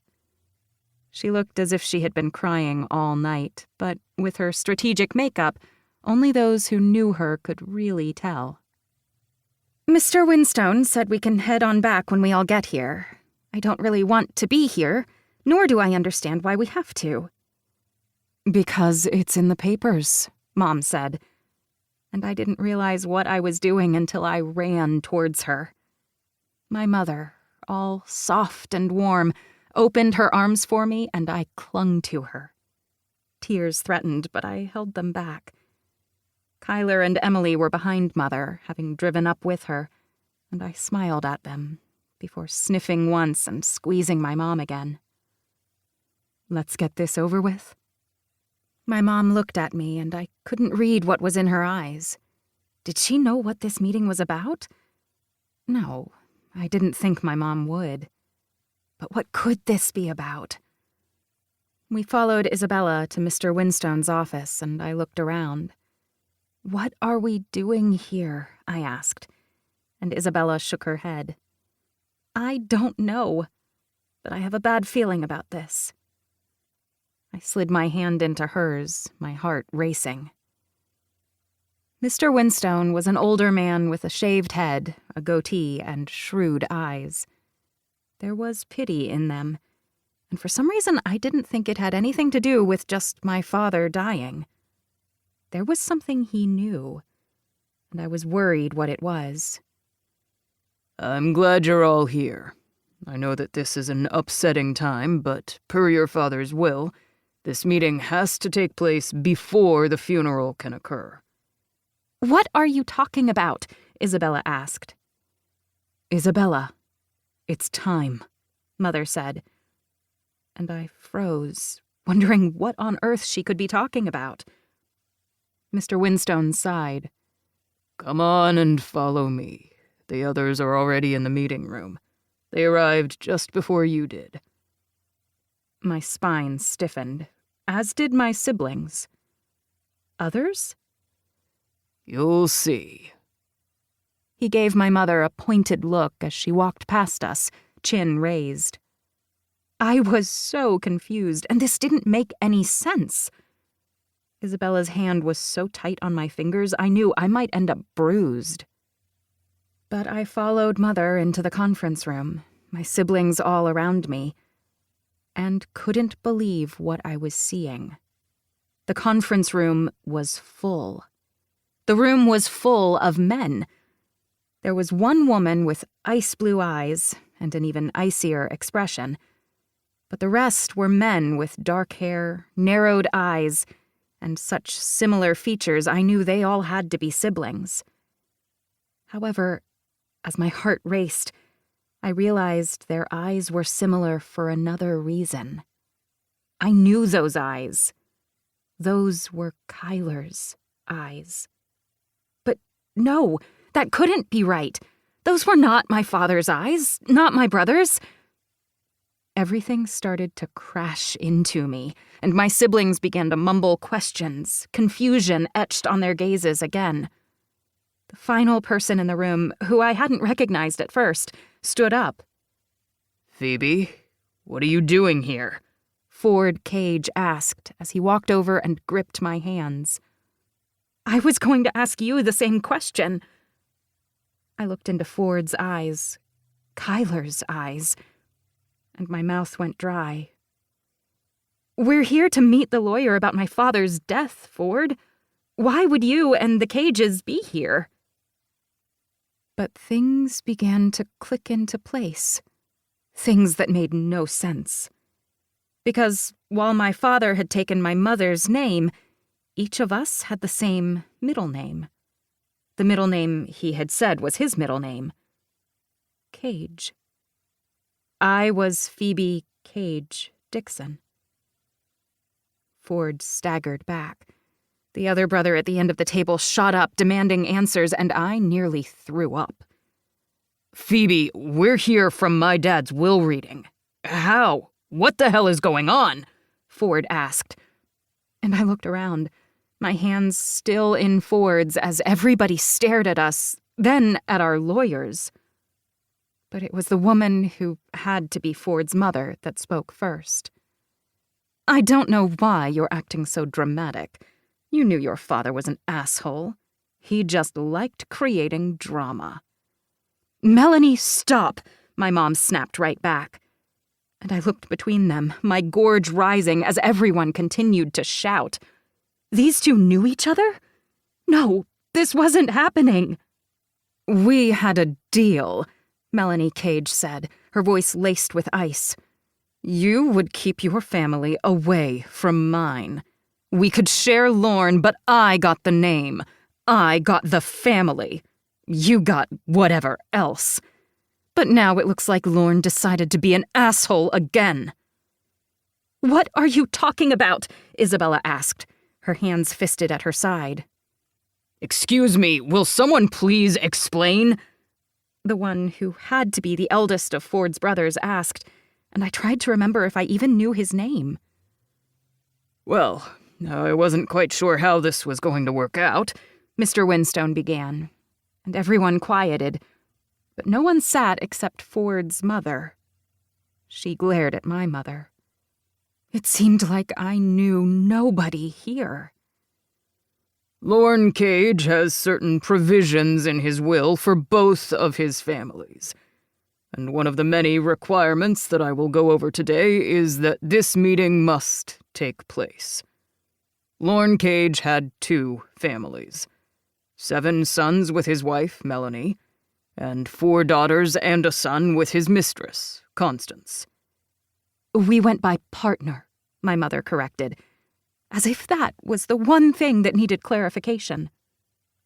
12? Ford asked incredulously. Busy fucking man, one of the other Cages said, and I didn't know which, but apparently he was my brother. None of this made sense. I had to be dreaming, only I couldn't wake up. I looked at my siblings, and then at the men on the other side of the table, and took a step back, and another, breaking my hold on Ford. I can't do this. Oh, stop overreacting, Melanie said, and my mother glared at the other woman. Do not talk to my daughter that way. It was always going to be an issue, all the secrets and the lies, and now the kids will have to deal with it, because God forbid Lorne ever dealt with anything other than his own dick. Everybody started shouting, and I just kept retreating, and then I was running through the doors, my heels clicking down the hallway. Ford called for me, and then Sophia told him to back off, both of them shouting at each other. But I kept running, through the lobby, past the stairs and the odd looks, and out the front door. Kane popped up out of the driver's seat as soon as he saw me running and ran towards me, on alert from attack or danger. I wanted to tell him that everything was okay, that I was safe, but it didn't feel like that. Instead, the crushing pressure in my chest ached, and it felt like a hammer was slamming into me over and over again. But then Kane was there, holding me to him. What is it? What's wrong? Did someone hurt you? Someone did. But how could I explain that the man who hurt me was dead? I tried to suck in air, and Kane looked over my shoulder at Ford, who had come running after me, and then Isabella, who seemed to have chased him. What the hell is Ford doing here? I don't even... I tried to speak, but couldn't. Kane held me, whispering in my ear. I've got you. I've got you. Are you safe? I nodded against him and gripped his shoulder, trying to let the panic attack slide away. This couldn't be happening. I needed to wake up from this nightmare. My dad had a second family. Except I was pretty sure we were the second family. We were the secrets. And nothing was ever going to be the same again. Chapter 13. Kane. I held Phoebe to me and looked over her shoulder at Ford, confused as to why the other man was there. Then Phoebe's siblings started to follow. Why did they look so aghast and hurt? Then a couple of Ford's brothers walked out as well, and I wondered what the hell was going on. Kane, Jesus Christ! Ford ran his hands through his hair, his chest heaving, and I looked down at Phoebe. What's going on, babe? What happened? Can we just go? I think I just need to go. I scowled at Ford. What the hell happened? Who hurt her? I'm pretty sure the same man who just fucked us all over, Ford said softly, yet the steel in his tone worried me. Ford was one of my best friends, and I trusted him with my life, literally on some days. And something was wrong. It seems that dear old Daddy had a secret family, Isabella said as she walked towards us, head held high. I don't know if it's true, but from the look on our mother's faces it has to be. Flabbergasted, I pushed Phoebe's hair away from her face as she finally started to breathe again. In and out, just breathe for me, baby. I can't deal with this right now. Then we're going. I looked over at Ford, then Isabella. Does she need to be here for this? Isabella and Ford, followed by Aston, Ford's eldest brother, came over. They looked between the three of them and shook their heads. I wasn't sure how this was going to go, but I was grateful for that action. We'll handle it, and if we need to meet again later, we will. Isabella scowled at Ford and Aston. Is that a problem?" "Not at all," Aston said, his voice cool, far too collected. "I want answers, so I'd rather not have the meeting canceled right now, but I'm also not going to force any of my family to stay if they don't want to." Phoebe turned in my arms and I held her. Ford let out a breath. "Family?" he whispered. "Kane." "I know. Let's go." I pulled Phoebe away as the three of them and a few other siblings began to talk over each other. I got Phoebe in the car and realized that one of Phoebe's sisters as well as one of Ford's brothers left at the same time we did. Though, of course, they were all siblings, weren't they? What the hell was going on? As I drove back to my place, Phoebe finally took a deep breath. "I can't believe I just had a damn panic attack. I don't get those. How weak am I?" I nearly pulled over and scowled at her, but instead I reached over to grip her hand. "There's nothing wrong with what you did. You want to tell me what happened?" She laid out the meeting, and when she got to the part where both Ford's mother and her mother seemed to know each other and have some sort of deal, my other hand tightened on the steering wheel. "Are you fucking kidding me?" "Not in the slightest. I wish this was all a joke. I thought I was there to grieve my dad, not have my world shattered." "Let's get back to my place and figure something out. Or not talk about it at all if you don't want to." "Ford is my brother? Oh my God, that makes Noah and Greer my future in-laws," she whispered, her brain going in 1,000 different directions. Mine was doing the same right then, and I just blinked, feeling a bit nauseous at this point. "I don't have any words to say to that," I said after a moment. And then I was pulling into my garage and flipping the security system through its cycle. As soon as we got into the house, I went into the kitchen and opened up a bottle of bourbon. She blinked at it, and I shrugged before getting a couple glasses and 2 of my fancy skull-shaped ice cubes and pouring us each 2 fingers of bourbon. "I don't like it neat. I like it on the rocks. Plus, I like skulls. Take it." She took the glass from me and scowled. "I don't do this like a shot, do I?" "No, you sip it. The burn will help." She looked at me, then took a big gulp, wincing as she did. I winced right along with her as I took a sip of my own. It was a nice burn, but the caramel taste was perfect. I didn't like bourbon too smoky when I drank it like this. I only liked it smoky if I put it in an old-fashioned or some other drink. "Oh, you're a bourbon drinker now?" she asked with a laugh. "Things do keep changing." I shrugged and set my glass down next to hers on the counter. One of the businessmen that I was a bodyguard for a while back drank bourbon. He actually had some stake in a few distilleries and sat me down once when I was off duty and showed me how to actually enjoy it. To breathe it in, to taste the different profiles. I'm not a fancy Scotch guy who is going to enjoy a glass every night before or after dinner. Kingston and I are planning on doing the Bourbon Trail in Kentucky, where we go to a bunch of distilleries and taste bourbon and spend too much money. There's food involved too, so that should be fun. I don't know, but it's a hobby. It's a cool hobby. I don't mind bourbon, and I love old fashions, especially with walnut bitters. I grinned. And here I thought you were a tequila girl. I'm a liquor girl, she paused. That sounded far dirtier than I meant it. I threw my head back and laughed, the tension beginning to ease out of me, though not completely. I like learning new things about you every day. I sighed, not wanting to pry, but knowing I needed to, because she needed me to. I'm sorry about your dad. I can't even imagine. Of course you can't. Dmitri Carr is an amazing human who would never do anything like that to Thea. He is literally the epitome of the best dad around. He was always in your life, and now I hate that my voice keeps getting high-pitched. She put her hands over her face and screamed. I nudged her drink towards her and took a sip of my own. I'm sorry. Don't be. My dad had this whole secret life. I always thought he was a bad dad. I mean, I figured he sometimes maybe cheated on my mom. They weren't married. They were rarely together these days. I thought I would be sitting here mourning my father, not mourning the man I thought he was. I thought he was just an absentee dad. I didn't realize that he was a cruel monster who decided to have another family that he loved.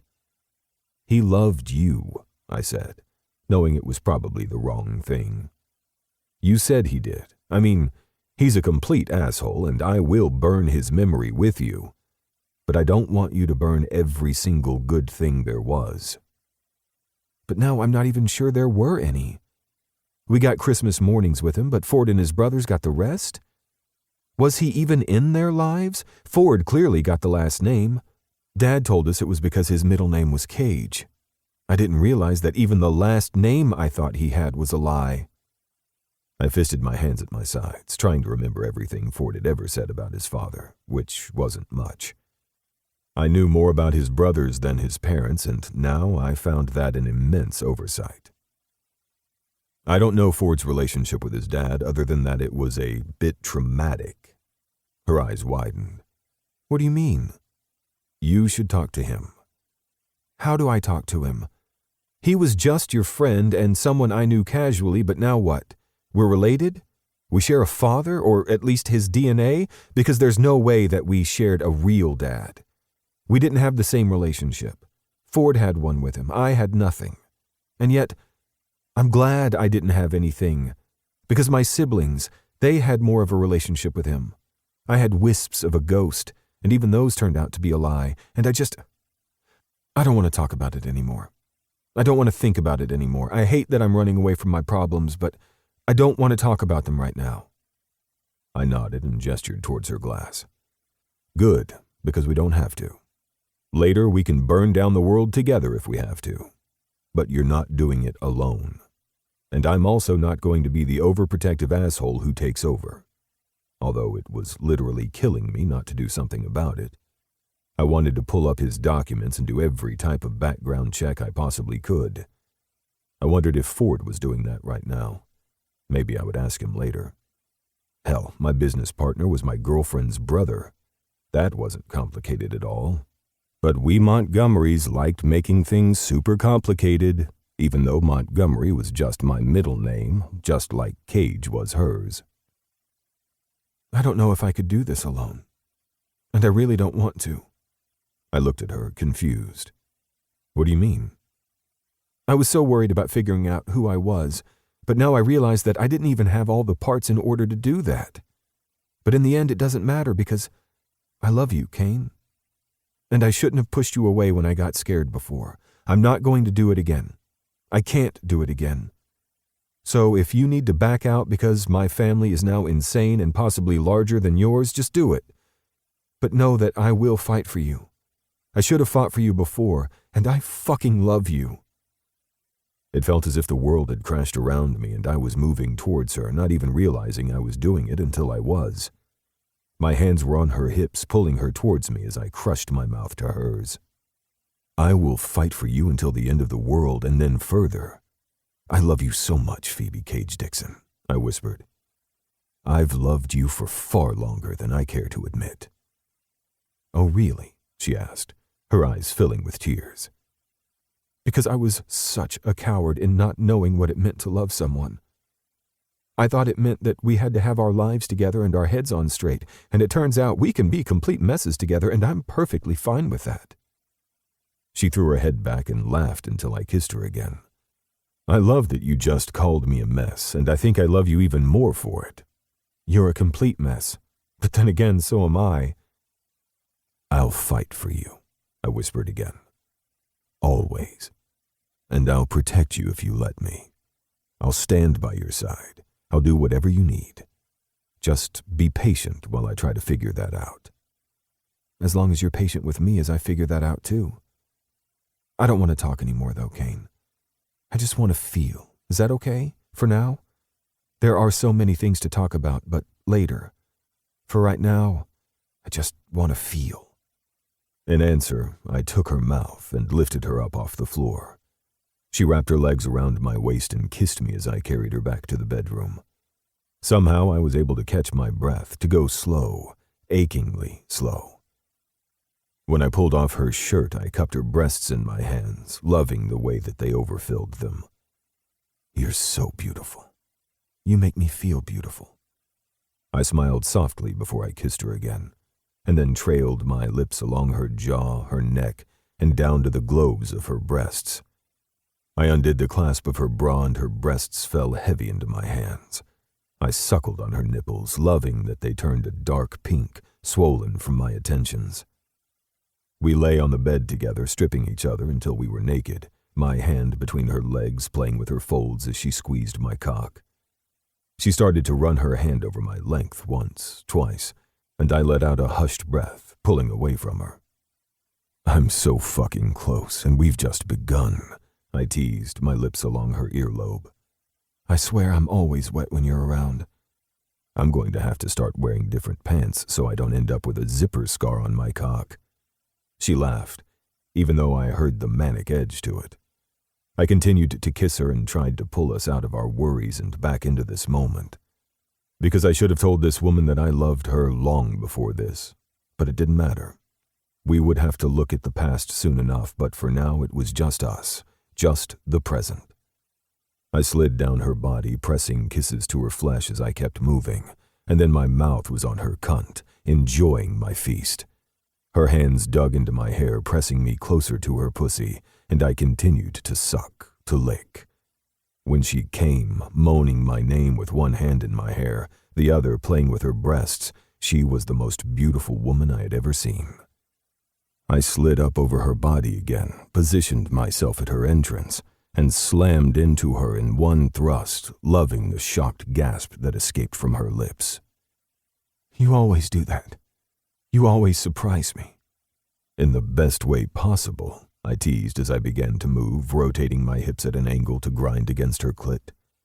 She met me thrust for thrust, angle for angle, and when she came again around my cock, it took everything within me to will my orgasm away, because then I pulled out and flipped her onto her stomach. I reached over her to my nightstand and pulled out my lube. She turned in my arms at that moment, facing me. "I need you. All of you." She swallowed hard, running her hands up and down my lubed cock. "I need you too," she whispered. I kissed her hard on the mouth and then slid my cock between the globes of her ass, enjoying the way that her whole body shook as I did so. We had done this before, but I still took my time, gently easing her open with one finger, then two, using my mouth and fingers on her clit and pussy to keep her wet, on the edge. When I felt she was ready and she pushed back towards me, I positioned my cock at her back entrance. "Tell me when to stop." "Just move. I need you. Claim me." "You're mine, Phoebe. I'm going to fuck your ass and show you exactly whose you are. That this ass has only been mine, and it's never going to be anyone else's." "Only yours, I promise. Now just fuck me." I grinned at her words, loving how she got dirtier and dirtier the closer to the edge we got. I took my time, slowly breaching her entrance as she pushed back, letting out a low groan that matched mine. We took our time, easing into one another, and then she was coming again, face down on the bedspread, tears of joy and probably a sweet edge of pain sliding down her cheeks as I pulled out and poured myself over her lower back. A claim. A mark. All mine. We both lay there shaking as I kissed her shoulder, letting out a deep breath. And then she turned in my arms and cried, gut-wrenching sobs as she shook. I kissed her forehead, then her cheeks, and carried her into the bathroom. I turned on the water, not scalding hot, but to the temperature I knew she liked, and I cleaned both of us up and washed her hair. And when the tears were finally gone, I watched as she washed my body, bending down so she could wash my hair as well. "I love you," she whispered again. I'm never going to get tired of hearing that. Good, because I'm never going to stop saying it. Finally clean and the water cooling, we got out of the shower and quickly dressed in comfortable clothing. "My sisters and Kyler are probably going to be over here at any minute." Phoebe looked down at her phone and scowled. "Well, the group chat is active, but I don't think the rest of the world knows what's going on yet." "Noah and Ford probably do, so it's going to spread around the rest of the Montgomerys soon." She sighed and sat on the couch cross-legged with her phone in her hand. "If my siblings haven't already stopped by my house, they'll probably head here. You know that, right?" "That's fine, as long as they know that I'm not going to step out of the room unless you want me to. Because I'll still be the asshole to them, not the overprotective one to you, though." "I wouldn't have it any other way," she said, scowling at her phone. When my doorbell rang right after that, I met her gaze and nodded tightly. Text Claire because I'm sure she's worried about you. I'll go see who it is." I checked the video readout on my phone and winced, knowing that this was probably going to be a bad idea. "It's Ford," I said softly. "Oh, well, I wonder if he's here to see me or you," she said, trying to sound bright. I shook my head, unsure, as I opened the front door. Ford stood there, his eyes a little glassy and a little swollen. "Hey," I said. Ford let out a breath. "Hey. Noah and Greer were going to come too, but I told them I didn't want to overwhelm Phoebe." "And you think Phoebe's here?" I asked, that bite of protectiveness and anger towards Ford's father leaking out. One of my best friends in the world just raised a brow at me. "Yes? Are you going to let me in? Or did you forget the fact that we've known each other for years?" I sighed and took a step back. "Sorry. Don't be. This is awkward as hell. And I have no idea what I'm about to say." Ford looked past me at Phoebe, who had stood up from the couch and came inside. She looked adorable and so small in her gray yoga pants and sweatshirt. Her hair was wet and piled on the top of her head, and now I realized that maybe Ford wanted to be a big brother and to know my intentions. Hell, I had no idea what I was supposed to do in this situation other than be there for Phoebe. And Ford. Damn Lorne Cage. "So," Phoebe sighed. "So, I guess you're my sister?" he asked, then laughed. "I have no idea what I'm supposed to say here, other than to tell you that Noah and Greer know what's going on, and I'm sure that the rest of the family will find out soon." "That's what I said," I put in. "But they're not going to tell anybody as of yet. However, this is going to leak into the media. My dad," Ford paused and shook his head. "Our dad had a lot of financial properties at stake. We're a potentially billion-dollar company, and so this is going to get out, hence the meeting today." I cursed under my breath, having forgotten that fact. Phoebe frowned. "What do you mean? My dad was a salesman." "He started that way. Now he owns—" Ford let out another breath. "He owned Cage Enterprises." Phoebe's eyes widened and she staggered back. I moved towards her, gripping her hand. "Oh my God. I know that company, but I didn't know who owned it." "Aston, my oldest brother, he's the one who runs it. A few of my other brothers work there too. I'm not part of it because I decided to start a business with this asshole and a few other friends," Ford said as he pointed towards me, and I rolled my eyes, grateful for the levity. "I don't know what I'm supposed to say. Or what we're supposed to do." "I don't know either. There's going to be another meeting since the one today sort of dissolved. And a funeral." Ford pinched the bridge of his nose. "Because even with all this, Lorne Cage is dead, and there needs to be a damn funeral, although I'm not even sure that any of us want to go." He looked up at Phoebe and then at me. "I don't know who that man was to you, and I'm sorry. But you've known me for a while, Phoebe, so, well, I haven't changed. And I figured since we know each other, maybe we can be the ones to bridge our siblings together. Because I have a feeling that the drama's just beginning." Phoebe walked over and reached out, gripping Ford's hand.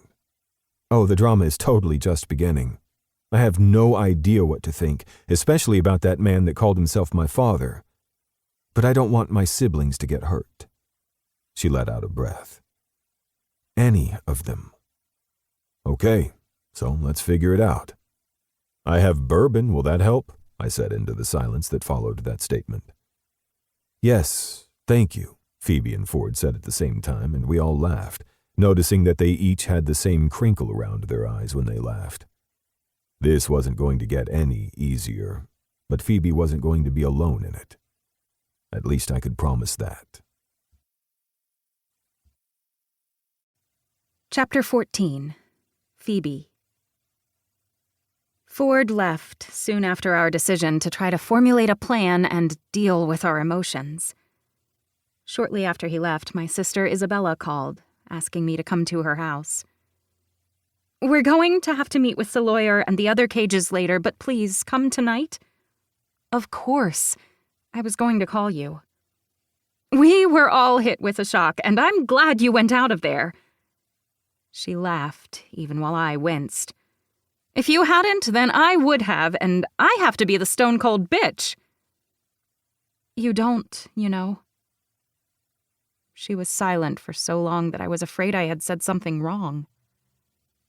I think right now I might have to be, but we'll discuss it later, or at least tonight. You can bring Kane if you want. I looked over at Kane, who was frowning at his phone. What's wrong? I asked.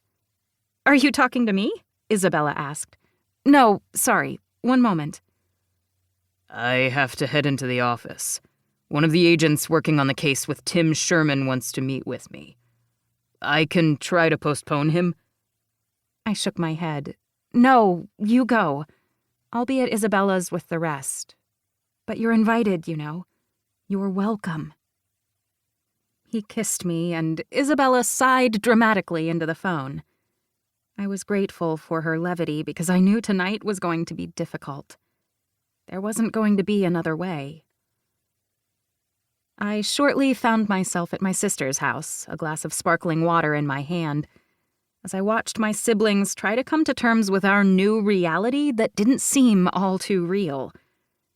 Kyler had a beer, but he wasn't drinking. He just played with the label, slowly picking at it, until maybe something would make sense to him.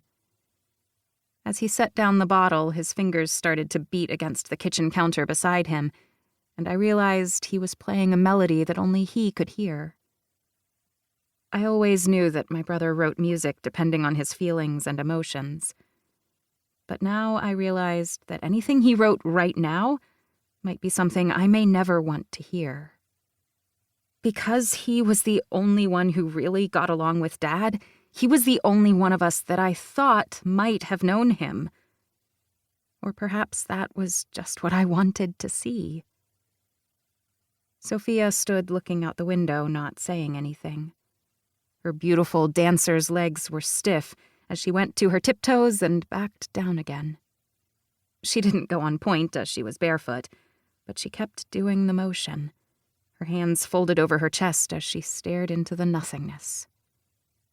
Emily didn't say anything either. She just sat on the couch, her legs folded up to her chest with her eyes closed, tears streaming down her cheeks. Isabella came out with a veggie tray and a pitcher of margaritas. "Can you get the glasses?" she asked me, and I stood up quickly, glad to finally be able to do something. She had been in the kitchen when we all arrived and hadn't let us help. The fact that she had cut up veggies and made a ranch dip from scratch, as well as margaritas without letting us enter the kitchen, meant that she was focusing. "So," Isabella said, after I set the glasses down and we all moved like robots trying to pour our drinks and crunch on vegetables. "So," Kyler repeated, his eyes darkening. "I have a spinach and chicken white sauce lasagna in the oven." I blinked as I looked up at my sister. "How did you make that so quickly?" "I bought a rotisserie chicken from Costco and I slapped something together. It's probably not going to turn out great, but I don't care. It's fine." "I'm sure it'll be wonderful," Sophia said as she squeezed Isabella's shoulder. "You should have asked us for help." Isabella just shook her head. "No, I needed to do something with my hands." Kyler munched on a carrot stick and nodded. "Same. Thanks for dinner, though. I won't stay long. I need to go, you know?" I squeezed my brother's hand and let out a choppy breath. "So, when are we going to talk about the giant pink elephant in the room? Because I think if we just break through that barrier, maybe we can freak out now rather than later, because I already did the panic attack in public." Emily looked at me, her eyes full of anger, even though her lips twitched. Because that was my sister. She cried all the time, but it wasn't because she was using those tears as a weapon. She cried at commercials. She cried when she was happy. She cried when she was sad, and she cried when she was angry. No matter what she did, how hard she tried to hold them back, if she couldn't yell or fight back, she would cry. And that meant she was about to cut a bitch, in her words. Considering I had already cried myself out, I understood. I followed right along in your path. We made a great impression on the Cage brothers today, sobbing in front of them. What kind of impression do we need to make? Kyler asked, grumbling. They're all rich, and they looked like they walked out of a GQ catalog. They're probably snotty assholes, wondering why the low-rung part of the family dared to be in the same room with them. I scowled at my brother. Hey, I know Ford, and I like him. He's not like that. And in a weird twist of fate, I've actually met 2 of his brothers. Our brothers. Let's not give them labels yet, Isabella said. We don't know if it's true. I looked at her, aghast. You saw the way Mom was. And look, you saw their eyes. They have Kyler's eyes. Fuck that, Kyler grumbled. She's right, though, Sophia put in. There's no denying the genetics when Kyler is in the room with them. Although, it's a little weird that you didn't notice before. A lot of guys have dark hair and light eyes, I said, defending myself. It wasn't until they were standing next to each other that it all clicked. And what was I supposed to do? Ask the man who works with Kane who his father is and who his family is and why he looks like my brother? That wouldn't make any sense. No, and while you couldn't have given us a heads up because you didn't know, it is a little weird that you have a connection to them. I shook my head. You obviously don't know the Montgomery family tree, I grumbled. What do the Montgomerys have to do with this? Isabella asked, her voice steely. She was scared and hurting, and that's why she lashed out. When she finally let herself break, she would do it behind closed doors and she wouldn't let us help. Because that was my big sister. It occurred to me that our mother wasn't there. I wondered if she'd even been invited. Probably, but I am sure she hadn't wanted to face us as a unit. That was my mother. So helpful.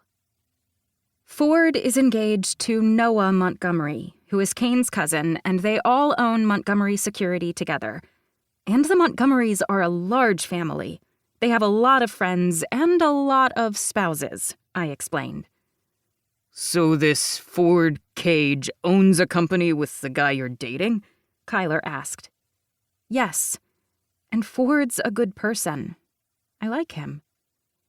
And what about him? Is he nice? What about his brothers? Did they know about us? Emily asked, her words tumbling over each other. Yes, he's great. He's a little quiet, and I really only met him a few times when I went to a couple of functions.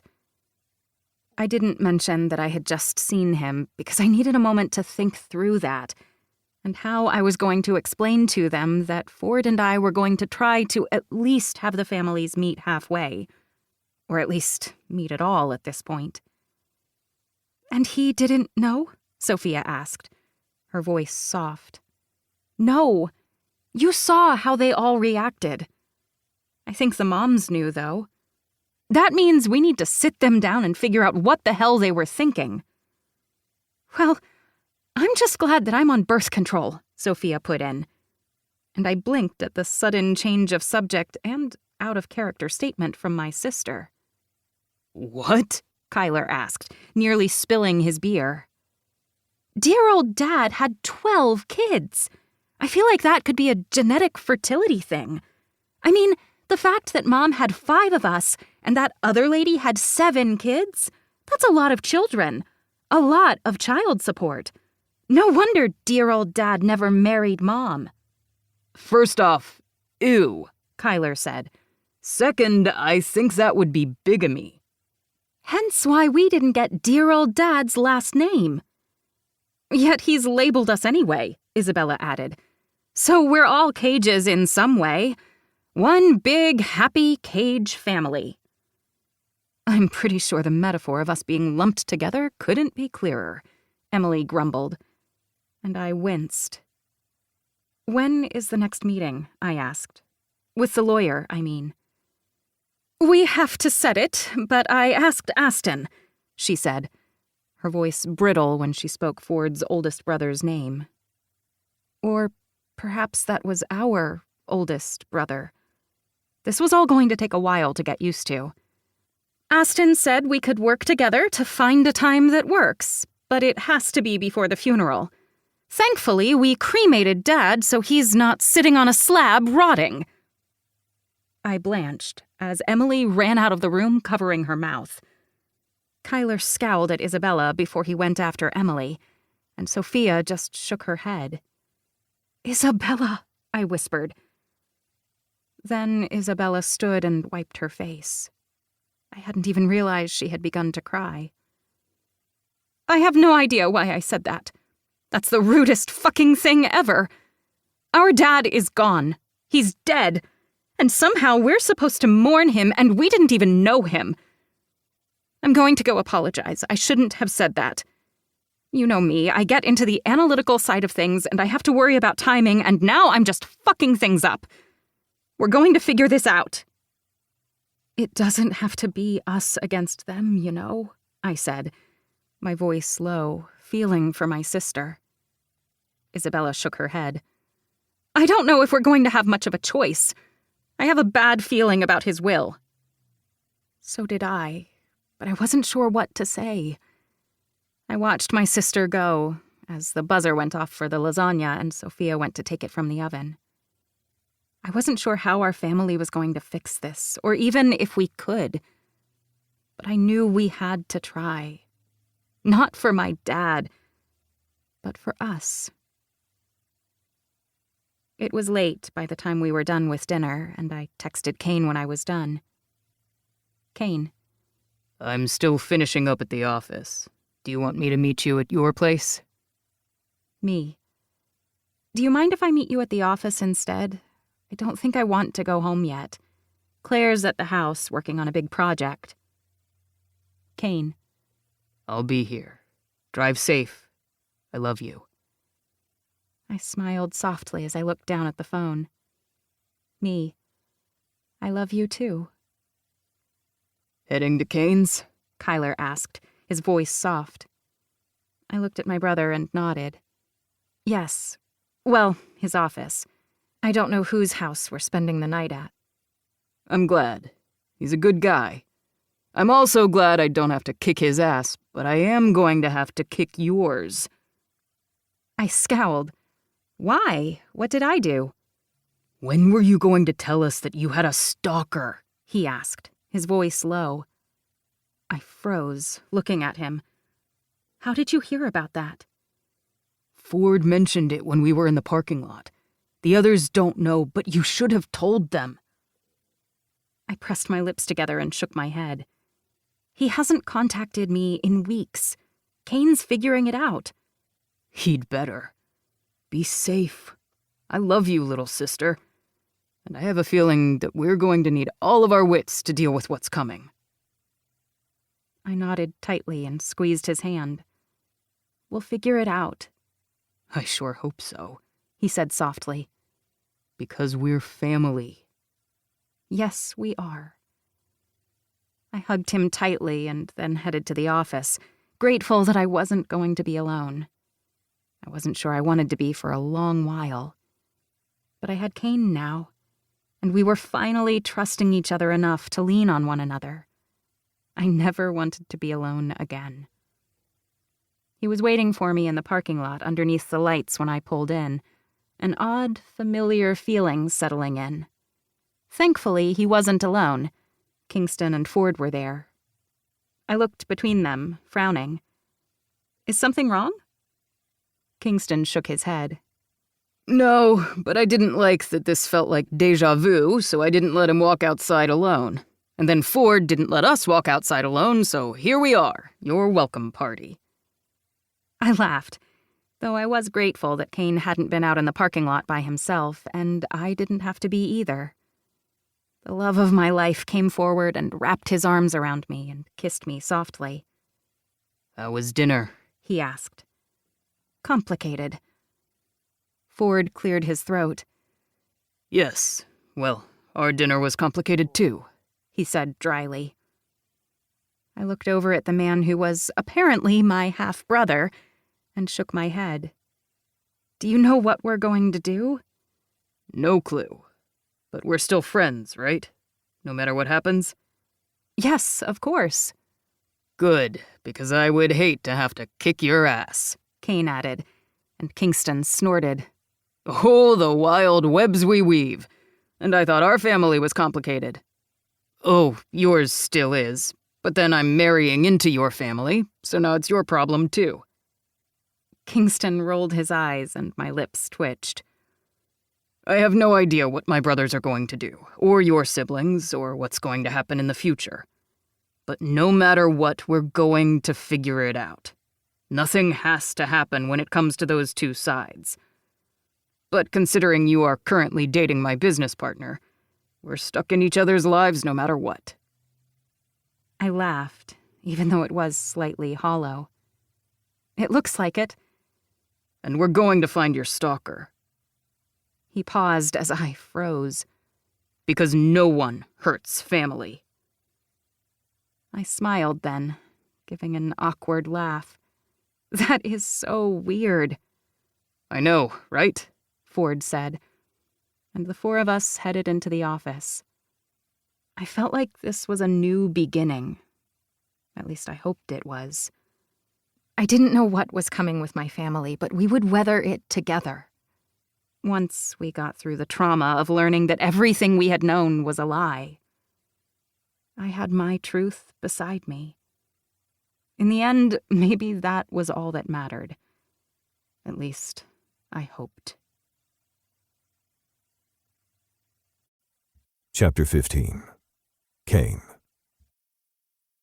I finished hooking up the camera, testing its Wi-Fi connection, and I tapped my screen on my readout, frowning at the source, and going back to fiddling with the angles.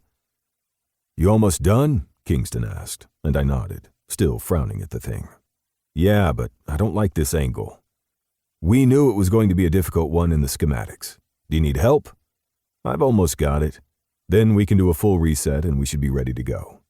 "Sounds good. The customer's inside. I'll go talk with him." "No problem. Let's get it done." This was one of the boring parts of the job, but I liked it. After everything that happened over the past few months, we needed boring. Something like setting up a security system for the small business that had vandalism issues in the past. They were across the street from a vampire cafe that our cousin Lake co-owned. It was one of those places that sold sangria and other red drinks in fake blood bags, and the whole place was vampire-related. I had been a bit skeptical when I first heard about it, but now it was becoming a franchise within the city, and I had a feeling would continue outside of the state if Lake had anything to do with it.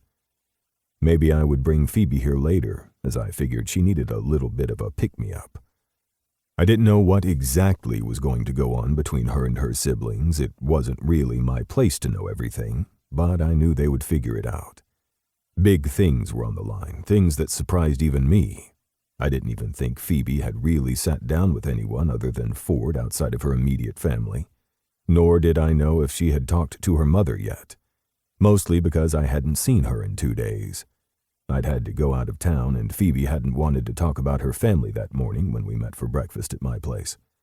She had only wanted to talk about my trip and her upcoming project, and then we had gone down on each other because we could. I fixed up the last of the angles that I wanted, and then got down off the ladder, fixing a few more things on the app before Kingston closed out the account and we headed back to the office. "You still up for that gala tonight?" Kingston asked, and I sighed. "Not really, but I'm there. It's part of the job." "I know you'd rather be hanging out with Miss Phoebe." My lips twitched. "Please call her Miss Phoebe to her face. I just want to see what she does." "No, thank you. I accidentally called Claire Miss Claire once, and I had to deal with that." I glanced over at Kingston. "You sing a lot of Claire?" I asked, a little curious. The first time Phoebe and I had dated, Kingston and Claire hung out a bit. I had thought maybe something would happen, but Kingston had started dating someone else, and Claire hadn't seemed interested. Then again, I'd had my head up my ass in more than a few ways during that, so it wasn't like I could really tell. "What? Claire? No, she's like my baby sister." I raised a brow. I realize that our family tree goes through vast sections of this state, but Claire isn't actually related to us. No, but she's like Phoebe's sister, and I feel like Phoebe is a little sister because she's with you. There's nothing there. Okay, if you say so. She's sweet, she really is, and she's funny. Sometimes you're allowed to just be friends with someone. That's true, and I like that you guys get along.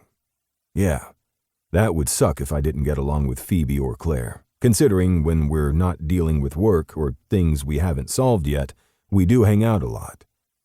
I scowled as we pulled into the parking lot. I don't like the fact that the guy left no trail. It's like he poofed. You're still not blaming yourself for that, are you? Of course I am. I'm the one who talked shit to him. Then he put his little vendetta on us and tried to take our contracts, and it turned into this. It's not your fault.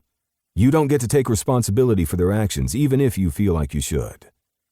I ran my hand over my head. Well, I can't help it. I'm a fucking Montgomery and a car. Of course I'm going to blame myself for what happened, but still, it was my fault at first. My cousin glared at me. Don't go blaming yourself when we both know if I tried to do the same, you'd kick my ass. Don't make me kick your ass. I'm not in the mood. You're always in the mood to kick my ass, I said, trying to ease the tension since I felt like a shit for even bringing it up. I didn't need to put my burden on Kingston's shoulders. He had enough on himself as it was. If I thought I was bad when it came to holding blame, I was nothing when it came to Kingston and his own complex. Hell, for a well-adjusted family, we sure had fucking issues. You know, if you pull this shit with Noah or Ford, they'd dress you down. It didn't matter that you might have been a cocky asshole for a freaking millisecond with that guy. He'd have gone off on anyone. It's in his nature, not yours. And I don't think you were a cocky asshole, by the way. You were just being yourself. I snorted despite myself. That sounds like I was being one anyway. Kingston's voice sobered. We both know you're not, Kane. It's not your fault any of this happened. It's theirs. They're the one who hurt our family. They're the ones continuing to break the law and hurt people. It's not you. You keep trying to save everyone and keep forgetting to save part of yourself. Don't do that, okay? Don't make me, like I said before, kick your ass. We sat there in silence as I tried to figure out what to say. The problem was that there wasn't anything to say. I might not have led us down this path, but I'd been part of it. There would always be could-have-beens and should-have-beens, and I didn't have the answer to that. I didn't have anything. But I had to figure out how to make it stop. All of it. So, you ready for your assignment tonight? He asked. And I was grateful for the change of subject. Yeah, it's just 3 hours that I have to be in a suit and be a bodyguard for someone who doesn't really want us there. It was part of the job, something our team did well. Gus had been scheduled to be on duty tonight, but he broke his leg falling down the stairs at another event the day before. Jennifer, his wife and partner, was beside herself over the accident. It was nobody's fault, just a faulty step that ended with a broken bone. But that meant Gus was going to be on desk duty and cyber duty once he got back to work. Not that we needed him anytime soon. It was good being the bosses, so we could make sure our team actually rested. Though they, like the rest of us, didn't rest as much as they probably should. I'd handle it, but I have that other assignment across town. It's okay. It's part of the job. The fact that I haven't had to do too many overnights recently has been a blessing. And Phoebe knows the drill, plus you guys are in a better space. We are. I just don't like the fact that it's gotten so quiet. You know there's something wrong with us when I totally understand what you're talking about and agree with you. You're supposed to make me feel better. I will, but still, I don't like the fact that we haven't heard from Tim, or Phoebe's stalker. Noah and Ford were in the office when we got back. Kate was on the phone up front, rolling her eyes at whoever was on the other line. I smiled at the woman, once again grateful she was there to handle that stuff so I didn't have to, then headed to my desk. Oh, good, you're here. We got another call from the agent on our case, Noah grumbled. I pinched the bridge of my nose. Am I going to want to hear this before I have to go out on assignment and be attentive? Now they're thinking he stayed in the U.S. My head shot up as Kingston cursed under his breath. Are you fucking kidding me? Nope. They don't have any documentation of him leaving the U.S. They had originally thought he used his contacts to get out of the country, but now they're thinking he's just laying low here. We were 50-50 on what he was doing anyway, but it annoys me that they spent time and resources on a trail that's completely cold. I don't like this lead weight on our shoulders when it comes to him. I don't either. But you know it's not your fault, right? Noah put in. I glared at my cousin. What do you mean? Then I looked over at Kingston, who rolled his eyes and went back to his paperwork. It was never your fault. All of us have had to deal with the Sherman Group. All of us in this room and those out on assignment right now have had dealings with that man and other security branches who just haven't liked us. It's not your fault that Tim is a corrupt murderer. You work hard as hell and you need to learn to take a fucking break and to give yourself a break. You say that, but he could have hurt Phoebe. He did hurt Daisy and Hugh. And we're going to catch him. I know that sounds trite, but we have to. We're keeping our family safe. Even if the trail runs cold multiple times on both of these cases, Ford put in. I sighed, worried, because we hadn't found who had done this. We didn't know who had written weird notes and made calls and sent flowers to Phoebe. We didn't know where the man who had tried to kill us had fled to. But there are things we did know. Like that I had a gala to go to tonight. And we had put up countless security systems in the last week. Our business was doing well and we were doing our best. I just hated that it felt like I wasn't doing enough. That we were missing something. I had just gotten Phoebe back and I didn't want to make a mistake and end up losing her. I tried to put that out of my mind as I focused on my paperwork, listened to my team around me as they worked, and tried to figure out where Tim could have gone. And how the hell we were going to keep each other safe. Except it felt like I was missing something. Something big. Chapter 16. Phoebe. Kane has that gala tonight, right? Claire asked as she stirred the pasta sauce on the stove.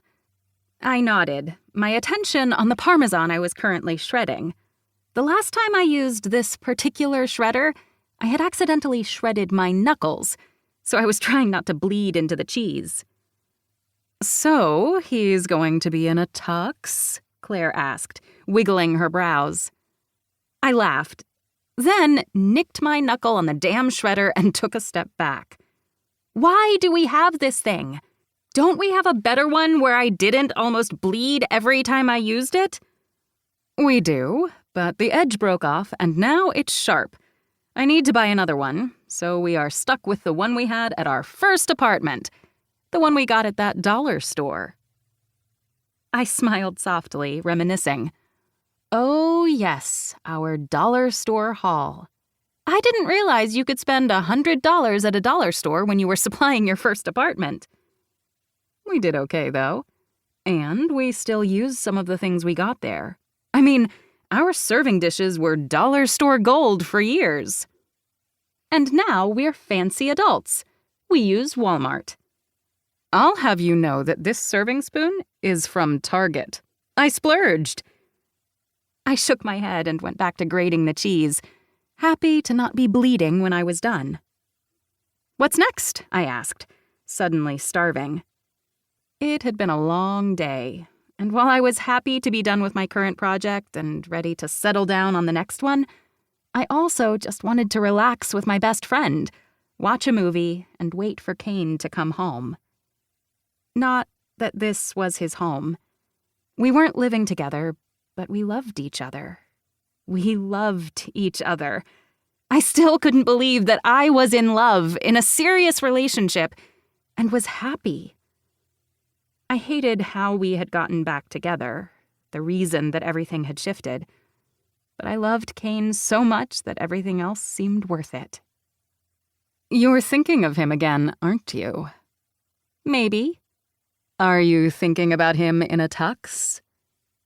I had been thinking about Kane wearing only a towel, but now, him in a tux where I could strip it off him?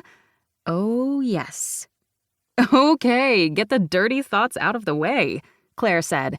You're literally blushing and it's heating up the whole room. I'm pretty sure that's your pasta sauce. Well, I made it from scratch. I really hope it doesn't taste like just sugar. How much sugar did you add to cut the acidity? I asked. Just a little bit. That's what the recipe says. I've made this before, but I feel like it's different every time. It's not like Grandma used to make.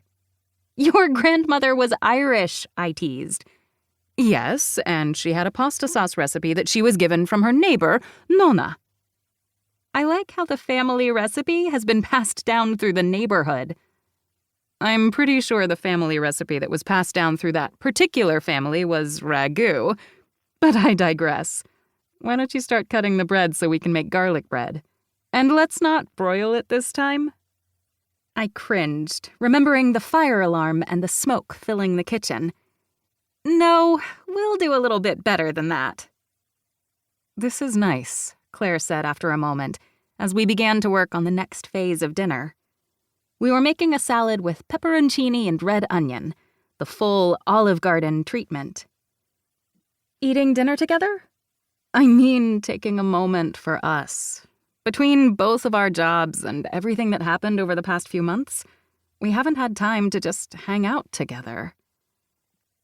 I heard the wistfulness in her tone and possibly something else, and I frowned. Have I been a bad friend? Claire blinked up at me, wooden spoon in hand. No, not at all. I love you, crazy lady. I rolled my eyes. Thanks for that. Can we have a different nickname? No.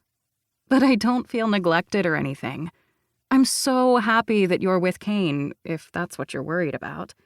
You don't push me to the side or cancel our plans so you can hang out with your boyfriend. You guys love each other. We're adults.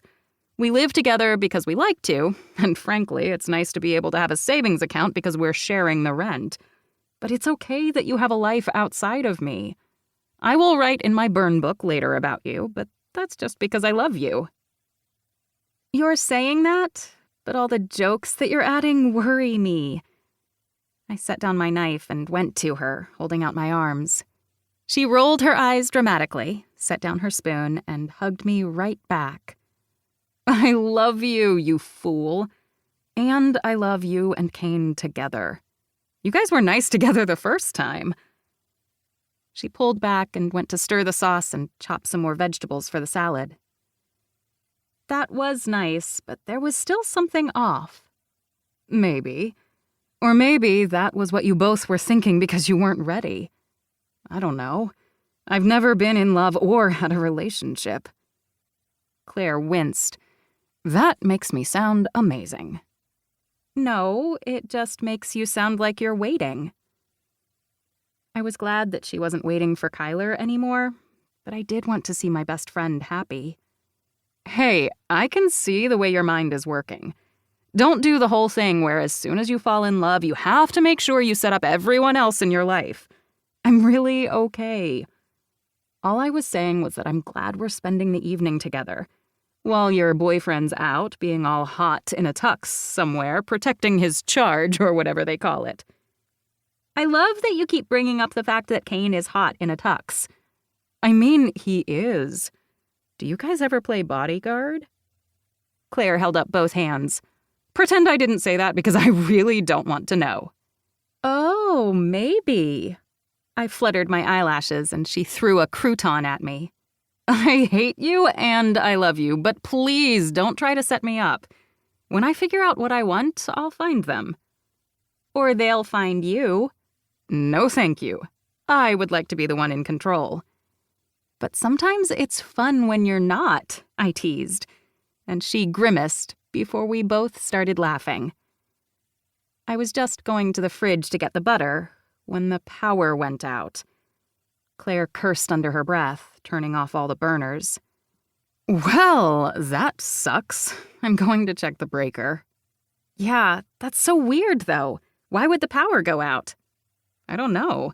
I wasn't expecting a storm. Claire went to the laundry area where the breakers were, and I picked up my phone. I had no bars, and that confused me, too. When the power went out, the cell service didn't go out.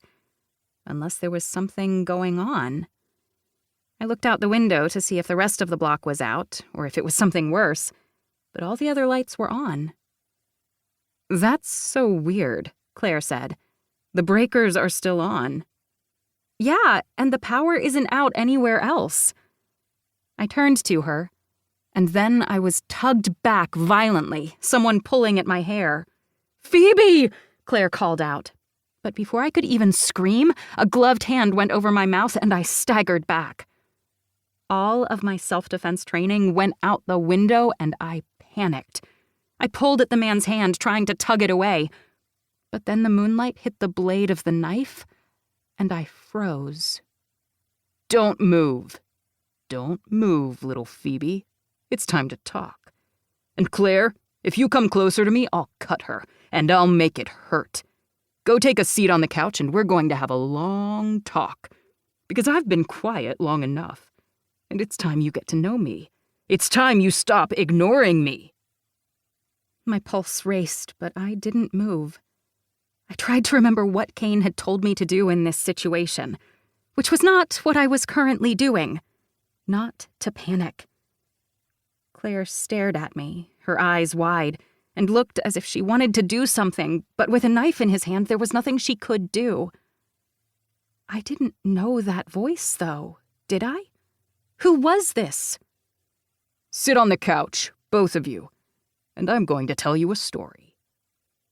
He pushed at my shoulder and I staggered, falling into Claire as she caught me. He forced me down on the couch and I gripped Claire's hand, both of us looking around for something, but the power was out and I couldn't reach a panic button. Kane and Kingston had placed them strategically around the apartment and my office, but I wasn't sure if it would work with the cell service out. This man who seemed to be able to hide his IP address and where he was calling from, had turned off the cell service here. He had somehow blocked it. Who was he? The man came forward, the streetlight illuminating his face. He had dark eyes with straight black eyebrows and a firm jaw that looked like he needed to shave. His hair was pulled back in a tiny ponytail. He had on nice clothes, a black turtleneck, black slacks, and black boots, but they were worn at the edges, as if he had once been able to afford nice things but now couldn't. Who was he? How did he know me? "You wouldn't stay away. I saw you when you were with him, and he took everything. He took my business, and he took you before I even had a chance to have you. Why couldn't you see that we were meant to be?" he asked, as he twirled his knife in his hand. That's when I realized that he also had a gun on his hip in a holster, and from the way that his pant leg was rucked up at the ankle, he had another there. Who the hell was this man? "You don't remember meeting me, do you?" he asked, and I shook my head, bile filling my throat. "I'm sorry, I don't. But you don't have to hold a knife on us. We can talk." Claire squeezed my hand, probably wondering what the hell I was doing. Honestly, I was thinking the same. "You don't need to try those things out on me.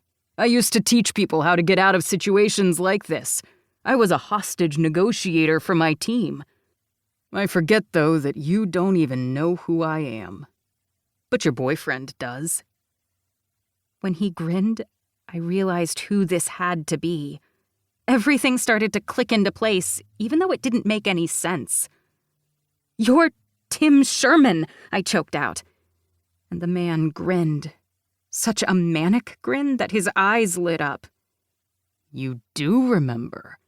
We met that one time at that event when you were draping yourself all over Kane. It doesn't matter, though, because our eyes met and I knew we had that chemistry.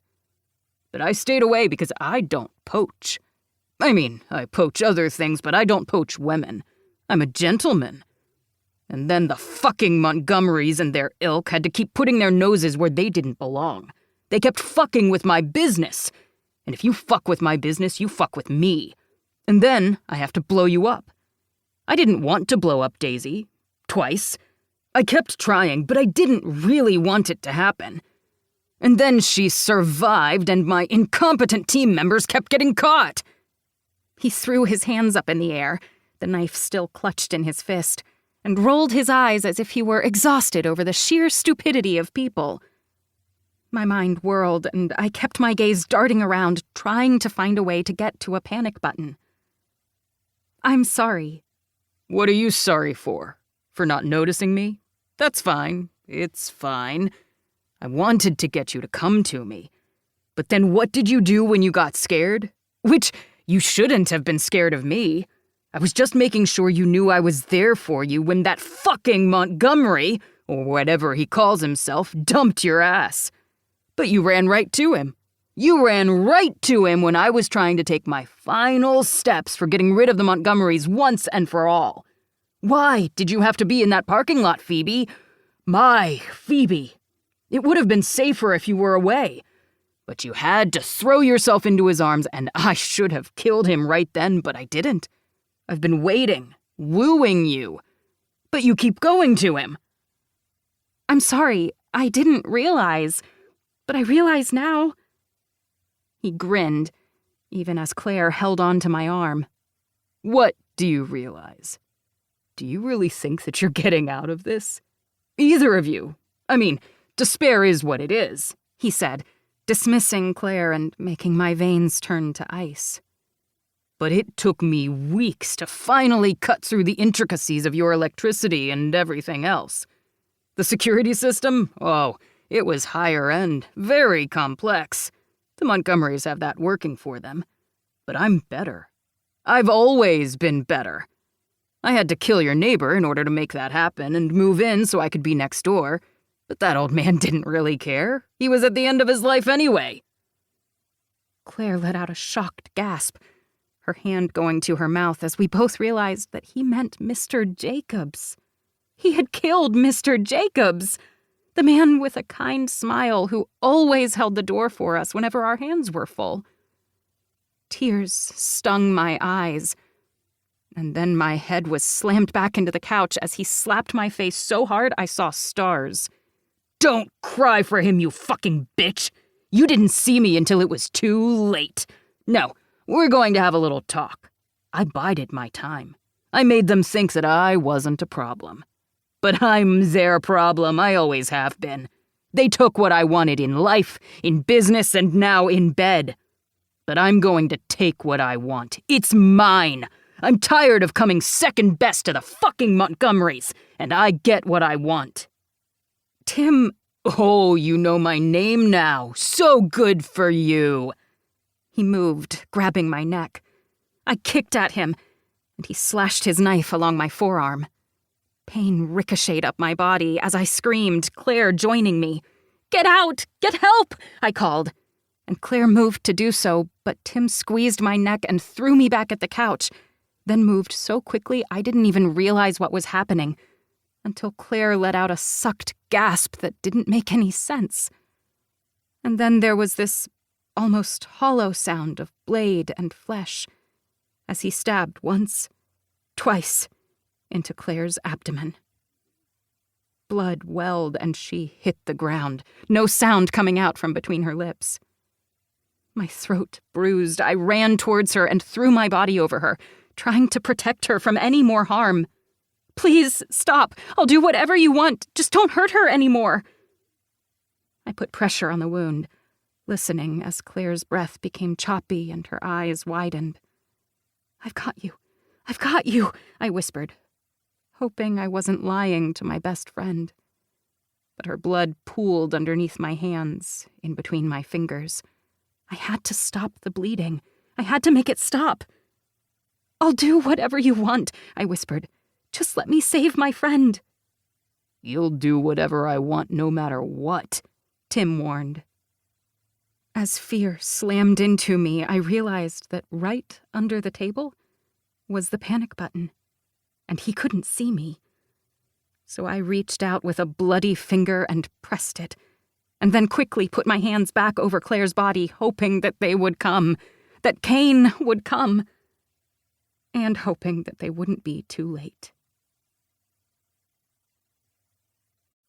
Chapter 17. Kane. I was just finishing packing up for my trip to the other side of town when my phone buzzed, the computer buzzed, Kingston's phone buzzed, as did the alert on every other desk. Pulse racing, I looked down at it, seeing that Phoebe had pressed her panic button. Immediately going into protocol, even with bile rising in my throat, I called her cell.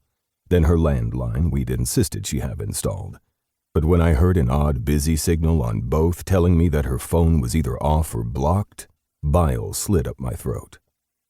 "I'm driving. You get in the car," Kingston said, grabbing his keys and anything else we might need. Ford was right behind him, jaw tense, while Noah picked up the phone. "I'm calling the authorities, and everyone else. You get there." "On it," Kingston said, but Ford and I just gave each other a look. The cops would be able to handle it. Letting them do their thing would be the right way to handle it. We weren't going to do this the right way. We were going to do this our way. Call again. I hadn't even realized my voice was so raspy until I spoke. Ford nodded and dialed. Her voicemail. Another call. Her voicemail. Again. Hands shaking, I sucked in a deep breath and found the calm that I needed all through my training. I couldn't protect her if I made a mistake. If my hands were shaking so much I couldn't stop that man. "She's at the apartment. We're almost there. She lives on this side of town." Thank God, I thought at Kingston's words, but I needed a moment to think. "She wouldn't use her panic button for anything else. It wasn't an accidental touch?" Ford asked, and I glared at the other man. "No. You installed some of them and you know her." "I do. But I'm going through the motions right now because the woman I thought was just my friend who happens to be my sister is in trouble. Is Claire with her?" he asked. And then I finally got my brain into gear. "I don't know. It was just the alert, no text. But she's in the apartment, which means whatever is happening inside the house." "And the alarm didn't go off," Kingston added as he drove like a bat out of hell, taking a turn far too quickly. I just hoped we didn't get pulled over on the way to her. "How the hell do we not know anything about who this guy is?" Ford reached out and gripped my shoulder, and I was grateful for the connection, even if I needed to scream. "I don't know," he answered. "I don't like that this guy is trained, or that he was silent for so long." Ford paused. "It is him, right? The guy who was sending her flowers? You don't think it's Tim?" That thought had occurred to me, but the idea just made my blood chill. It couldn't be Tim, because if it was, it would be my fault. Everything would be my fault. Finally, we pulled up to the outside of the apartment complex and the lights were on in most of the apartments, but not Phoebe's. Her drapes were drawn, except for one sliver, and it looked as if a flashlight was shining through and bouncing around. "Fuck," I grumbled.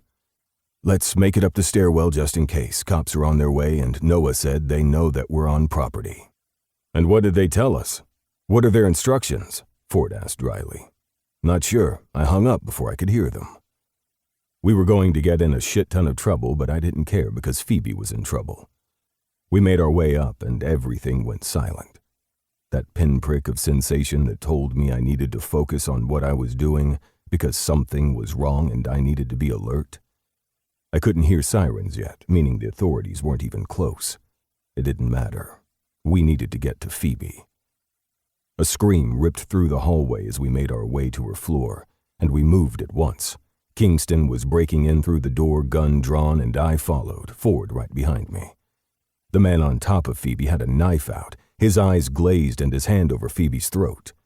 Blood pooled on the ground beneath Claire, but it looked as if she had moved to the wall herself, holding on to her stomach, her hands shaking.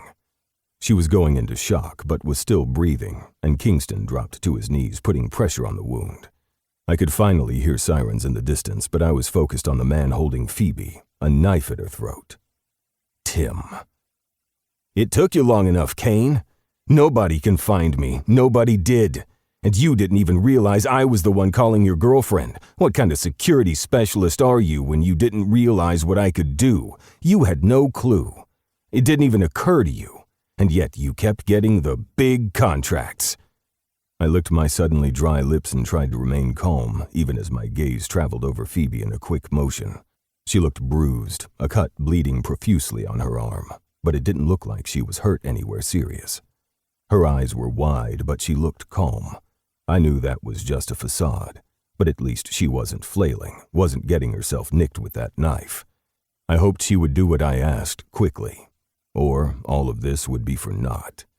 "Tim, why don't you take a seat? We'll talk about this." The other man laughed at Ford's words. "You really think so? That's not how things work here. You guys don't even know what you're doing. You come bursting in here as if you have a right to be here, and yet all you can do is stand here and watch as I hold a knife to her throat. Do you really think you're going to be able to save her now? You were too slow before and too stupid to realize what was right in front of you all along. You let the FBI handle it. You aren't even man enough to handle this on your own like my team could have. No, you tried to follow the law, and now look at you, breaking down because your precious woman is hurt and you can't do a thing to stop me." "We can talk this out, Tim. Anything you want." The man laughed. "There isn't anything that I want from you." He raised his knife, and I knew if I didn't move fast, all would be lost. "Phoebe, down!" I called out, and Ford and I moved at once. Ford dove at Phoebe, taking her to the ground and moving her out of the way as I took on Tim.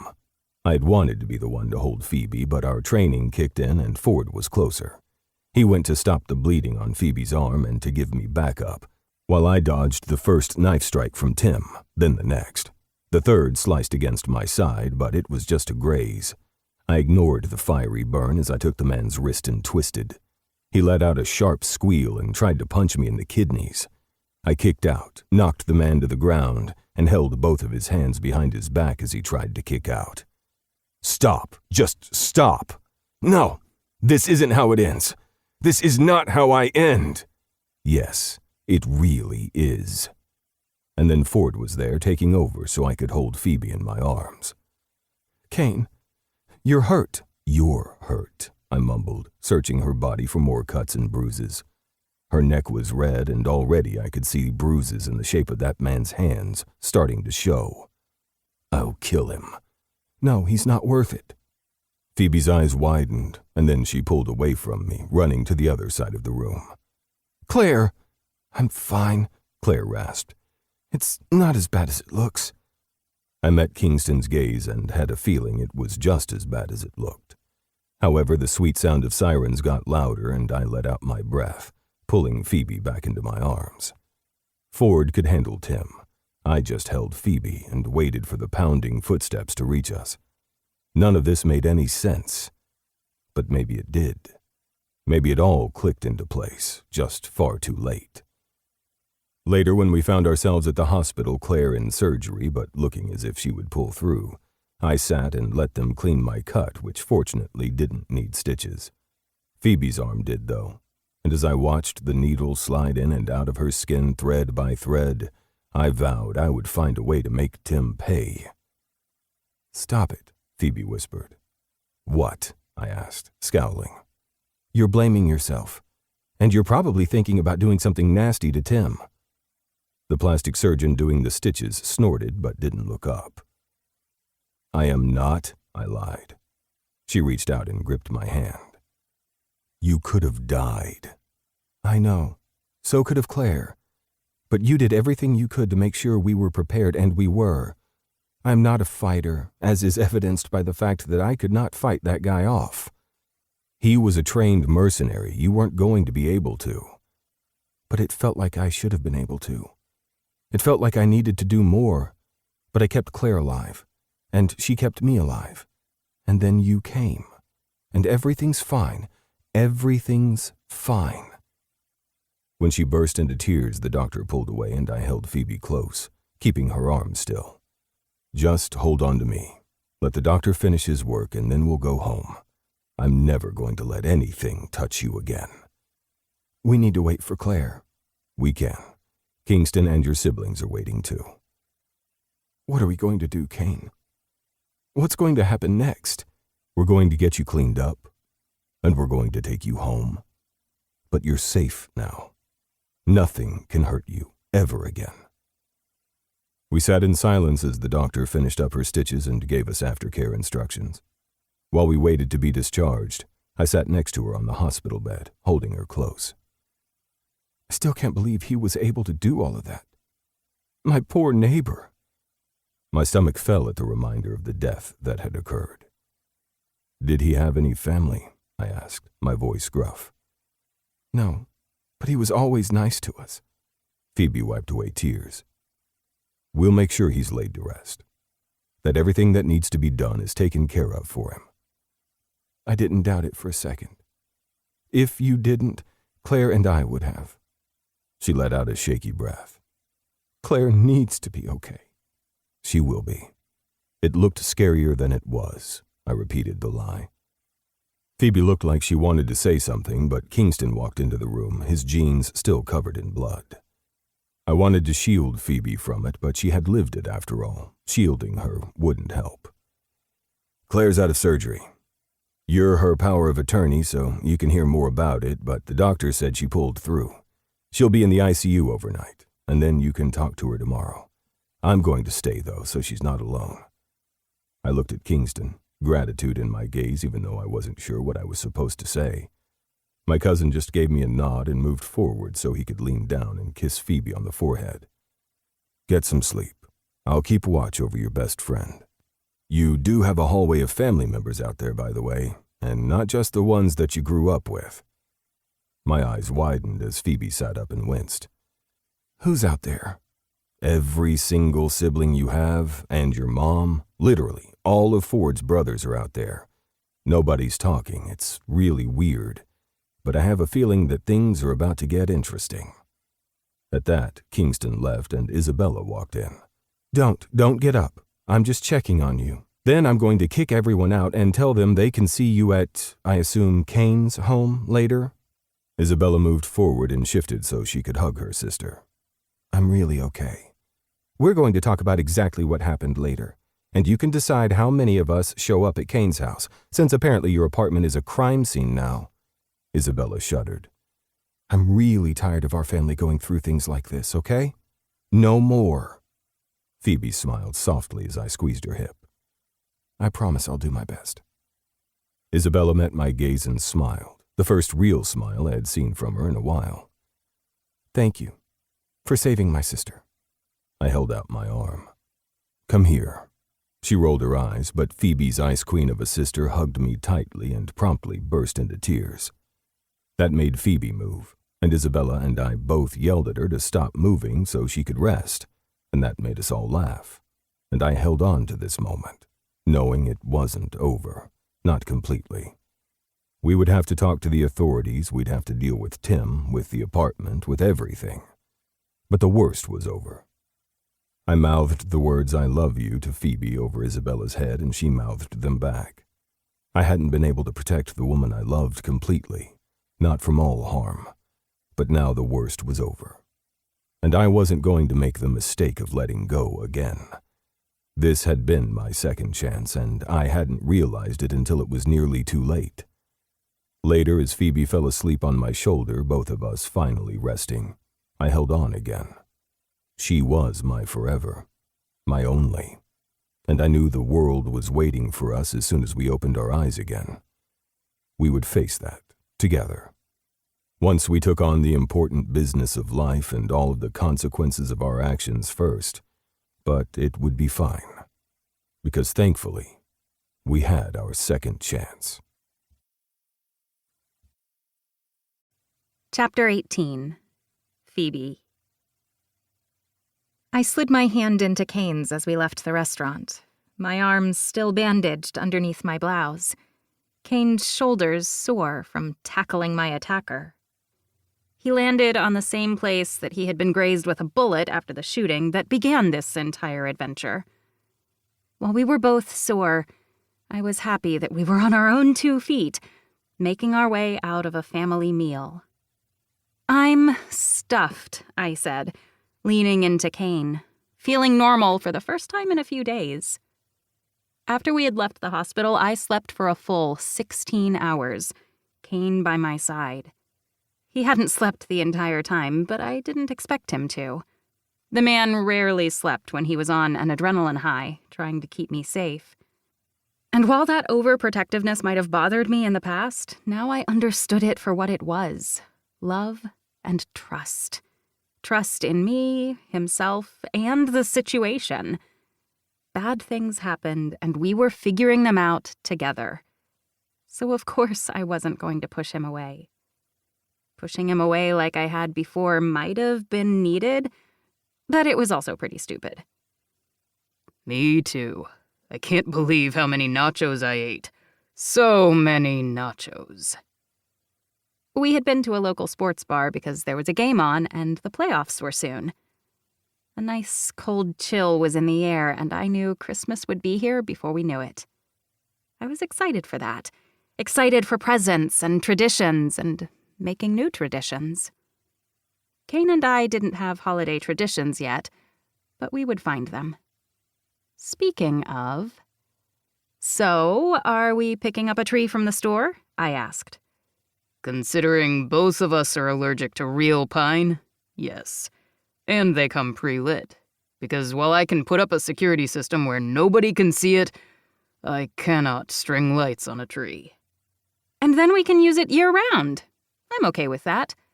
Real trees are great in theory, but all they do is create more work and break my skin out into hives. I've never had a tree before.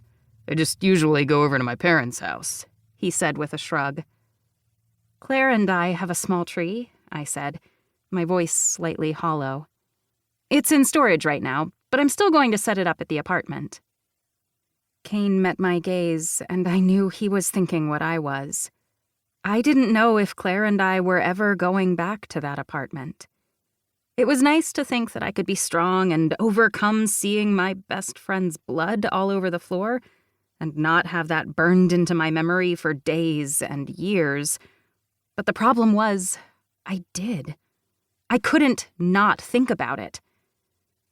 I wasn't sure what else I was supposed to do. Kane and I hadn't truly discussed it. I just brought things over to his house, and now I was there all the time. We would talk about it soon, I knew. But if I moved in with Kane, that meant not living with Claire, which I also wasn't sure if I was ready to do. I wasn't sure if I was ready to leave my best friend alone. She was invited to dinner with us tonight, but had wanted to stay in the hotel room, still recovering from surgery. I shivered as I got into the car. Then Kane pushed my hair back from my face. He stood in my open door and leaned down and brushed his lips against mine. I loved this man with everything that I was. I loved him so much it was hard to breathe sometimes. We'd almost lost each other. And I didn't want to think about that. Didn't want to think about the fact that his job was dangerous and it could happen again. But we were stronger. And I just had to believe in that. You know I have an extra room, if she wants to move in too. I blinked. Were you reading my mind, or did I talk out loud? No, but I had a feeling I knew where your thoughts went. I don't know if I want you going back to that apartment either. And I realize it's not my place to say anything, but I want you with me. Call me a caveman. I don't know if I want to go back either. And I like being by your side. Plus, I can keep an eye on you. He raised a brow and I tickled his ribs. When he shimmied away, I laughed. I could take care of you. I'm a little protective now. Yeah, you are. He kissed me again and I sighed into him. Claire's not going to want to live with us. I bit my lip. But I want to live with you. I do. I can't think of anything else that I want, other than not wanting to leave my best friend behind. Kane nodded. Then we'll find some place for Claire. But it's taking everything within me now not to shout to the rooftops that you want to live with me. Because I'm really fucking excited about that, Phoebe. I laughed, shaking my head. I'm excited too. It's a big step, but I'm ready. You better be, because I fucking love you. I fucking love you too, I repeated, using his same cadence, so we both laughed. We have the meeting with the lawyer tomorrow, I said, knowing that bringing that up in the parking lot probably wasn't the best idea, but I felt safe with him standing next to me. Liked that I could touch him while trying to sort through my thoughts. I'll be there, just to annoy Ford. You love Ford. That's true, but you're going to need someone to lean on, and Ford's going to, too. If you guys are going to be the bridge for whatever's going to happen, I'll be one as well. I'm pretty good at it. I smiled, hooking my finger in his belt loop so I could tug him closer. He gave me a Cheshire cat smile and kissed me softly on the mouth. We're going to figure it out. All 12 or 13 of us. Or 15, if you include the moms? I asked, shuddering. That's too many people. Too many, but we'll all be there anyway, no matter what happens. Maybe something good will come out of it. Maybe. But I am relieved that we can even think about this and Claire without this huge weight on our shoulders. I still can't believe it was Tim who did all of that. Kane scowled. I can't either, but it makes sense in a way. He was trying to take everything from us, and we hadn't even realized he was a player on the field because he was so insignificant to us. Just goes to show you that we don't know what other people are thinking. We thought he was just a rival when it came to our business, and we worked hard to showcase who we were, and he lost his damn mind. If I keep thinking about it, I'll get angry, and we still have one more event tonight. I raised a brow, my cheeks heating. He rolled his eyes. Okay, 2 events. I will totally make sweet, sweet love to you. Or fuck you hard against the couch, whatever you'd like. But first, we have dessert over at my parents' house. Please stop talking to my baby sister like that, Kyler said as he walked by, getting into his fancy sports car. I cannot believe you're driving that when it could snow tonight, I called out. Drive carefully. I'm heading to the house, and I'll get into my nice SUV with my fancy tires from there. Don't worry, Mom.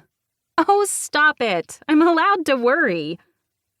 My big brother glared at me. We're all allowed to worry for each other. That's what we do. But do not ever say that sentence. The whole thing about what you're doing when you get back to Kane's house, because I don't want to know. Kyler, I called out, and he laughed while Kane just shook his head. I can't blame him. If anyone ever said that about my sister, I'd have to kill them. And that would be a whole thing. Again with the overprotectiveness. You're not going to stop that part of me. Sorry, it's just who I am. I loved that part of him, even though it took me far too long to realize I could. So, dessert with the Montgomerys? Is there going to be cheese? Probably, though we do hold back for some meals. And when he kissed me again, I wrapped my arms around his waist and ignored my brother honking his horn as he drove away. So, tonight, dessert. Tomorrow, meetings with lawyers. But then, the day after, what do you say we go for a hike? Kane blinked at me. You want to go for a hike? Okay, a walk. It's too cold to do anything else. But it's how we met. It makes me feel all warm and gooey to think about. He leaned down and kissed me again, and I wanted to pull him into the car so we could figure out exactly how much of a contortionist I could be. But we were still in public. Later, he mumbled, seeing the look in my eye, and I blushed hard.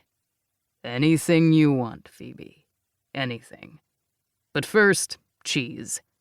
I thought you said there might not be cheese. I'm a Montgomery and a car. I lied.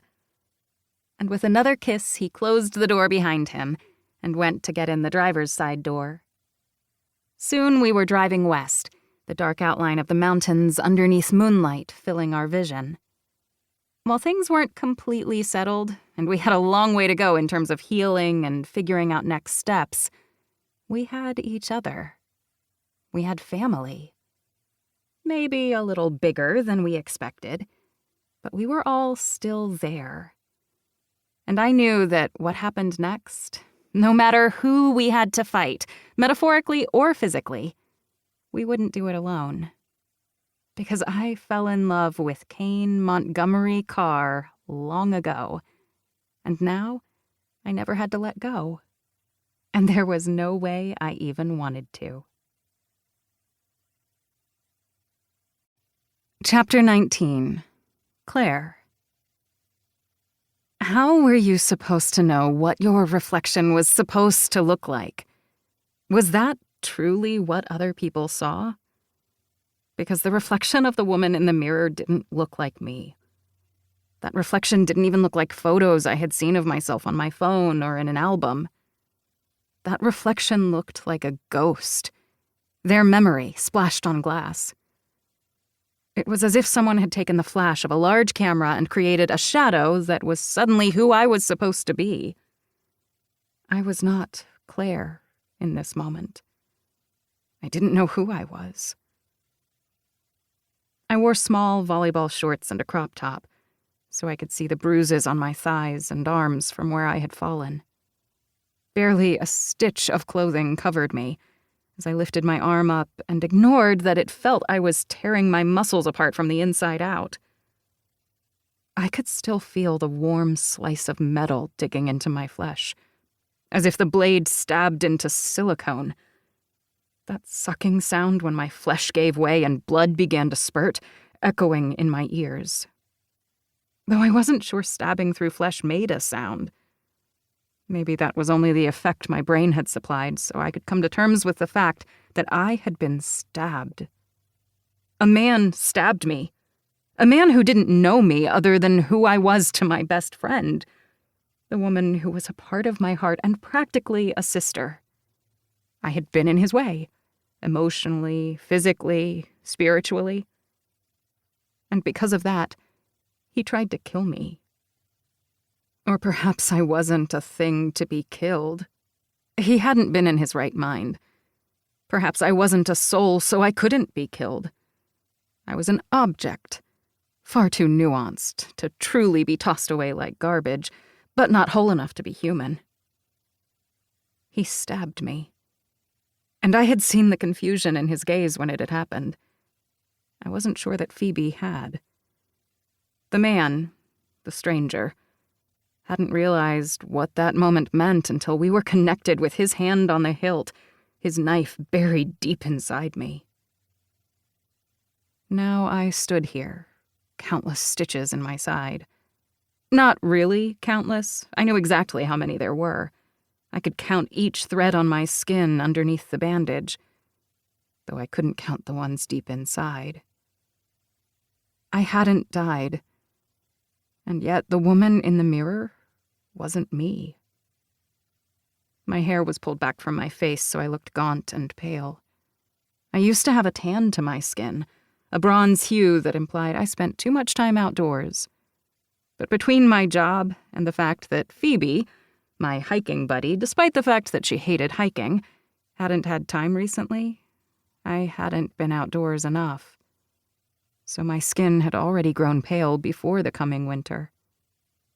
But the woman in the mirror had a gray tone, a gray of sadness and confusion. And the dark circles under her eyes weren't fooling anyone. No amount of color correcting and concealer was going to be able to hide that from Phoebe. Perhaps that was why I wasn't letting Phoebe see me. She was safe with Kane, with her family that seemed to grow by leaps and bounds with each passing moment. She would be loved and cared for, even in the hystericalness that was her new family. I wasn't jealous, because she deserved that. After the terror she had dealt with over these past months, she needed this. Needed to be with the man she loved.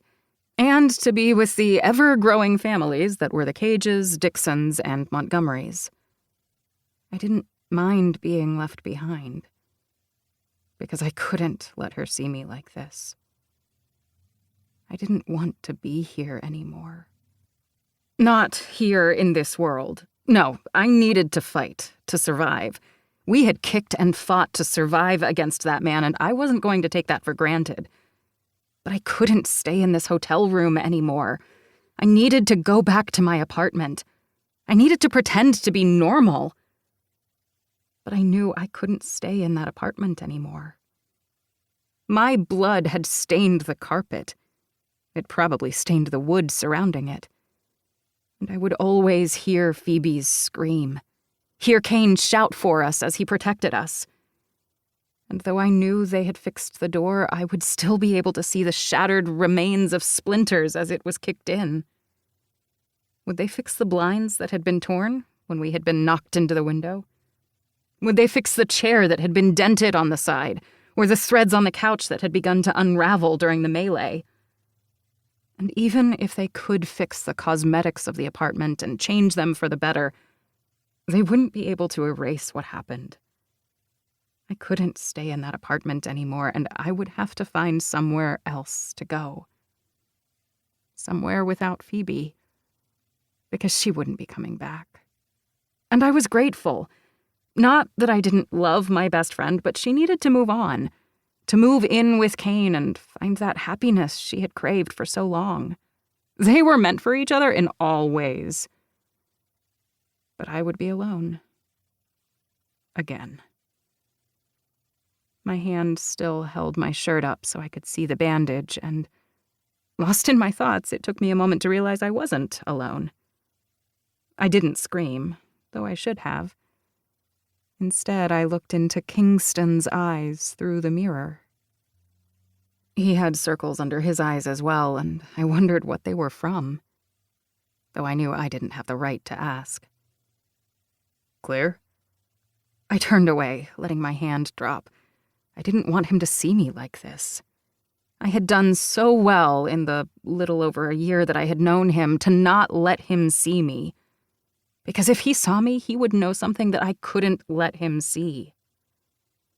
Go away, Kingston. How did you even get in here? Should it worry me that, though I still jumped at small noises, I hadn't jumped at all when it was him? Probably. I was probably in such a deep denial and psychosis that I couldn't focus on anything. Or maybe it was just Kingston, and he made me nervous in other ways.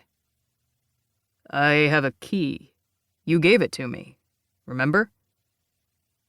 He frowned as I met his gaze in the mirror, and I let out a breath. Go away, Kingston. Please. You need to be resting, he countered. I slid my robe over my shoulders, wanting to cover the bandage that he couldn't keep his eyes from. I didn't need to cover my body from him because he never saw me like that. I wasn't a woman in his eyes. Just Claire. We're friends, Claire. Of course I need to be here, to check on you. I held back a snort, feeling angry for some reason. Why did he have to be here? Why did the one person that shouldn't be here have to show up? Because I loved him. Or perhaps just loved the idea of him. I wanted him. I liked him. I admired him. But he only saw me like a little sister. And I wasn't sure I could be near him anymore and not feel rejected and broken. So I would have to push him away. Because that overwhelming sense of guilt on his shoulders that Phoebe and I had been hurt wasn't going to allow him to push off his white knight act and leave me be so I could mourn that woman in the mirror. Are we friends? I asked, the words like glass shards down my throat. Hurt crossed his features, and I hated myself for it. But he would do better without me around him. He would do better when he didn't have the guilt over something that was completely out of his hands. It wasn't his fault that Kane had gotten hurt in the first place, or that Phoebe and I had been in the way of danger. None of it was. But Kingston Montgomery would always blame himself. Of course we're friends. I shook my head as I moved past him, careful not to touch him. Not that he would notice, since he was always so careful not to touch me. Why are you here, Kingston? I hadn't meant to let the hurt seep into my voice, and for some reason he reached out. His fingers barely brushed my shoulder, and I flinched, trying to ignore the searing pain down my stomach as the movement pulled at my stitches. He cursed under his breath. Somebody has to be here, Claire. You shouldn't be alone. I turned to him, holding back tears and just wanting this to all end. It can't be you. I hadn't meant for the words to come out, for the truth to seep into my waking memories. What do you mean by that? He asked, his voice so soft. It can't be you. Please go. I'll lock the door behind you, but I need you to go. When my voice broke, he let his hand fall. Confusion splashed over his features, mixed with hurt. But he didn't say anything. He didn't fight. He didn't pronounce anything. He just opened his mouth, sighed, and turned. His hand hovered over the doorknob for a moment, and I hoped he would turn and say something, anything. The person I had once been screamed for me to say something, to tell him to come back and to hold her, that this wasn't us. But that didn't make any sense. I was that person now. I was the only person. I was that reflection. Kingston didn't turn. He left, the door closing quietly behind him. I went forward, my hands shaking for an instant before I forced them to still as I locked the door. And then I let my hand slide down the door and I crumpled into a pile on my knees. My forehead pressed against the door. I finally let the tears fall.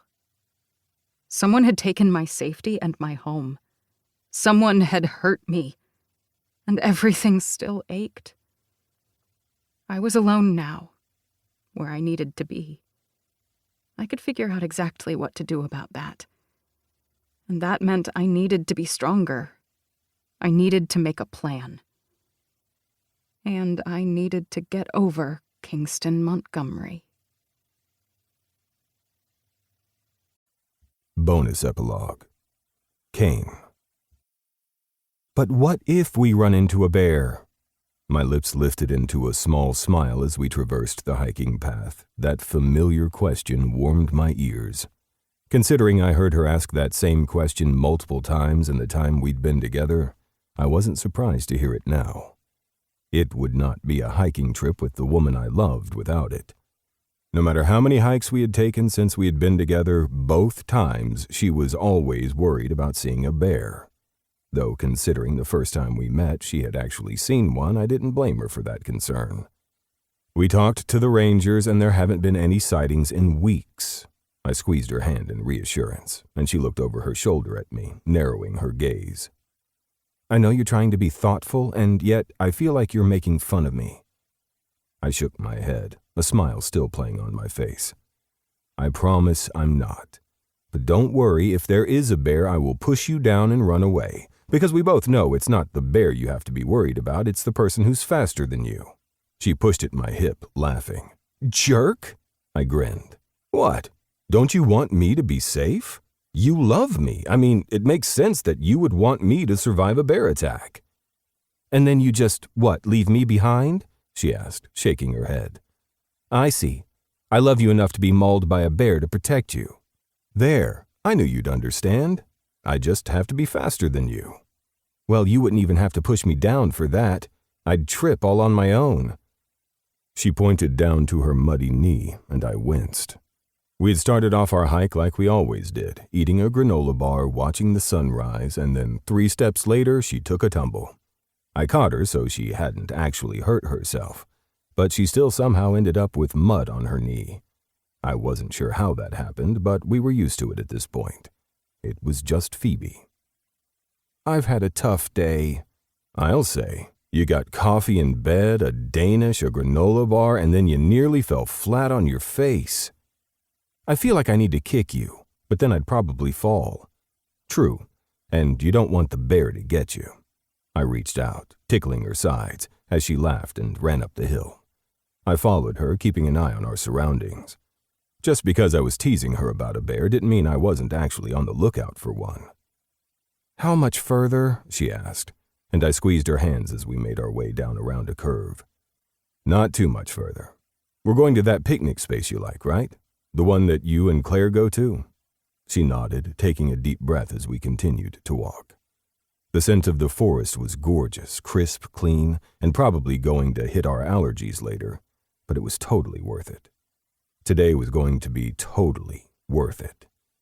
If I didn't throw up and get stressed out, but then again, today was nothing. In terms of stress levels, in terms of anxiety and danger, today was literally a walk in the park. We had been through hell together, had seen the worst in humanity, and had come out stronger because of it. So today wasn't all bad. It wasn't going to be an ending. That is, as long as I didn't let the stress of what I was about to do ruin everything, because I felt like it could be a possibility if I didn't get my act together. I didn't have backup for this. Kingston wasn't going to be at my side, ready to take over if I failed. This was it. There was literally no coming back from this. And I couldn't wait. "Here it is. Aw, they took out a few of the benches. That's sad." I frowned and looked around the area, annoyed that the bench that I had been picturing was no longer there. In fact, most of the benches were gone. I did a full circle, taking in my surroundings again, and scowled. "They didn't get all of it," I grumbled as Phoebe came to my side. "What?" "It looks like there was some vandalism. There's part of a bench over there with graffiti on it and what look like some burn marks." "How horrible. This place was always so gorgeous. Yes, they were man-made benches, but it was always set back so it looked as if it were truly part of the scenery. Nothing too much or too out of place. And someone ruined it. How could they ruin this area?" I pulled her into my arms, rethinking my plans. This wasn't exactly the mood I was going for. "I'm sorry, babe. We can talk to the Rangers, though. See if there's something we can do." "It's state-funded, though. Do you think they can really let us do anything to help?" "They might." I frowned, a few new plans formulating. I wasn't the person to talk to about this. If anything, one of my other cousins who worked in construction, or even Lake, who had connections everywhere, could help. "We'll talk to Lake and a few of the cousins." I paused. "We can talk to one of your brothers. They might know what to do, too." She stiffened for a moment before relaxing marginally. This was our reality now, what we were going into the future. Perhaps me bringing up topics better left unsaid would be better for everybody, or maybe I just had my foot in my mouth. "You're right. Maybe Aston can help. He rules the world or something." My lips twitched. "I don't think Aston could do that. Although if you ask Ford, that's the truth." Phoebe grinned. "I still can't believe Ford is my brother. That is just so weird." "Considering he's like a cousin-in-law, I don't know how that makes you and I related." "We've already gone over this. We are not looking into the family tree. Things get scary when you shake things out of them." I laughed, squeezing her close. "I'm sorry the benches are gone, but there's an old stump over there. Do you want to go sit down and have our snack? Then we can head back. I know the real world is waiting." As was Kingston, because the damn man was nosy as hell and needed answers. Didn't we all? "I was so excited to sit out here in the same place that we always do. Claire fell face first in the mud over there, and then I did the same right after I laughed at her for it." I shook my head. "The number of times you two fall on hikes? Why do you even do them? Maybe we should just sit down comfortably and do nothing." "Thank you. I would love to be a video gamer. Is there something I can do that's super easy? Maybe like Sims or something?" "Sims is not good for your blood pressure. Neither is Mario Kart." She shuddered. "We're not going to discuss Mario Kart. I cannot believe you hit me with a blue shell." I shook my head. I shouldn't have brought it up, especially not today. "No, you shouldn't have. But it's okay. I love you anyway." Hearing her say those words still did something to me. I could barely hold back. I couldn't believe that this woman loved me, that I was lucky enough to have her love me. We had both made mistakes, both screwed up things more than once. and yet she was everything, my everything. In the end, I knew who I wanted to do this with. We didn't need park benches or the memories of days past. We just needed now. Something crunched behind us and Phoebe whirled. I put her behind me, narrowing my gaze. When 2 deer walked past, crunching along the undergrowth, I relaxed, and Phoebe began to shake behind me, laughter bursting from her lips. "I really thought that would be a bear." I smiled down at her and turned. "You know, same." She punched me in the shoulder. "Are you serious? You were the one that said there were no bears." "I'm never going to lie to you. There might be bears. But I'll protect you. I promise I won't run away without you. Or push you down." "Because I'll fall on my own?" she added sarcastically. I shrugged. "You're the one who said it." "You're such a jerk." "But I love you." "I love you too, Phoebe. Always." And as she laughed again, I went down to one knee. This hadn't been how I planned on doing this, wasn't quite sure what I was supposed to say next. But she stopped speaking immediately, her eyes going wide. I could hear other people coming up the trail, their voices echoing, but I ignored them. 1,000 people could watch us do this, but in my mind, in this moment, it was just the 2 of us. We were all alone, and that's all that mattered. "Phoebe, I will forever love the day that you got into my car without knowing who I was, wondering if I was a serial killer." She blushed so prettily but didn't say anything. "I have loved you for so long, it's hard for me to remember exactly when that moment happened. But all I know is that my life is brighter with you. My future is brighter with you. I know that we both found out who we could be together over time, and I love that we're going to constantly figure out what that means. I love you, Phoebe Cage Dixon, and I will love you until the end of our days.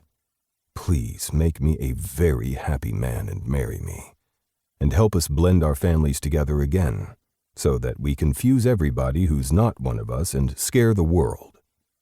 She threw her head back and laughed. "Did you just ask me to marry you so we can form a conglomerate and take over the world? Well, it seemed as good a reason as any.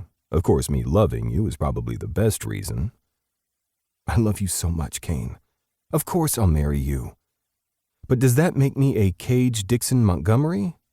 "We'll add it to the letterhead, I promise." My heart burst, my hands shaking, and when I pulled the ring out of my pocket, tears trailed down her face and she held out her hand.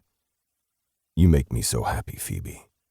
Even when I know we annoy the fuck out of each other." She laughed again. "Of course I have to annoy you. It's my love language." I slid the ring on her finger, a small, decently sized oval diamond that glittered in the sunlight.